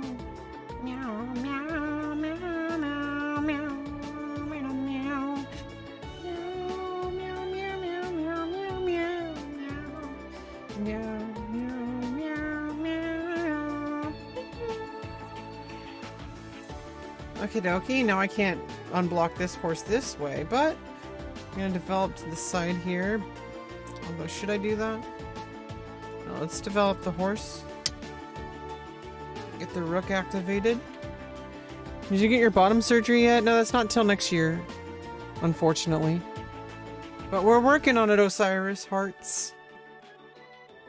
We're working on it. I got my orchiectomy in February, so I don't have any balls anymore, so that's a plus. Those things were hurting so bad. Those things got in the way of everything. I hate balls. And I hate my penis too. It's a complicated thing, because my penis is my vagina, so I can't hate it. But I need it to be in the shape of a vagina. But it is my vagina, so I need to love it. But I don't love it the way it is. I absolutely must have this surgery. I cannot live without it. It's really frustrating. Any amount of like being okay with it is just copium. It does take so long. It's just, there's a limit of, there's only so many surgeons who are capable of doing it. Okay, let me develop my rook. And there's a lot of patients. And there's only so many surgeons, and my surgeon is booked. He's the best. My surgeon is the absolute best. And so I'm gonna have to wait. And I'm gonna be very happy with the results. So it's gonna be worth it, although I just wish it would happen already. I'm getting hair removal, which, you know, I'm almost done with hair removal. I do plan, after I'm getting laser removal, but I'm also gonna go in and try to get electrolysis. It's not gonna cost as much since I'm already doing laser. The vast majority of the hairs are gonna be removed already.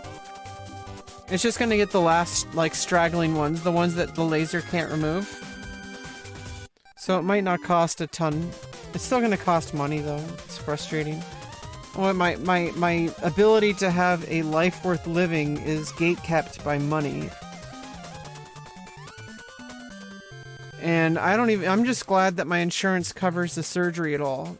Because otherwise it really would be gate-kept super hardcore. What am I doing?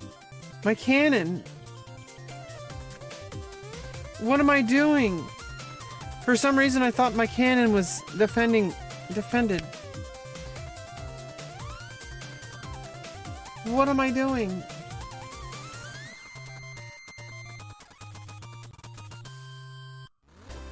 I'm not gonna, I won't name my surgeon here.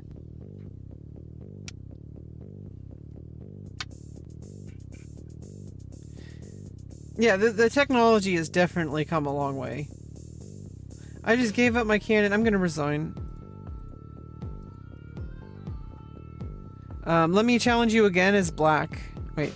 Yeah, because I think if it rematches, yeah, it'll switch color. So wait, let me resign again and then rematch.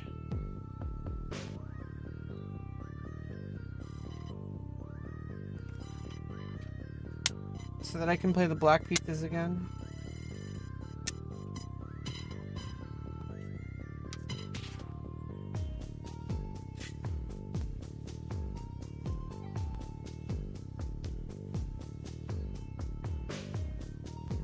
But yeah, like I've seen the results on Reddit. Like he's on Reddit, but it's just like I don't want to use my platform to potentially dox my own surgeon. You know what I mean? Do you know what I mean? Like with all the people out there that are crazy. You never know. Like I don't want to risk anything. I sent a rematch so that I can play black pieces again.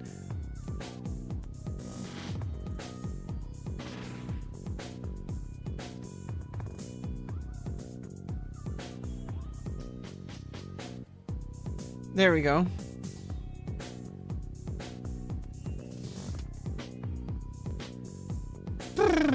Let's not screw this up this time. Okay, is this gonna be the same exact opening? Oh, I had this game on NES, Shadowgate. It's a great game. I had a lot of enjoyment playing it.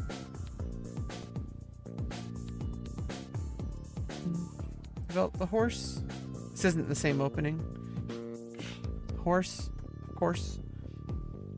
Let me push this pawn.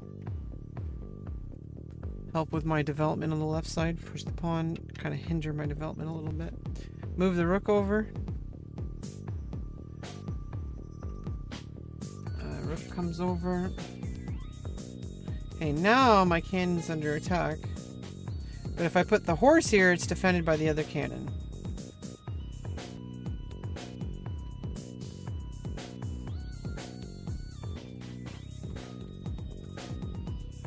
But yeah, my surgery is going to be really fucking awesome. I am going to have really amazing results. The only one who would ever know the difference is like a doctor, like a OBGYN, who would have to actually look deep in order to see. Like, I don't know why people are so obsessed with saying that, like, trans women's vaginas are axe wounds. They look like identical to cisgender women's vaginas, except for they don't have an opening into a uterus. That's the only difference, which you can't tell. You can't see that deep. You'd have to get like special equipment to see that deep. Like, it doesn't matter. I don't know why people are so obsessed. But either way, I think my life will be a lot better.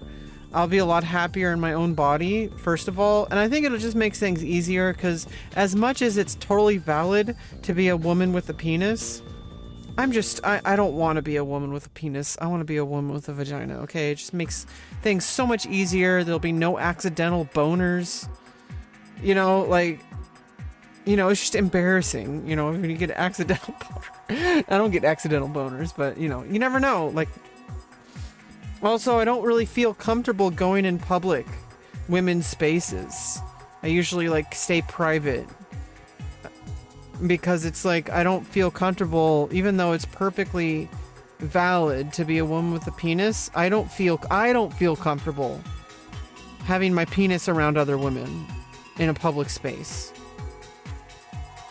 Even in a private space, like, sometimes, like actually, yeah, I mean, I realize sometimes, like, I put it in front of a camera all the time. But it's different because it's like I'm basically still by myself and I'm pretending that it's my vagina or that it's someone else's. But when I go in for a doctor appointment for, like, my hair removal and I talk to the doctor there, or the dermatologist there, I feel really embarrassed about showing her my penis, because it's like, I don't know. Obviously, doctors and dermatologists and such, they're used to working with people's genitals. It's more like it's for my own comfort that I need it to be a vagina. Okay, it's really, I mean, I don't know. It's one of those things that I don't really expect anyone to understand. It's really kind of complicated. Okay, my pawn is under attack.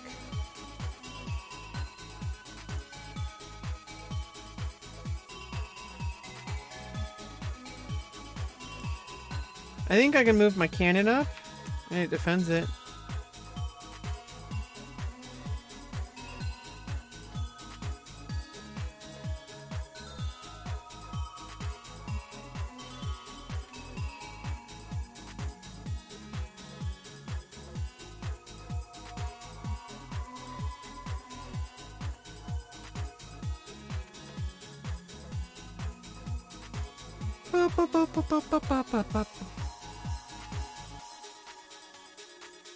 Oh.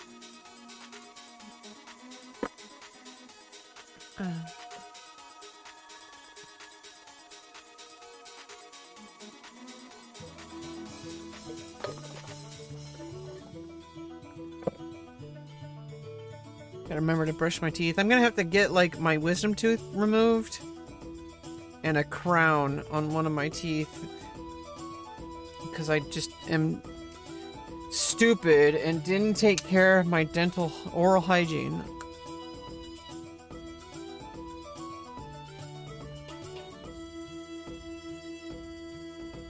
And this toothpaste tastes like root beer.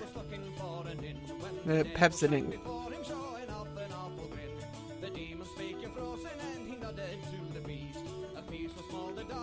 Tastes like root beer.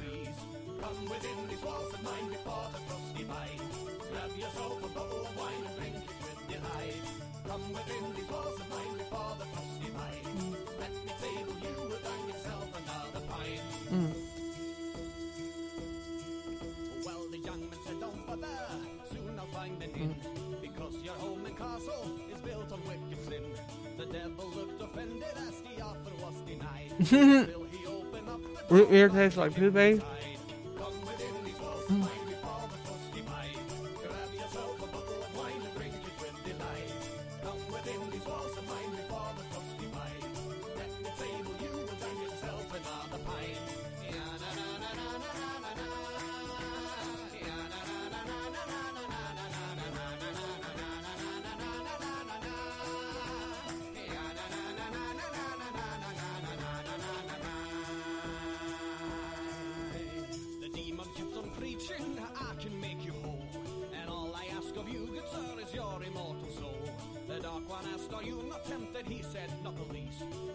battle did the devil know the man talking was a priest? Come within these walls of mine before the frosty light. Have yourself a bottle of wine and drink it with delight. Come within these walls of mine before the frosty light. Let me table you and have yourself another pint.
Okay.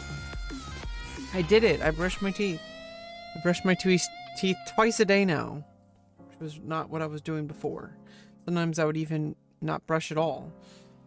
I was like brushing at night, but I started brushing at morning. I'm like, after I'm done eating, I don't care if I'm going to have another cup of coffee. I don't care if I'm going to have more food. I'm going to force myself to be uncomfortable so that I can get in the habit of actually brushing my teeth twice a day.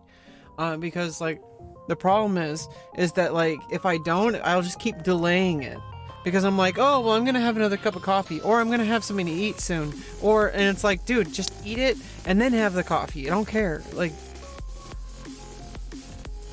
because I need to brush and I need to get myself out of that stupid habit of only brushing if I'm not gonna eat or drink anything anytime soon.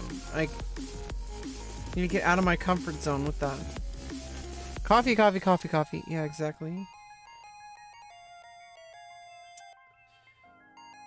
Okay, well, I don't... Rook might be doing something, but... My plan was to check, and then if, you know, you can't take... I basically went a pawn. If you take with the horse, I take with the rook.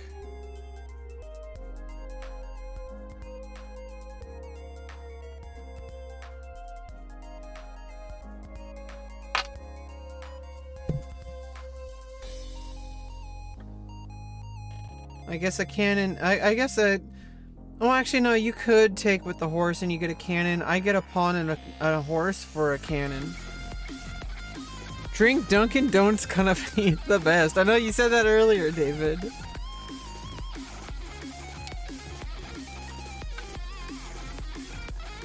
And now I have the rook on the central file bow. So that might be a benefit for long term. Even though I'm down a cannon for a horse and a pawn. That might be an even trade though.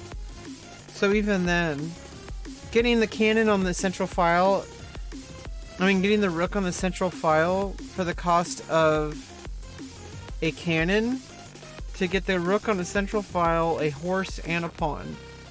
That might be worth it. Might be more than worth it. Might be game winning. And I'm also attacking the cannon. Because it's undefended. No, it's defended by the elephants. Never mind. So it's basically, it's pinned. For sure. Okay. I think I might just have to trade horses.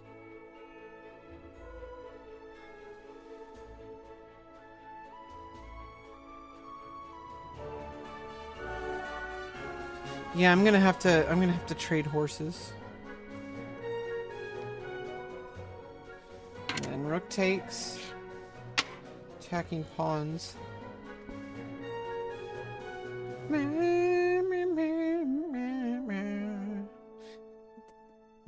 How about if I attack this cannon? If takes, rook takes, and I'm making a huge threat. Elephants are basically glued to that cannon. Cannon's pinned. Yeah, I think that's a decent threat, I think.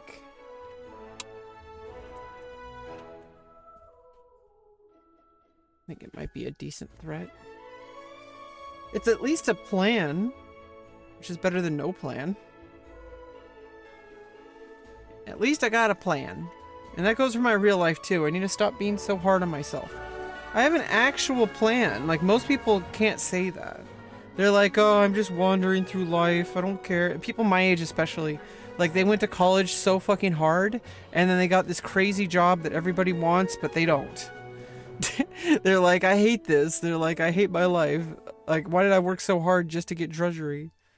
At least I know what, at least I have, like, you know, direction in my life. So a lot of people can't say that. They might not be in poverty, but I at least know exactly who I am. I know the woman I want to be. The fact that I'm a woman, like, the fact that I know my gender that hard, that I'm going through, like, really, like, intensive surgeries to be who I am. Like, most people don't have to work this hard to be who they are. So it's like, I'm working really hard just to exist. And most people cannot say that. And I think it hurts really, like, a lot right now. I think it's really to see things as, like, really painful.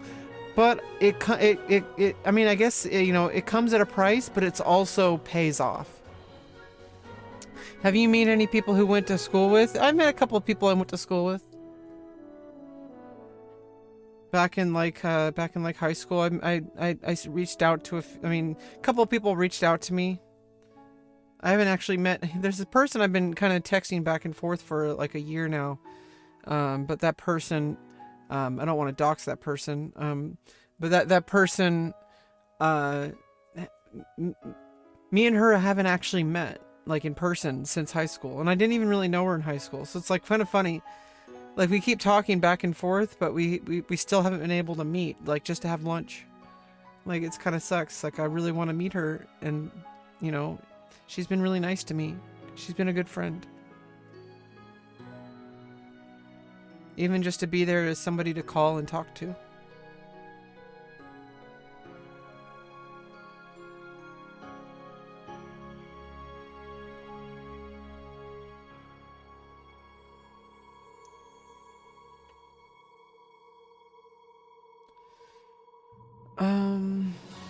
Okay, I think I can, okay, I don't want to unpin the, I might have to lose some tempo, but I can attack the elephant right away, actually. Yeah, let me attack the elephant.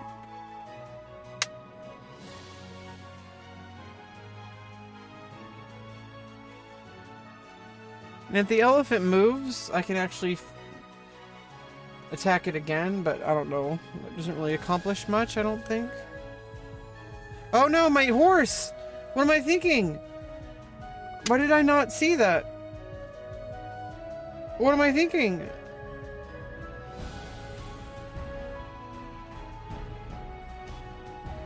Oh my goodness.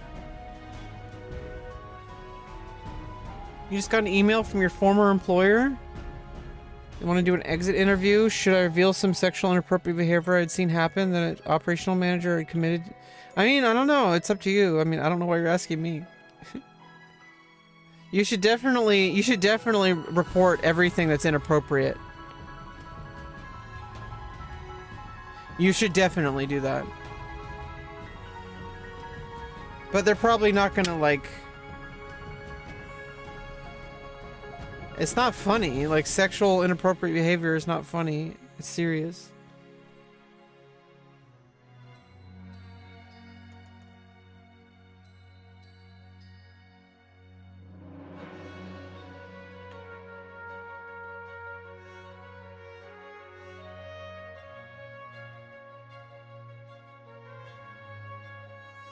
No, I'm losing so hard now.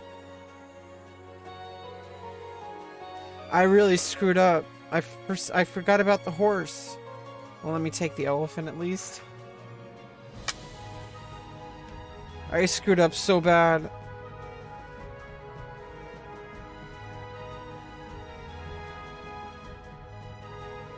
And of course, you take the elephant with check, and rook is blocking. I have to move the advisor.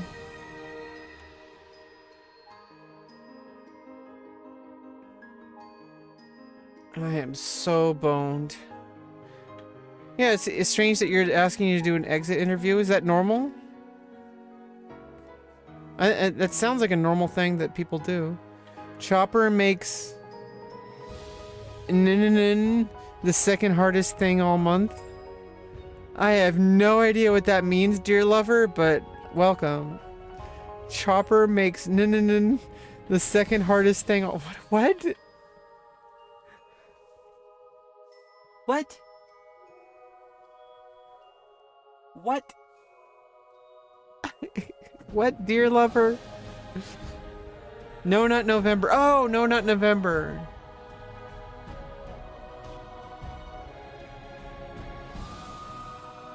I don't know what chopper is, though. You're really confusing me, dear. Oh, that's you, Joji, isn't it? No. You're not Joji. You're dear lover. What's my favorite game? Chess. It's a pretty easy one. I'm playing a chess variant right now. Oh, Joji's over here. Who's dear lover? Oh, dear lover. I thought was an alt of somebody on my Twitch stream. I was thinking that it was you, but I guess it's someone else. There is a dear lover on my Twitch who has an alt named dear lover, unless I'm completely mistaken. Oh. Maybe I just remember you, dear lover. Dear lover. Yeah, clearly chess is my... You're new. Okay. Well, there's another person who... Oh, I know. There's a streamer who's a VTuber who's like a deer. I forgot her name though.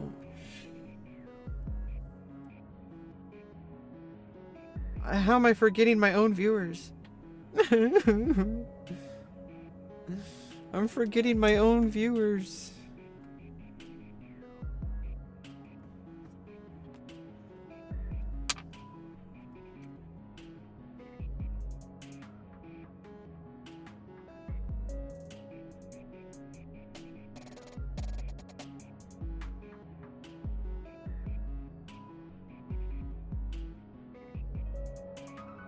Well, welcome. We're just chilling, playing some XiangQi, which is a Chinese chess. One of the many variants of the game of chess that exist. It's the one of the oldest surviving ones, besides Western chess.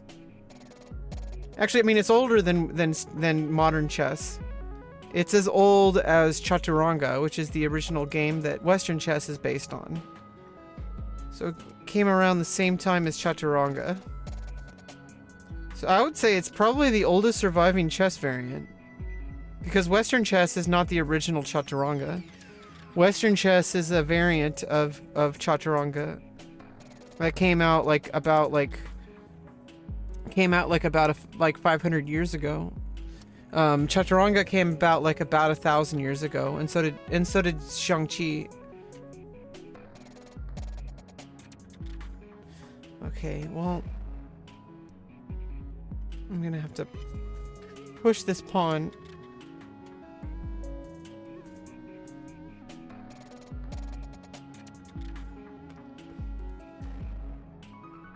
If the cannon comes in and checks, I'm gonna get checkmated. So the cannon's pinned, so I need to keep that cannon pinned. I cannot move this rook off this file at all. If I move this rook off this file, it's GG. If I ever move this rook off the file while the cannon is still pinned, unless you unpin the cannon. If you unpin the cannon, I can actually just capture the cannon. So there's no way to unpin the cannon. So this cannon and the rook are basically stuck. I can move the rook around the file though, but it doesn't really do anything. Because I can never move off the file or check. And then after I get out of check, if I either move the advisor, it's going to be check. mate, or if I move the king, it's gonna be check, check. I mean, I guess, yeah. Still not complete checkmate, but it's going to be. Just matters how fast. Okay, I can actually push this pawn.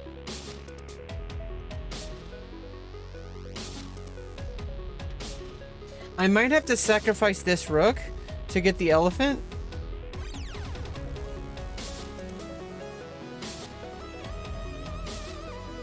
That also stops the rook from sliding over to give checkmate. You played the clarinet? Yes. Do you have a favorite song? Not really. I just played clarinet. My favorite songs are just the fact that the instruments exist. Oh yeah, I can't take the... You can unpin it.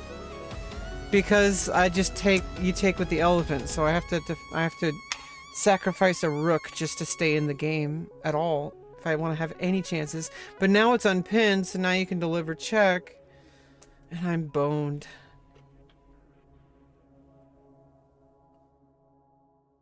Oh, but then I have to sacrifice the rook. Rook takes, and then I guess I'm still in the game somewhat. Yeah, it's like this is gonna be really ugly really quick.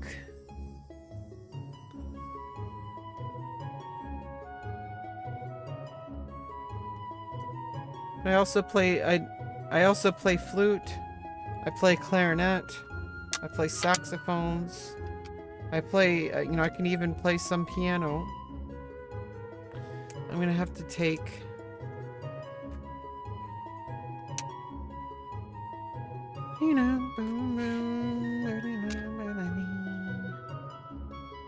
Yeah, and this is gonna be really, really, really ugly.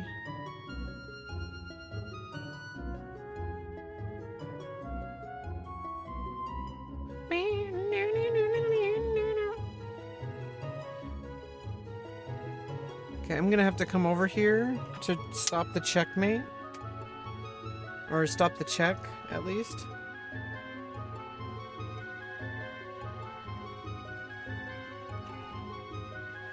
You could have been a music producer? What's all this could have beens?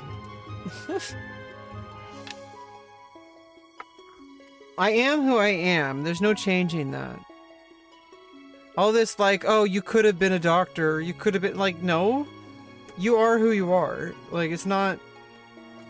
It's like, otherwise you would have done it. Right? Like a record producer? Life doesn't really work that way. You don't like that's kind of random. Like if I would have been one if that was the case.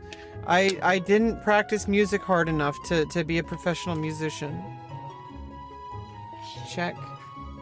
But I did go to college and studied music, and I'm pretty good at the music, and I still have a lot of time left in my life, and I could there's still a lot I can do with music. My life's not over, and as a YouTuber and content creator, there's a lot of stuff I can do with my instruments. You could have been an accountant, but instead you sell propane and propane accessories. Exactly. Not that there's anything wrong with that. Yeah, I mean, there's a ton of stuff to do in this world, you know? And I don't limit myself. I focus on the few things that I'm really focused on, like chess, content creation. Content creation encompasses so many things that a lot of the things that, you know, that's kind of the reason why I got into content creation in the first place, was because it gives me space to work on so many different things. Although I have to be, you know, focus on pretty much one or two things at a time. But being a content creator means that I can focus on like a few different things. So like I can focus on chess games and stuff, which as a content creator means I can make educational and informative, you know, maybe entertaining, you know, content based on chess games like XiangQi, for example, which has a very big need for content creators. So it is a niche that needs to be filled. There are content creators for XiangQi, but it seems to be few and far between in the English language. French Montana said he could have been a doctor, but he became a Coke boy.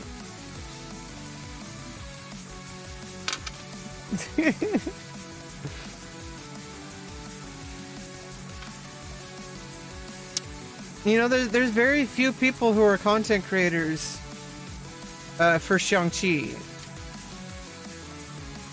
You know, so I do have a niche that I can fill. As a musician, it's not so much of a niche, but it still is a niche. Being a musician, whether it's educational or entertainment.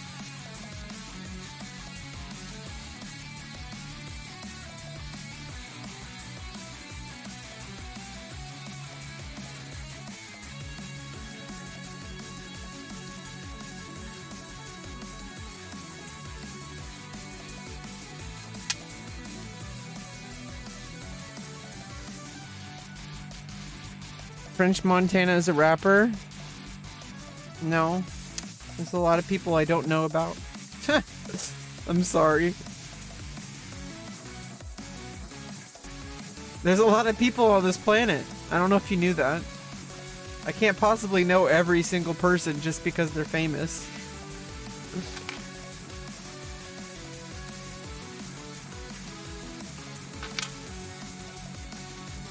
I know a lot of like jazz musicians, but not a ton. I actually failed. I failed jazz history because there's so many names. There's just so many names in jazz. I knew all the big ones, but I'm more of a musician. I'm less of an historian. I'm less of an historian and more of a musician. Like I understand music. There's check me because of the. Because of the pinned advisor. GG. You want to play again? I lost my ass.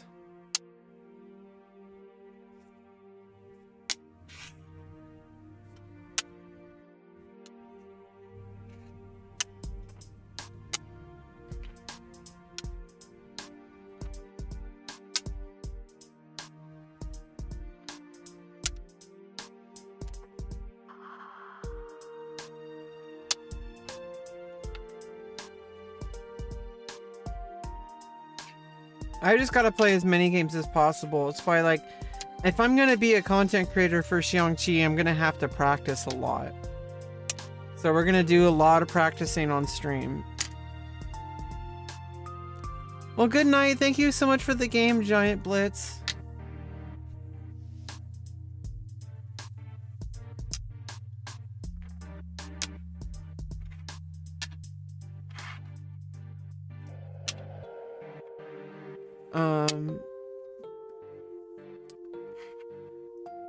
I would like to at least make a single video for YouTube tonight.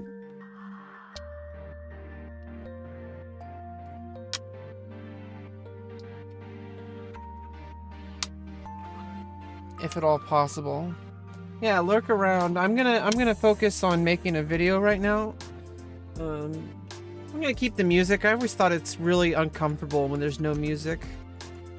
When I see videos about chess and stuff, it's always so quiet and formal and stilted.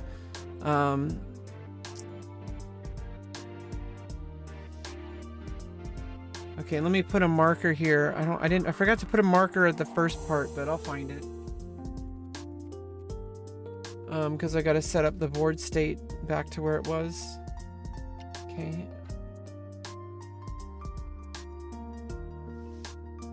Oh, hey Versutis, you're back.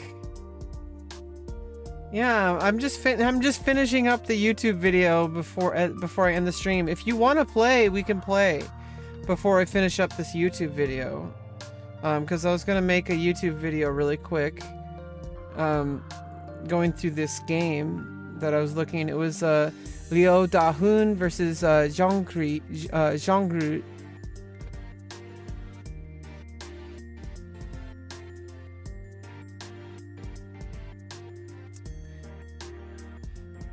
You're pretty good, Giant Blitz. You kicked my ass.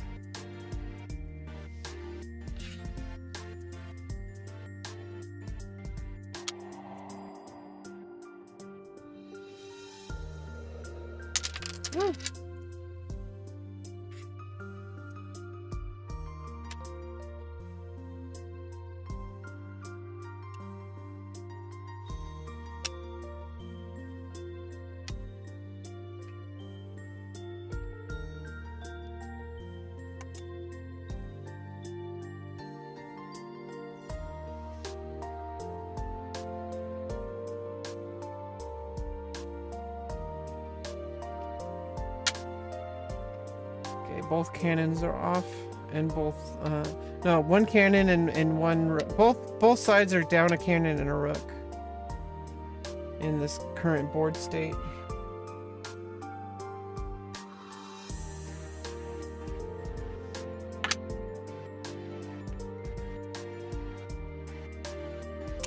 Okay.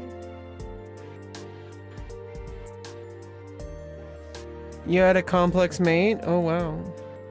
Yeah, drink your coffee. No, I'm gonna drink my coffee tomorrow.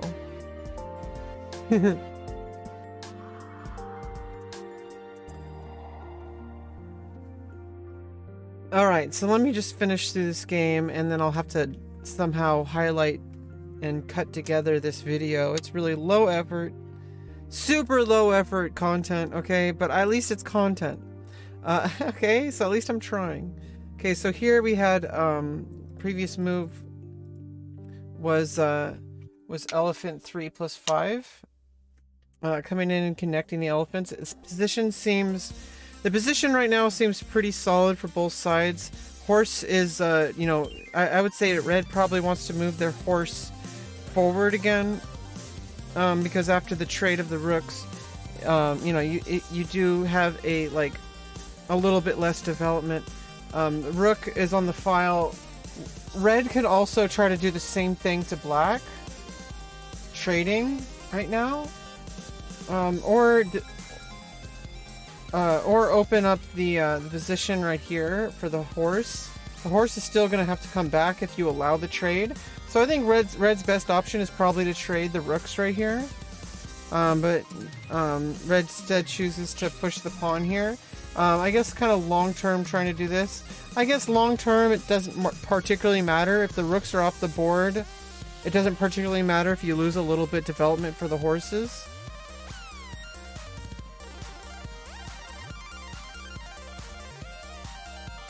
So then, of course, kind of preventing red from opening up this the horse this way by pushing the pawn with pawn 3 plus 1. So red brings the horse back towards the center of the board with horse 2 plus 4, defending the pawn, defending both pawns, neither of which are under attack though.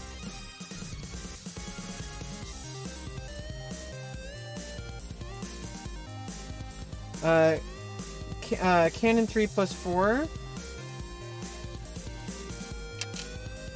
Coming in to kind of do some damage to red's pawns.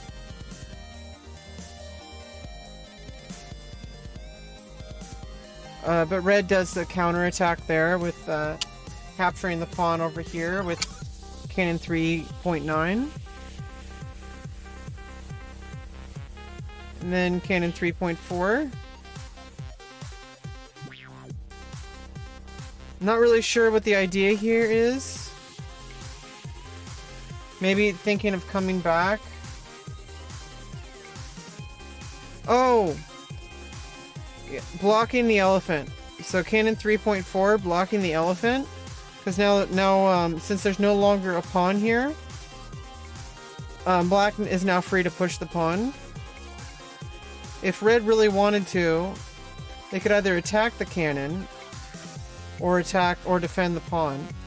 I'm almost thinking like rook 8 plus 3. Yeah, rook 8 plus 9 actually. Oh, trading rooks. Okay. Obviously you wouldn't want to go here. I forgot about the rook here. Yeah, so rook 8 plus 9 trading off the rooks. And of course black is gonna recapture with the horse. With knight horse 1 minus 2.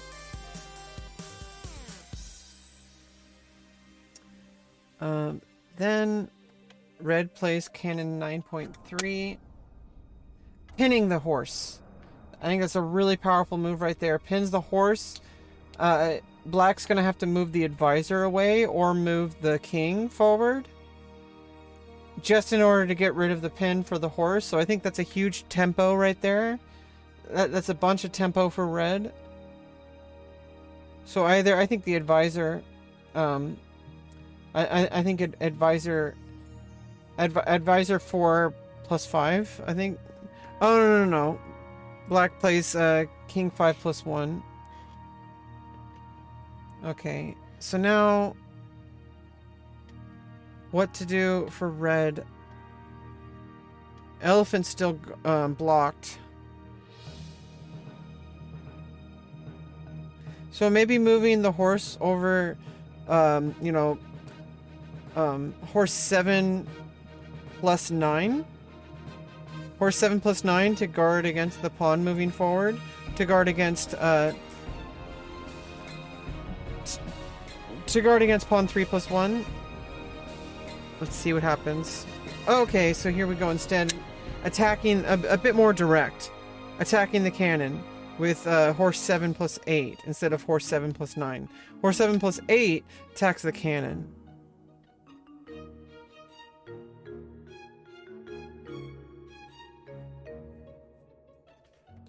So where's the cannon gonna go? You can't capture the pawn because of the horse defending. Probably go up here. Probably cannon 4 minus 1 to attack the pawn, but then the pawn can just go forward, so I don't know about that.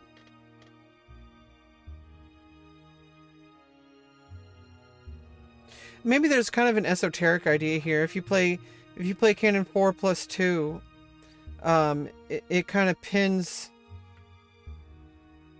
It kind of keeps the king stuck on this point, because if you push forward, you'll.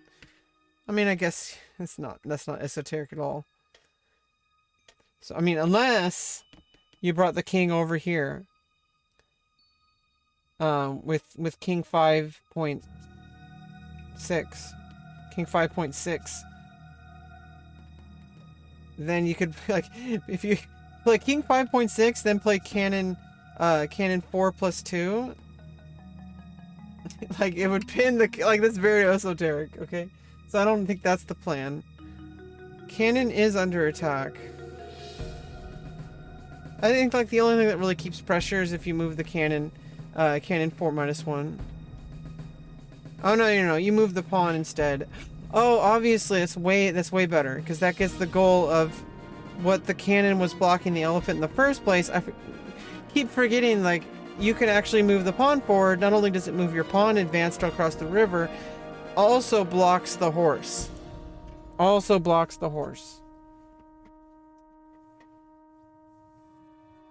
So now the horse is under attack. So I'm guessing the horse is gonna probably... You can't come over here. Oh, I mean... Horse is under attack, but you could also take the advisor if you want, but I don't know if getting the advisor is worth the horse. So I think maybe just moving the horse over... Yeah, over here.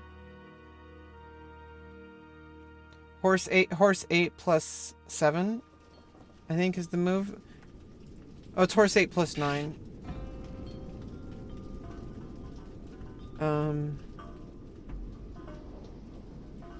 I wish I could hide the game.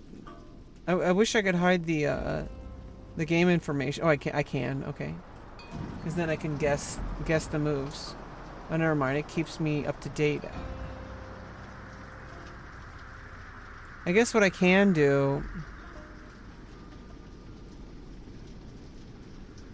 is I can just oh,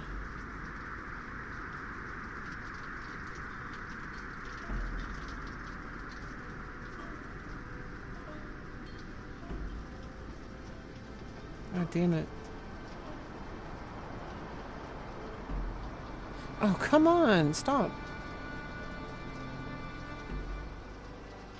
Oh no, come on, stop. What I can do...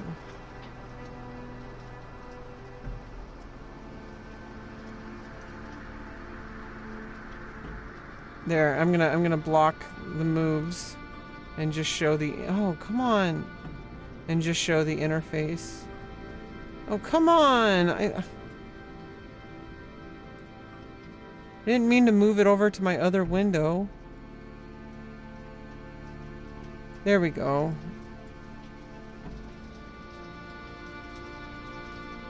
Oh, there we go. I could just make the window smaller.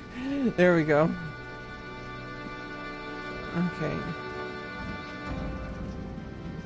Yeah, there. Just make the window smaller. That's a really easy solution. Okay. That works. Okay, so now I just basically playing guess the move.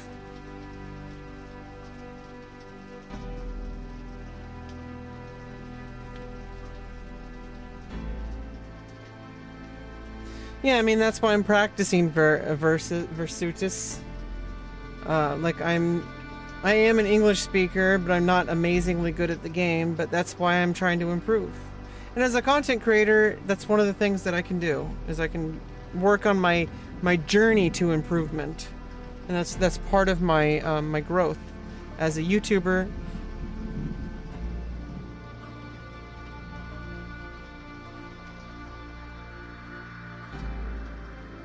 Someone actually invited me to...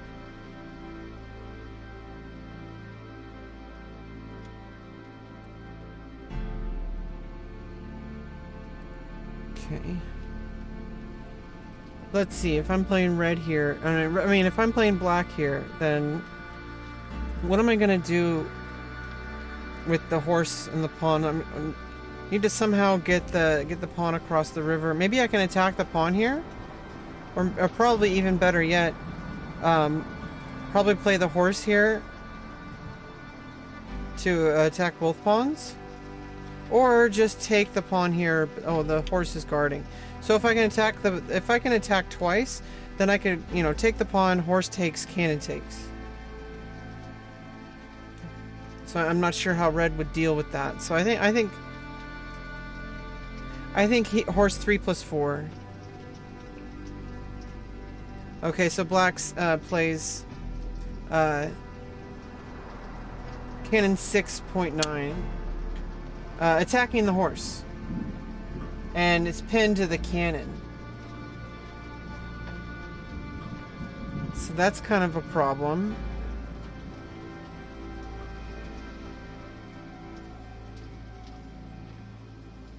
Yeah, how is red gonna deal with that?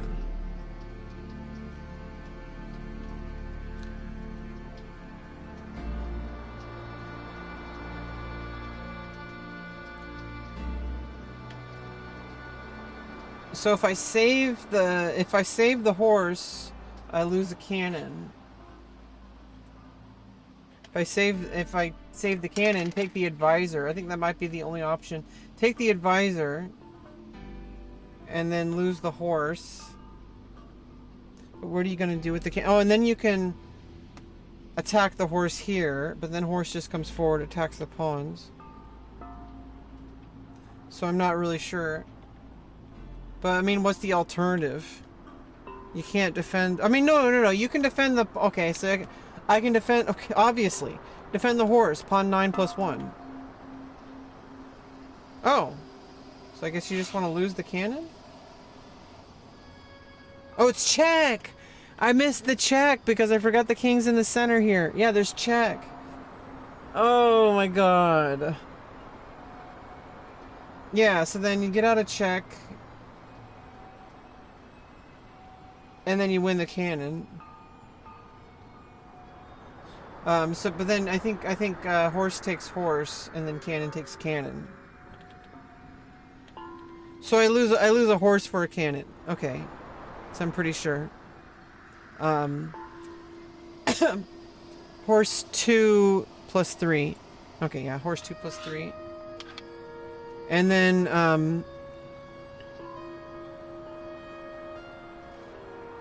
cannon 9+6.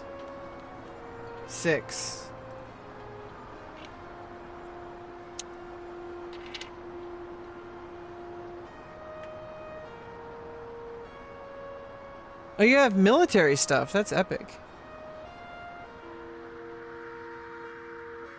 Oh, that's awesome. You guys are meeting together to train. Awesome.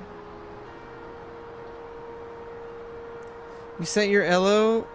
Chat blocked it. I think he said unranked.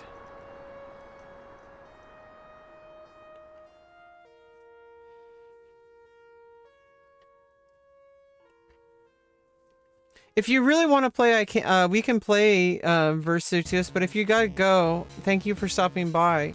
But I am trying to film this video for YouTube, but I'm not. You know, I can obviously start and stop whenever. I can just go back to it to finish the video and then edit it all together. Typically free from 7 p.m. to 5 a.m. your time. But what time zone is that? I'm in California, like Pacific time. Like 7 p.m. to 5 a.m. Which time zone? Okay, let me finish this, going through this game. I'm doing Guess the Move and just trying to learn from this master game. Okay, so now Red has a cannon. And a horse. We're in an end game now. So Red has a cannon and a horse. And Black has 2 horses.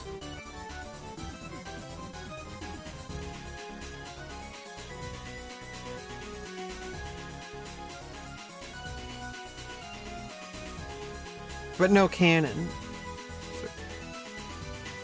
So I don't know.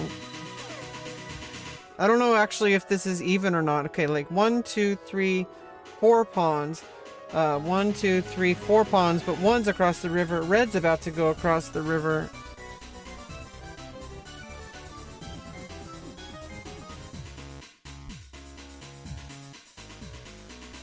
Trying to guess. So I think Black's plan is still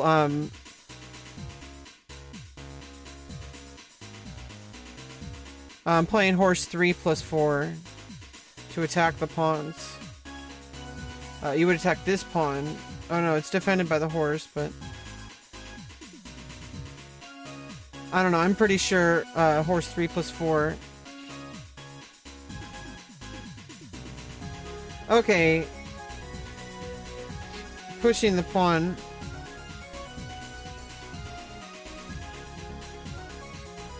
Oh yeah, obviously saving the pawn from the elephant. I don't know why I missed that. I don't know. Oh, GMT plus 8? I'm GMT minus 8. So you're 16 hours ahead of me? I'm guessing... is that it? Oh wait, what is... Is California GMT minus 8 or GMT plus 8?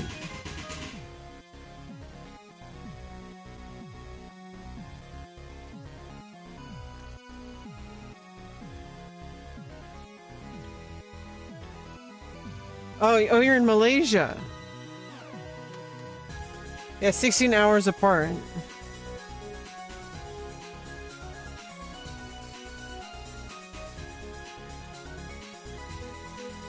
That's crazy. So 7 p.m. your time is going to be, well, 24 hours is 7 a.m. my time, but plus 8. So 7 a.m. plus 5 plus 3. So 3 p.m. my time. So 1500.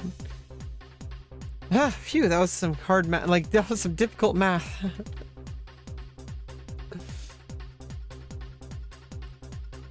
$10 p.m. if it's minus 8. No, if you're available 7 p.m. to 5 a.m.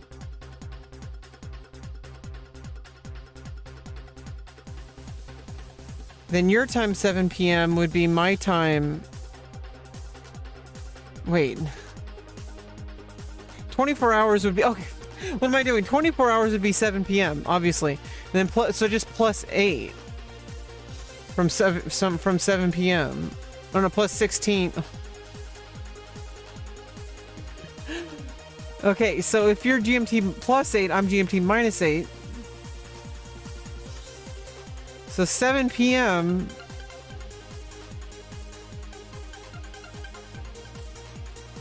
minus 8 would be GMT plus 0. So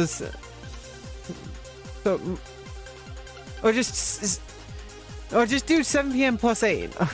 Because I would do minus 24 then plus 8. So GM to get 16. So 7 p.m. just add 8 hours. So that's 3 a.m.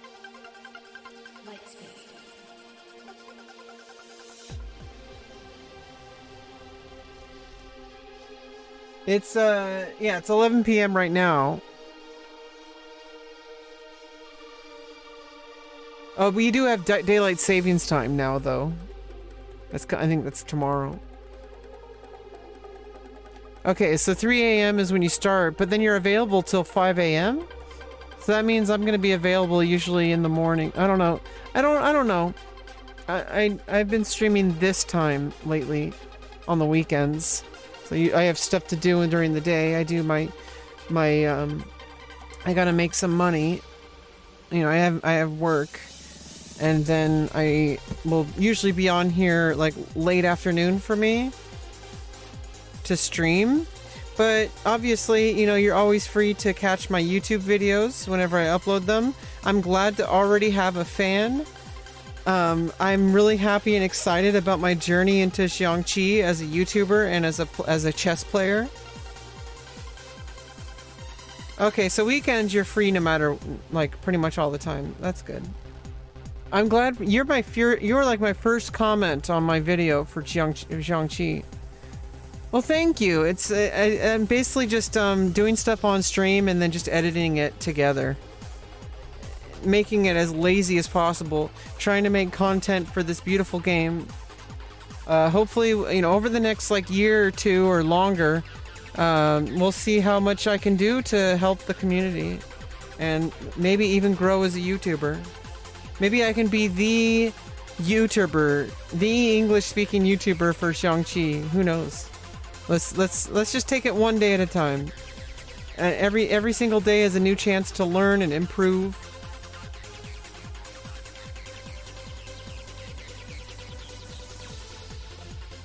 Okay. So obviously getting away from the elephant. I don't know why I didn't calculate that. So what's Red gonna do? Probably try to deal with, there's a lot of stuff that can happen. I'm thinking Black has the advantage here, but I don't know. So the elephant needs to stay here to guard against this pawn. Well, the pawn's defending, so elephant is actually free to move.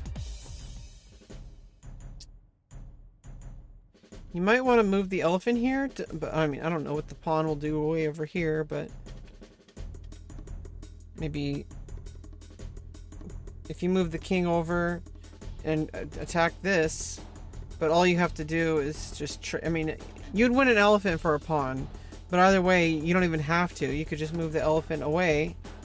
With elephant 6, I mean elephant 7 minus elephant 7 plus 9.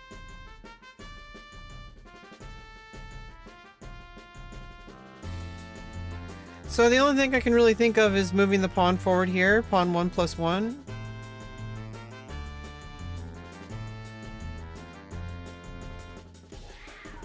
To you know, defend against this pawn push.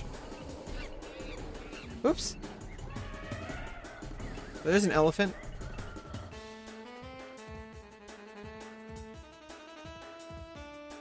Oh, come on! I keep clicking on the wrong things.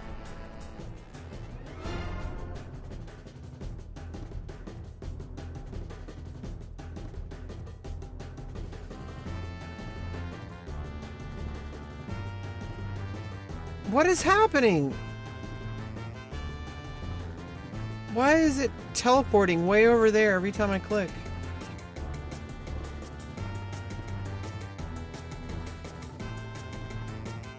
Oh, it really wants to show me the freaking Kifu.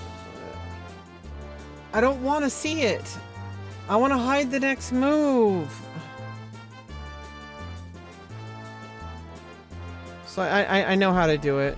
I can just hide it this way by well, you can't see, but I can hide it by hiding it.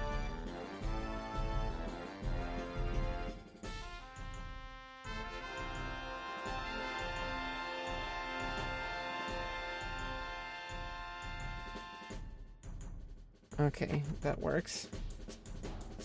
Okay. Oh, but then it shows it. Okay. Oh, I can do always on top.exe here.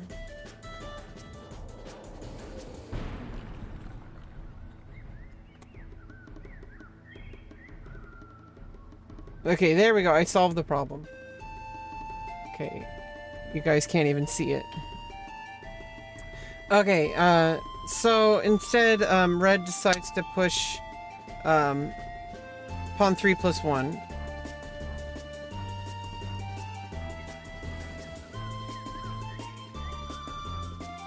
Attacking the pawn. If pawn takes, elephant takes. I actually think that's probably what black is gonna do, but maybe not.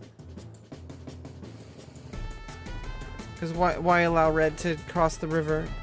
I mean, the elephant's guarding anyway, so maybe not. What can black do to improve their position? Probably attacking the cannon. Gives a little tempo, and then maybe moving the cannon forward.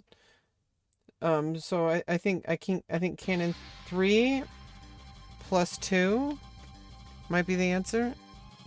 Okay, so just trading the pawns. Pawn 6 plus 1. And then it's gonna be elephant 5 plus 3.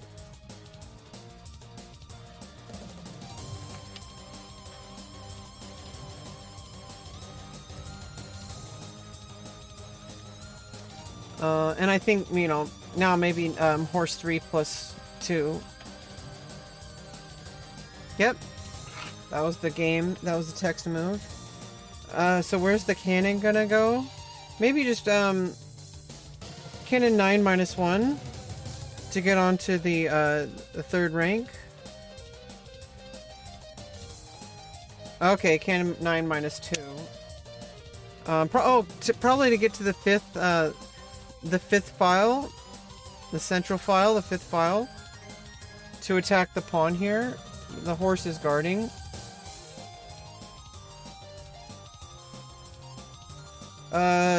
Maybe pawn 3 equals pawn 3.4, attacking the pawn on the 5.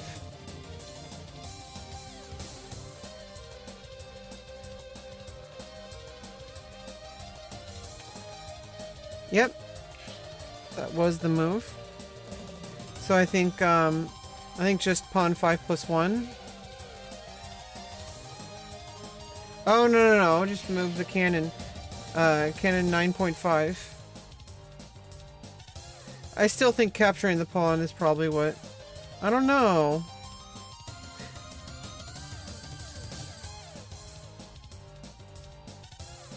Pawn 4 plus 1 could be a thing. Okay.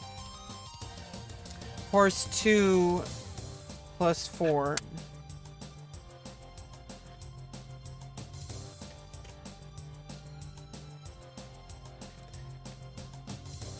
This is kind of like getting into an end. This is definitely like endgame territory.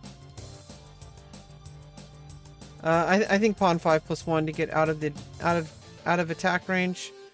Also blocking the horse. Also preventing the pawn from moving. Pawn 5 plus 1. Nope. Cannon 5 plus 1. Or yeah, cannon plus 1.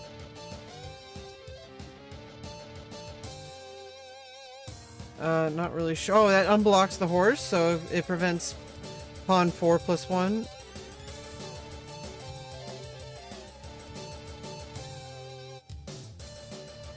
Horse is, of course, defending the pawn, but I think pawn 4.5.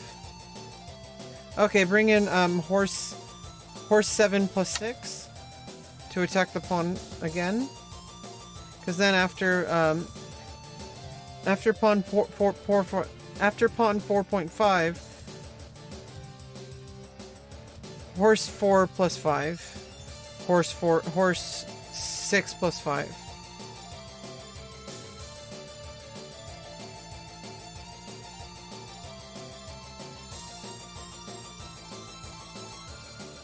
So I think now pawn 5 plus 1. Oh, no, not yet. Move the cannon over, cannon 5.1. Attacking the pawn.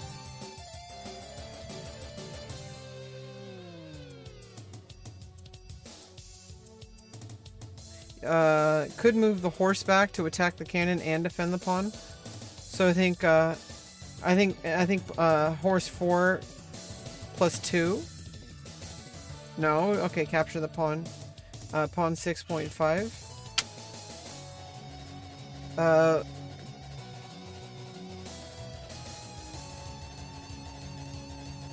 Okay, well then I guess cannon 1 plus 5.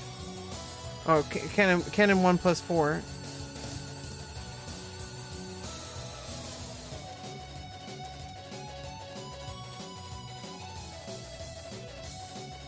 Yeah, how's red gonna get out of this? How's black gonna get out of this? I think it looks like black's doing a lot better here. I think black's gonna win this endgame. Just a pawn across the river. Horses are definitely working together. And red has the cannon, but without really any other pieces. You know, maybe a pawn that can go across the river. But I think the two horses are gonna work together better than the cannon, because the horse is pretty much stuck here. Pawn can't move forward because of the elephant, so but you can move to the side.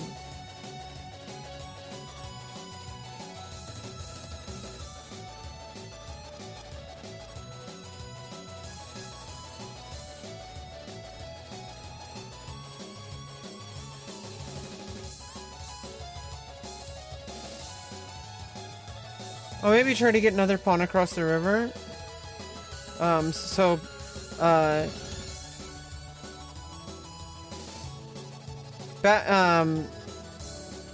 Backward pawn plus 1.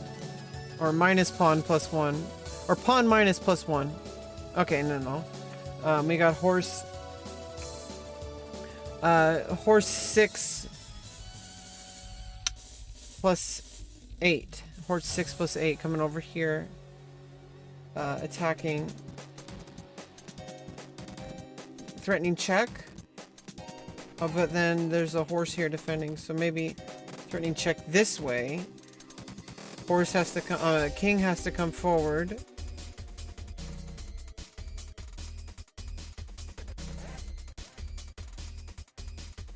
But then you can move the horse over here and then push the pawn with check. Come this way.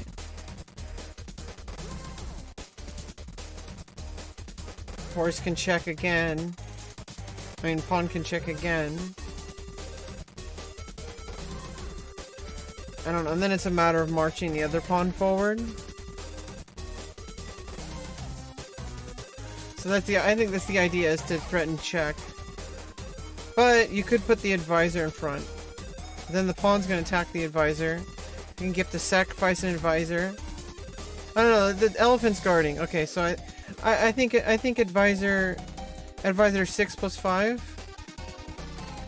Okay, no, bring in the cannon 1.4. Defending the horse. I think horse 8 plus 6 check. I don't know, horse 8 plus 7 check. Obviously not plus 6, because the horse is... That's what I meant. I mentioned this one earlier. So the only move is king 5 plus 1.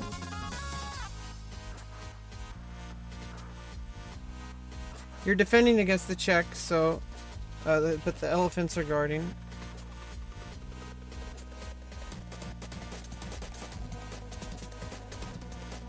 So I think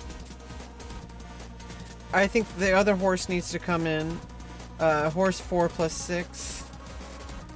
And then horse 6 plus 7 check. Oh no, the pawn moves to the side. And then maybe threaten to trade off horses. So pawn 5.6.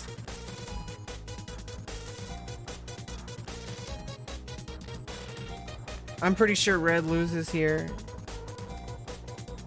Because what are you gonna do? The cannon is like not really doing anything. Elephants are basically stuck. Horse is gonna come in. Horse 4 plus 5 is gonna come in. Oh, but you need to...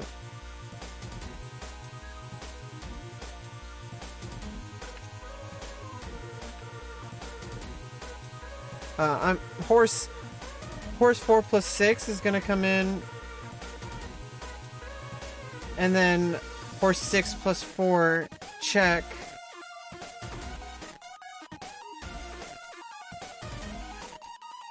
And then when you're on horse 6, okay, so it's gonna be checkmate. King's gonna be king 5.4. And then pawn 6 plus 1 is checkmate because of the horse defending against the central palace point. Okay. So I think it's like horse 6 horse 4 plus 6. Oh no, yeah, it's red to move. What am I doing? Getting the horse out of the way for... Okay, yeah. I'm stupid. Horse 6 plus 8. Getting out of the way for the king, because basically I'm pretty sure horse 4 plus 6...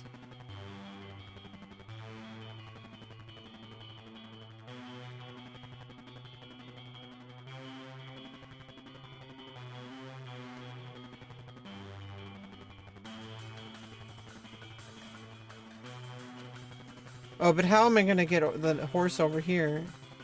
Need to move the... Okay, so that, you know... Horse 4 plus 6, and then pawn 6 plus 1.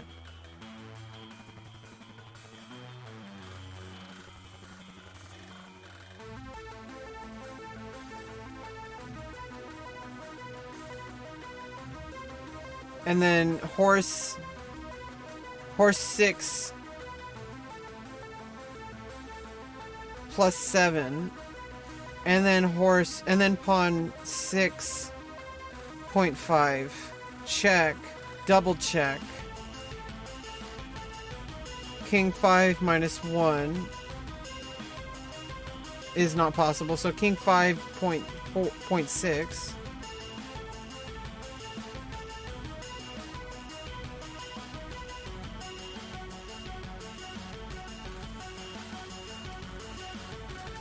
Okay.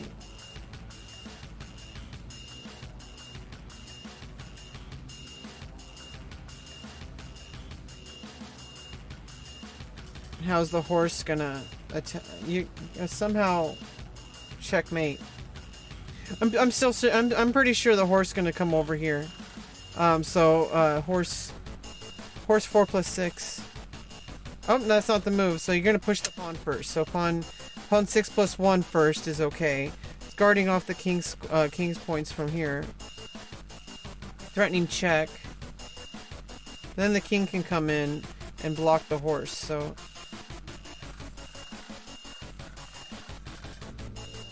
I think... Oh yeah, obviously you can't come in because of the elephants. Okay, so the pawn is going to stay here. Pawn is going to stay here guarding here.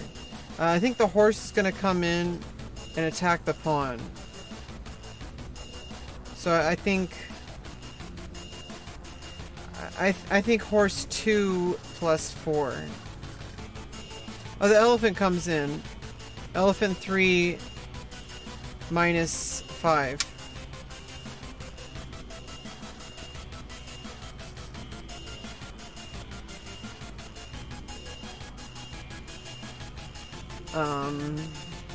Okay, so you can attack the elephant. Horse 4 plus 6. Oh no, moving the king across. So then you can check this way. With pawn 6 plus 1. So, king 5.4.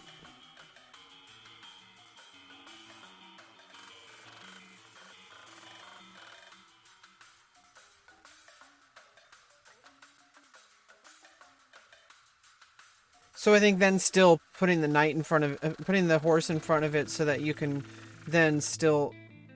Oh, okay. Oh, no. You wouldn't want to do that. So now I think you're threatening to come in this way. So that you can... somehow you can cut off point here.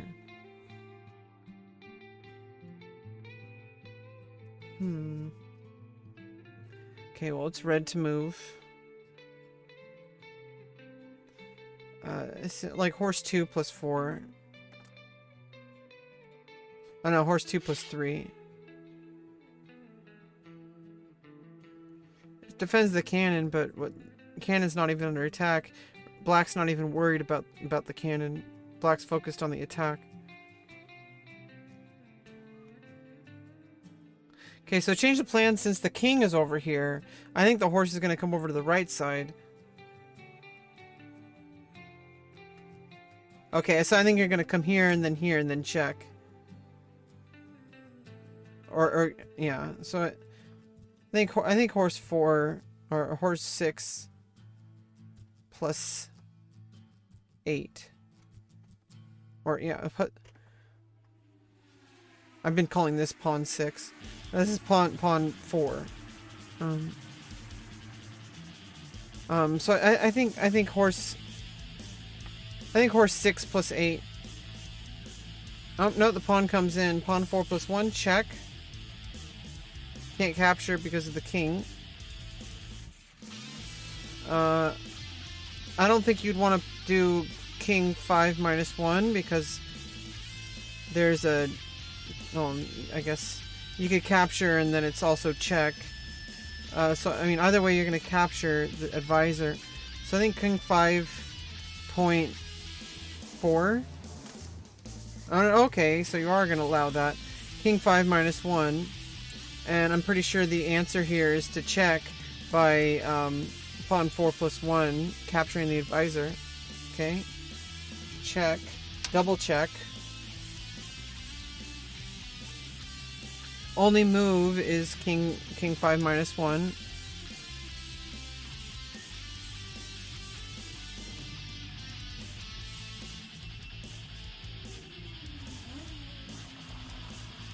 You can check again.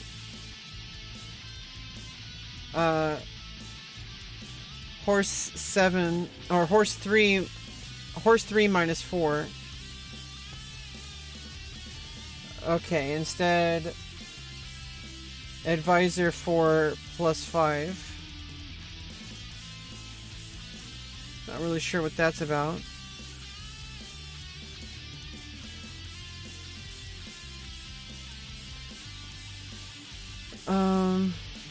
Not even sure what red can do at this point.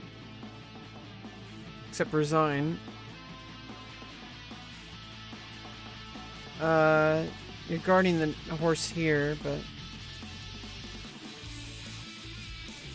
maybe king 5.4. Okay, just push the pawn across the river. Pawn 9 plus 1.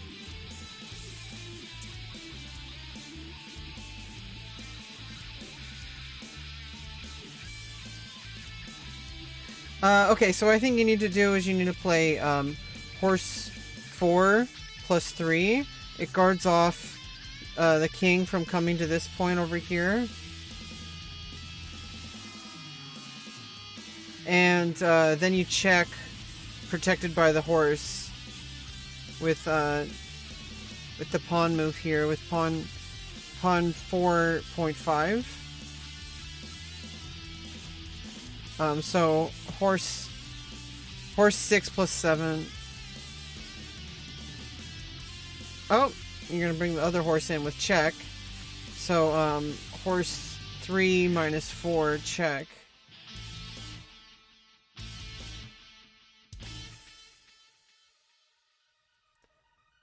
The only legal move. There's 2 legal moves, but I think the only legal move is pawn 5.4. Oh no, you're gonna play king 5.3, attacking the pawn. All you have to do is move the knight though, and that's check. But the elephant's blocking it, so I mean you could double check.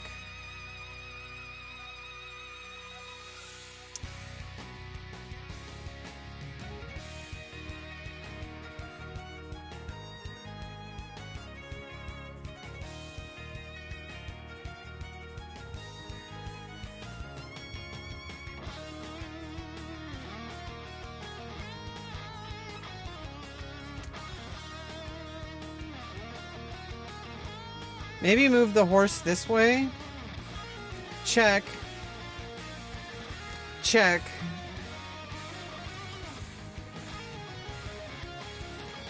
So check. Check.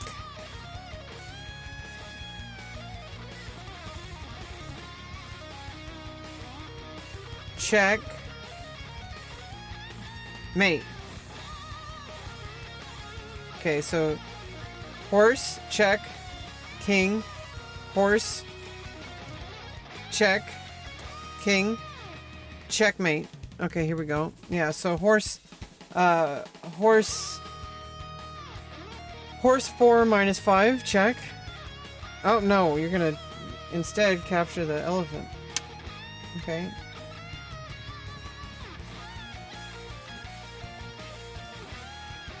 I think the king is gonna move here. Okay, instead the cannon slides over. Not really sure what red can even do at this point. Okay, I still think the idea is to check. And bring the horse over here and bring the other horse over here. Okay, bring the advisor. Not really sure what black is doing that for.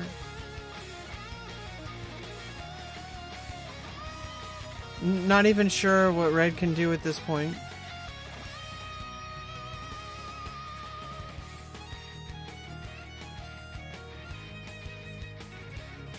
Bring the pawn up. Oh no, bring the cannon back. Attacking the pawn. And the pawn's gonna fall. But you could start with check. Let's start with check. Okay, or just do this to attack the elephant. Cannon takes pawn. Knight, horse takes elephant. Ah. Uh-oh. Okay.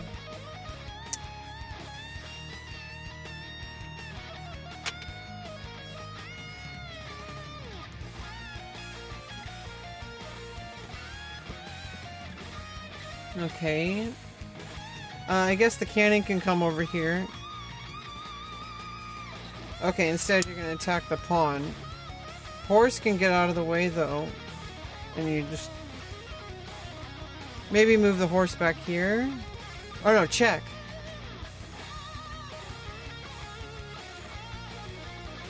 Okay, no, capture the advisor with check. Oh no, it's not check. Now the cannon's pinned. You could unpin the king, unpin the cannon. Okay, no. Instead, you just start moving the pawn over. Okay, I think you're gonna check and also attack the cannon. Okay, well, the pawn moves forward. You can't move the king out of the way. Cannon is pinned, so I mean you have to unpin the cannon somehow. King 6 + 1 or king 6 - 1. Okay, instead you're gonna do horse 3 + 4.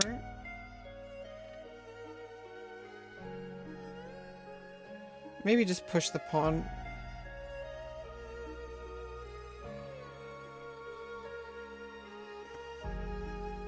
Oh no, you're gonna play horse 4 + 5. Getting a little complicated. Not really, but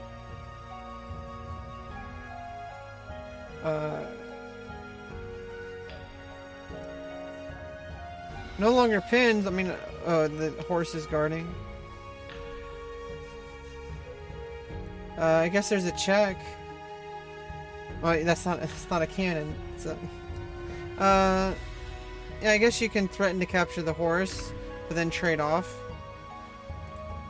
Okay, instead pushing the pawn. Check with the horse 5. Horse 5 -3. Yeah, horse 5 -3. Check. And I think moving +1. King 4 + 1. Yeah, blocks the horse.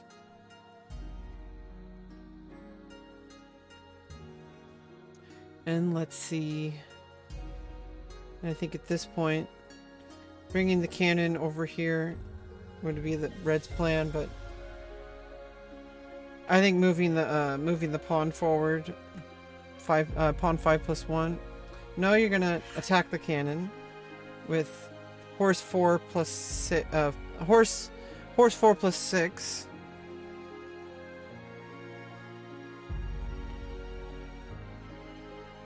I mean, what can you even do? Cannon 5.6 to attack the advisor. Okay, cannon 5+1. Just getting out of the attack. I guess holding pressure on the elephant. I guess your goal is to attack the advisor somehow. So I would say pawn 8.7 or pawn 8+1. Oh, it's black to move. What am I thinking? Pushing the pawn forward, of course. Okay, and yeah, like I said, pawn either one of those directions. Okay, and red resigns because it's going to be checkmate. What is black through Emma? What are you going to do? Move the pawn. Move the pawn. Move the pawn.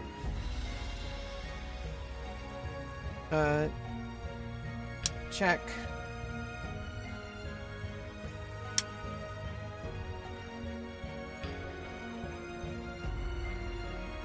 I don't think you would check.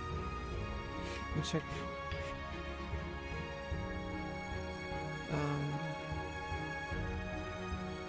You check.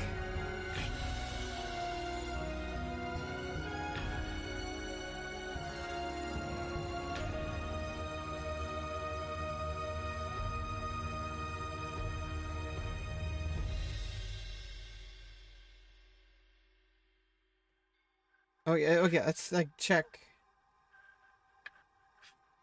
Yeah, that's checkmate. Oh no, it's not. Yeah, it is. Yeah, it's checkmate. Yeah, this checkmate's coming. Okay. That was rough, but we got through it. Yeah, that game was really rough for red. Yeah, that was a wrap. Anyway, guys, it's been a long day. It's been a long freaking day. Okay, so thank you for stopping by. Thank you for playing XiangQi with me, and I hope you enjoy the YouTube video. I'm gonna try to upload it tonight. Hopefully, I can find edit out all the breaks without too much hassle. But that's my job. Okay, thank you all so much. Make sure to follow me on Twitter. Make sure to follow me, like and subscribe on YouTube, etc. And I will see you next time.